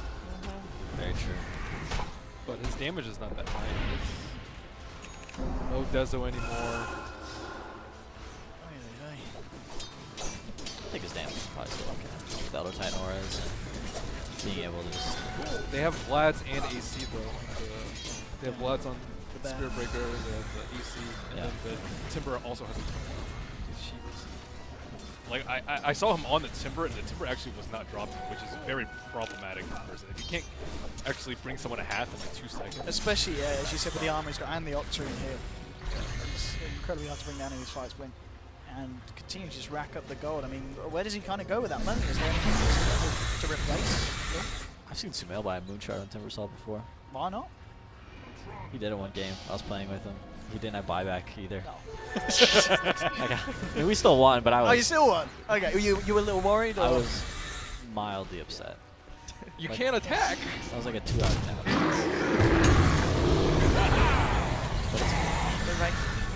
it's just a game, right? Wait, did he eat the Moonshard? Yeah. I thought he might have.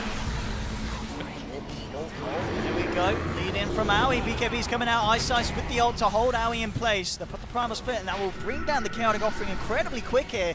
Wings looking to move in for more, they'll take down MSS and he does not have buyback. Shackle holding back Envy, got to charge him from the breaker onto Aoi. Aoi, he's not got a BKB, he's not got him raised, they're both on cooldown. He's alone. And Wings are coming down here, he does not have boost travel as well, no way of getting out of this 11 rage in 5 seconds. He has the controls there, and he can't play his way out of this one. Aoi's out and down. Only 29 goals, so in a little while he will have buyback. Yeah, it's close. I mean, it's 20, very close. 20 seconds, yeah. Not 20 goal.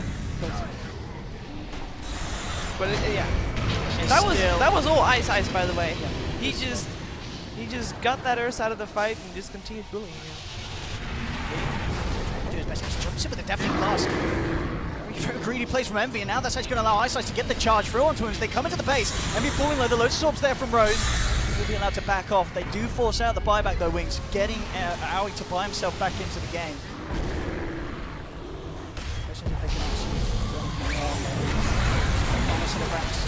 Tier 3 on the bottom lane.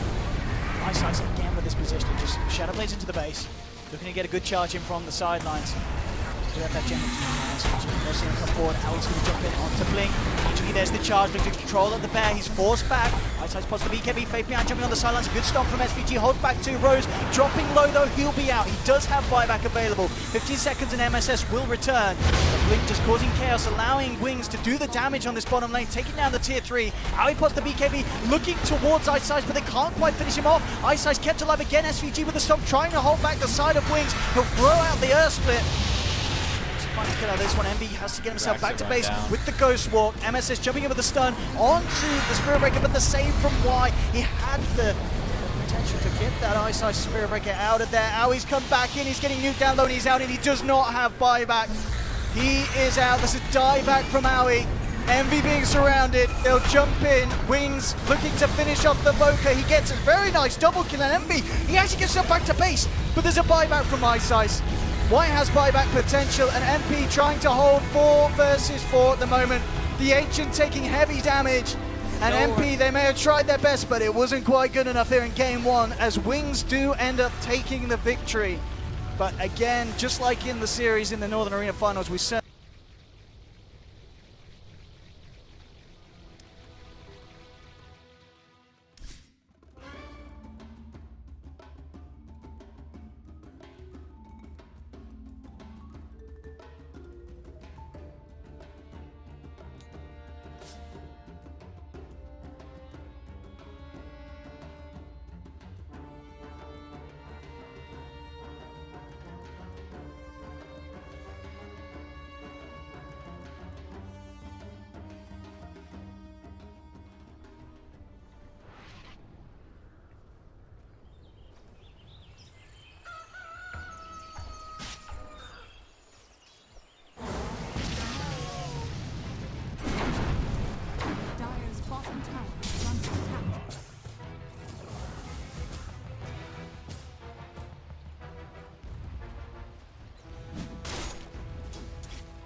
just as well.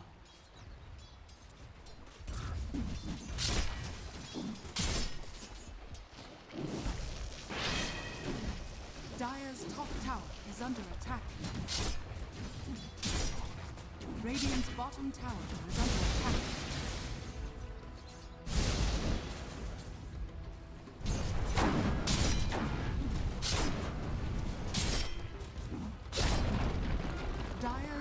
tower has fallen.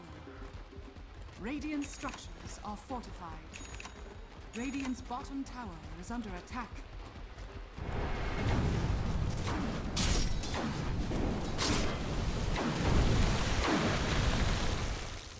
Dire's top tower is under attack.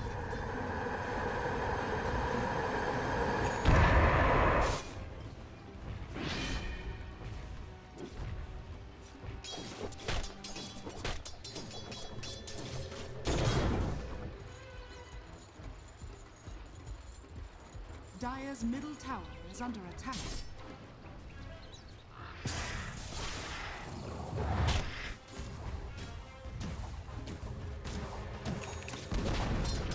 Dire's middle tower has fallen.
Dire's bottom tower is under attack.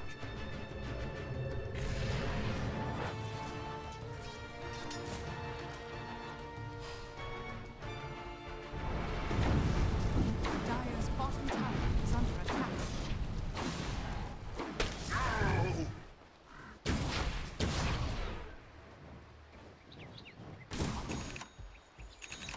Dire's bottom tower is under attack. Visibility.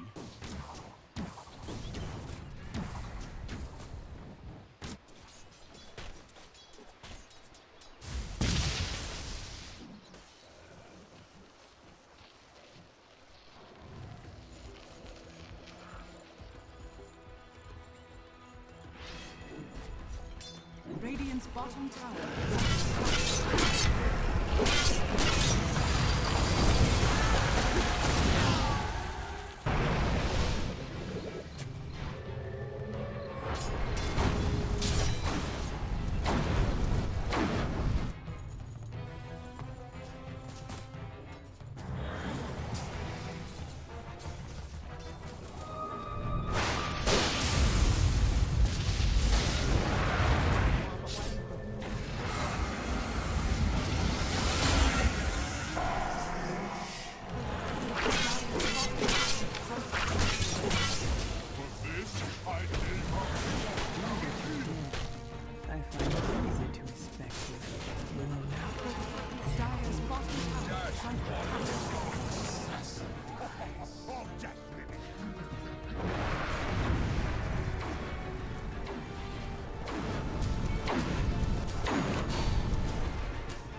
Dire's bottom tower has fallen.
Dire's middle tower is under attack.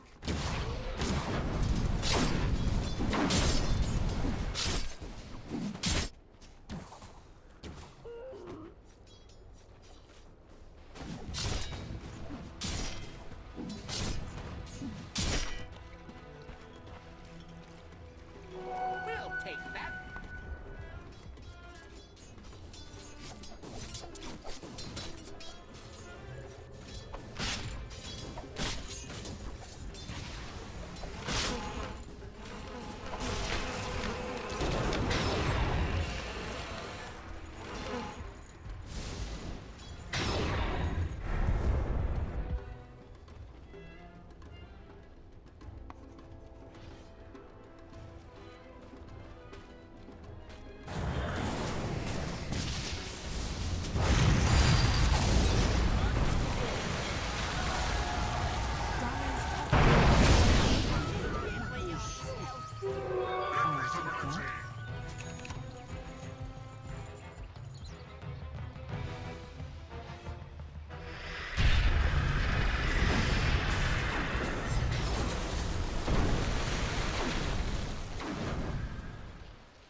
Dire's middle tower is under attack.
Radiant's top tower is under attack.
Dire's top tower is under attack.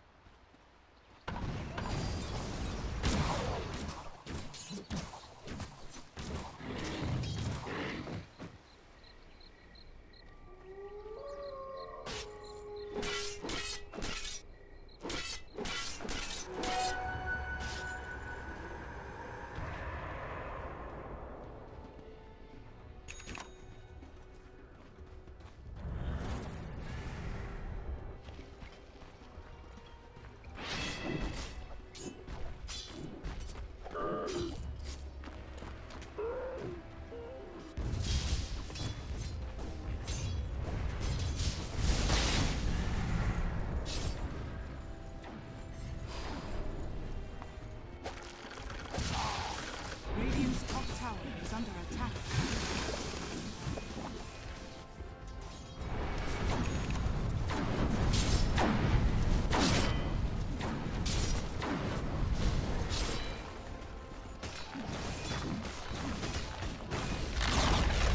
Radiant's top tower has fallen.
Radiant's middle tower is under attack.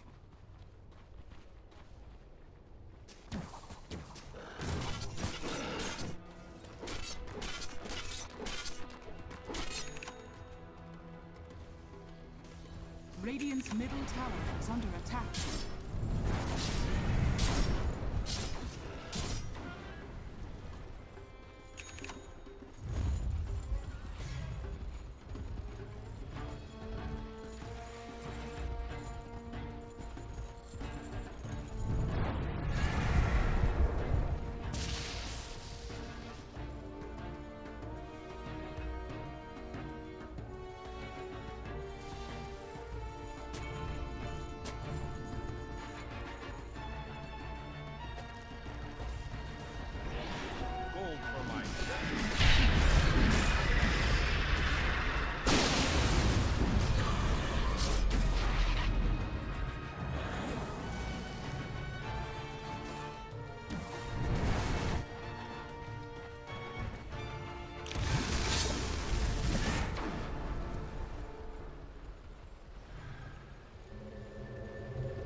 Radiant's bottom tower is under attack.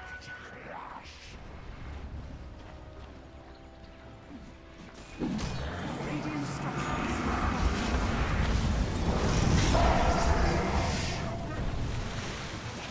silence. Radiant's bottom tower is falling.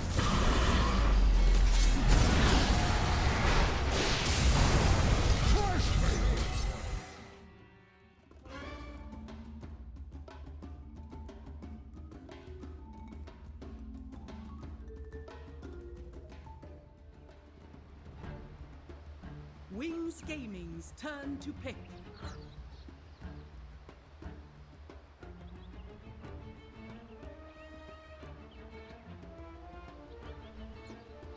Reserve time. 10 seconds remaining. 5 seconds remaining. Wings Gaming's turn to pick.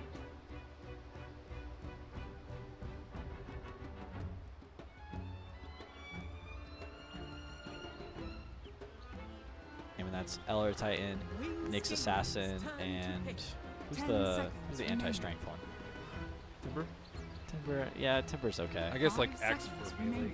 Sure, yeah, Just Axe some and stuff like that. something like that, like Batrider even could be relatively good against a lot of strength heroes. So Elder Titan kind of dissuades that agility pool. We still saw a Weaver in the last game from Wings, and eventually they just built Vlad's AC. And Yeah, armor it was a wasn't really strong Weaver performance as really well. a huge issue, but we saw how fast Ursa was able to eat that Weaver with the DT aura, so absolutely. definitely something to consider. He's opening up with the Magi this time round. Second pick. Another pick that doesn't really reveal too much, just a strong laner. Another pick that Wings has never picked against NP. Switching it up yet again. That's how they do things. Yep. Jug, that is something that we did see Wings, of course, play against MP in the Northern Arena Finals. Yeah. And it was a very, very strong performance from. Do they always play, or they could do it? Do they do it in both lanes? They do it both. They do it in both. People like Juggernaut against Elder Titan. Yeah. The spin, the match community, taking off that aura. Very useful. Ursa Warrior. And Dodge another the- Ursa. Dodge the cloud, or dodge the stomp when you're seeking towers. I guess Ursa, again, a good core for core matchup against the Jug with the Enrage. Definitely. Yeah. 5 seconds remaining. I think when you see Wings has an Ogre and a Juggernaut, you don't really worry about the Ogre. There's not like counters to Ogre. You don't need to counter an Ogre. But you see Juggernaut and you think, let's get an anti-Juggernaut hero. And Ursa's one of those. I think Axe could have been a great option for them as well. And of course, looking through the bans as well that are going to come out. If you're MP, you've seen the Jug, Healing Ward, and then the combination with potential Oracle Pit. We saw why with great play on the Oracle last game. Is Oracle going to kind of come into the bans here, or is that unlikely the Wings look for it? With Ursa, it's mainly two things. One is making sure that you have enough Roche fight, which they definitely did last game. Another one is trying to make sure that he can actually stick on a target. Elder Titan's not the best partner with him. I think MSS did a really great job allowing him to kill people, and NV unfortunately did not. So you need for him to be able to kill people, or else Juggernaut will just go like Manta Diffuse, will just kite the Ursa all day. And yeah, Juggernaut's not going to be doing that much damage, but Ursa, if he doesn't do any damage, I think it's much worse off for his team. Agreed. More lockdown from MP would definitely be the way to go, I think. StarLadder still in the pool this time. Yeah, I think Sora might be risky though because of the cast point. Maybe Sand King? I still like Axe. Yeah, Axe is very solid. Can't dodge it. Turn to ban. 10 seconds remaining. Interesting that MP go for that weak stock to ban. The Magnus, man. 5 seconds remaining. Interesting bans indeed from both sides. Yes, Mag. Reserve time. Maybe even something that the Wings themselves could have contemplated picking with the Jug lineup. Yeah, banning it out. 5 seconds remaining. Sometimes you see teams like, man, Jug or Magnus is like really good, and they played a lot. They don't. I don't know if they. I haven't really seen it from MP, but they think it's really good. Yeah, so they it out. Yeah. I think MSS might play it as an offlaner. Yeah, probably more likely I than haven't seen MP him playing play it though. Yeah. I know he plays like almost every, but they tend to pick him like a. Dire team ban. Yeah. Interesting that they just kind of go for this Ursa both games in a row for MP. They must see something in this hero, maybe just against Wings, that they want to exploit, being dire. Maybe they place a lot of priority on it, being able to control Roche. They did get a lot of Roshan's previous game. Yeah, Aoi played very nicely on the Ursa. Yeah, he was dominating, but definitely different from what they're used to doing. We've seen lots of, yeah. We've seen Sven for Aoi, we've seen Centaur for Aoi. Loads of Naga. Naga, yeah. So they commit to his hero very early in the drafts, which is a little bit different. 5 seconds remaining. I mean, I guess as you said in the first draft, Ursa's quite a good hero for Aoi if they feel there's potential for him to get kills in the lane. In terms of just outplaying the offlaner. Yeah, and that's not aggressive. Totally a present circumstance right now, but very good against Juggernaut throughout all stages of the game. So Reserve time. Wings. Axe did get banned, so that's not an option for them anymore. Sand King's still available. Did get banned previous game in the second ban phase. Sand King could be good. Another some lockdown, some stun. Wings. I mean, again,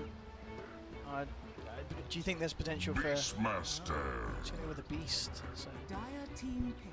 there's certainly going to be Faith Beyond's hero. 10 seconds remaining. Tidehunter. Tidehunter is It's looking real good. Tide's the Beastmaster 5 counter. seconds remaining. Just walk down a lane with mech, and Beastmaster goes, what do I do? Reserve time. 10 seconds remaining. MP. They indeed get MSS's hero now.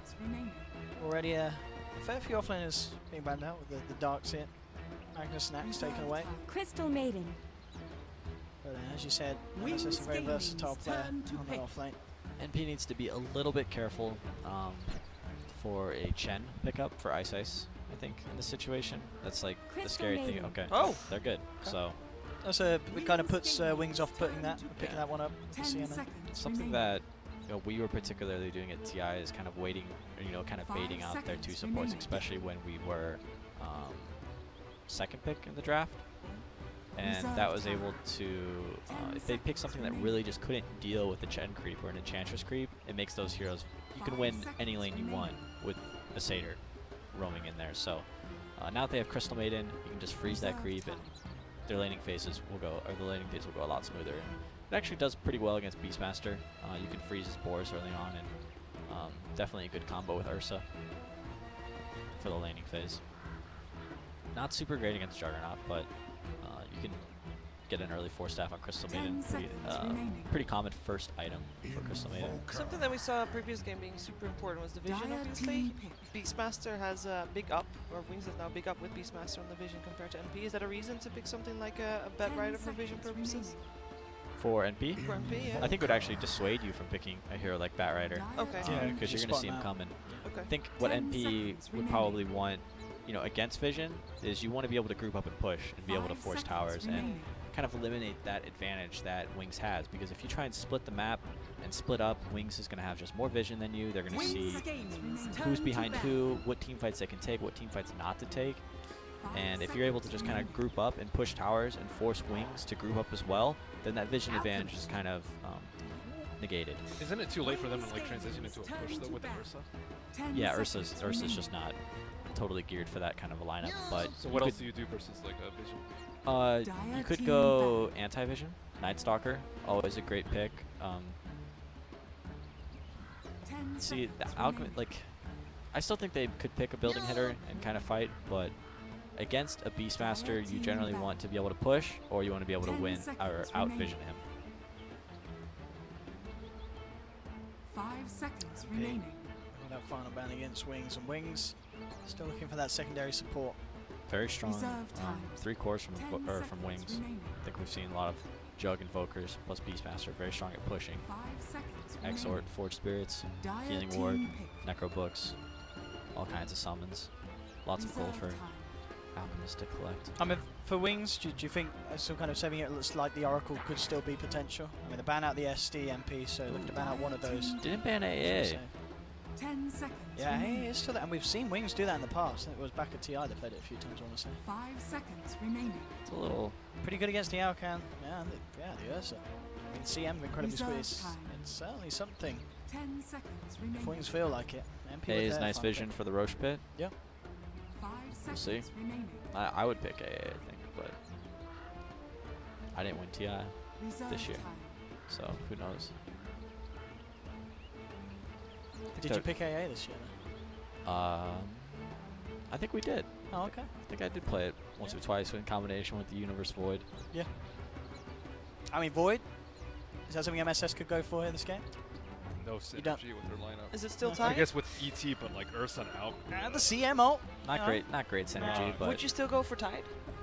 Yeah, I think Tide's good. Tide is very solid here, I think. There's a lot of melee. Or do you just go for the Nyx Assassin again to kind of toy with the Invoker? Nyx could work too. It's not bad. Nyx can. I would worry about Wings grouping up and pushing, and Nyx not finding a place in the game. Whereas if you have a Tide Hunter, you can kind of sit on the tower and kind of be a frontliner for your lineup to follow up and kind of like save him. Because Tide's always going to get his Ravage off, unless Juggernaut Omni Slashes and kills him. I think their team fight would just be overwhelmingly weak with the Nyx. Baron. What do we think about this hero, boys? It's time to group up and push. Yeah. 10 seconds remaining. Very nice against the Beastmaster Raw.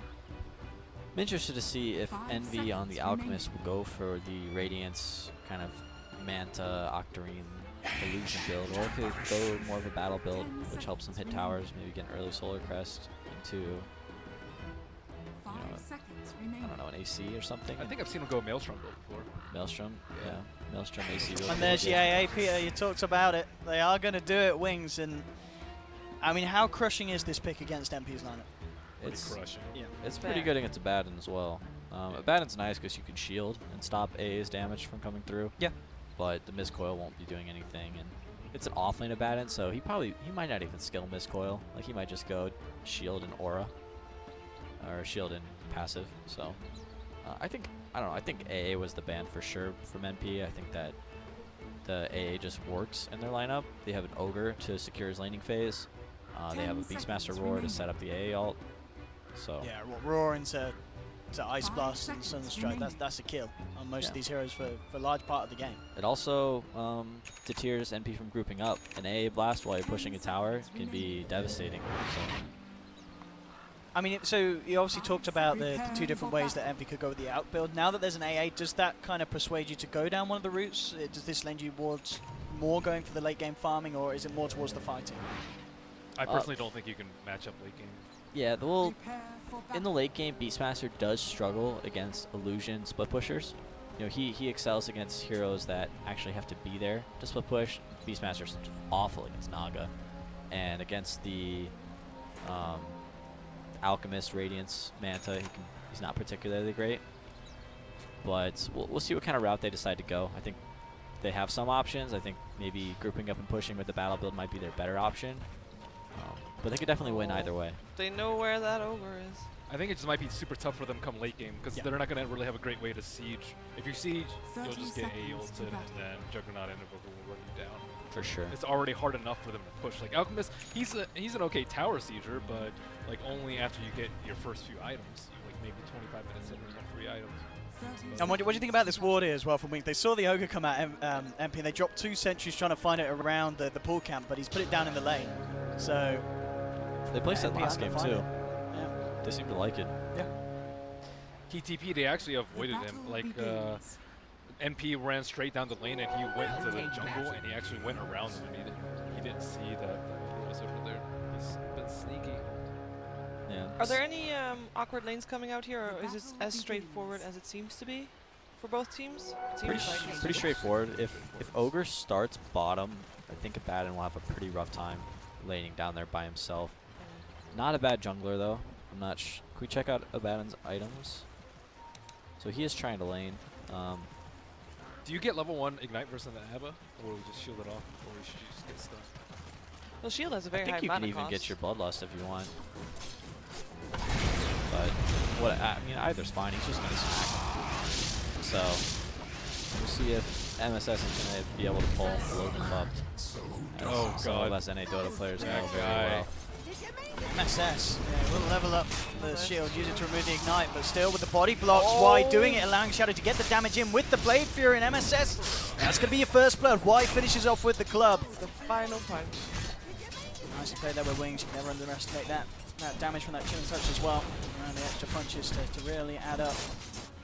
Yeah, first blood for Wings. Wings, of course, faith behind this game, going straight to the jungle, avoiding the offlane. Is that just how you got to do on a Beastmaster against the tri-lane of MP? Oh, Beastmaster loves the jungle. He prefers the jungle. So Don't go there. if they're going to try-lane safe lane, that's a win for you. You don't even have to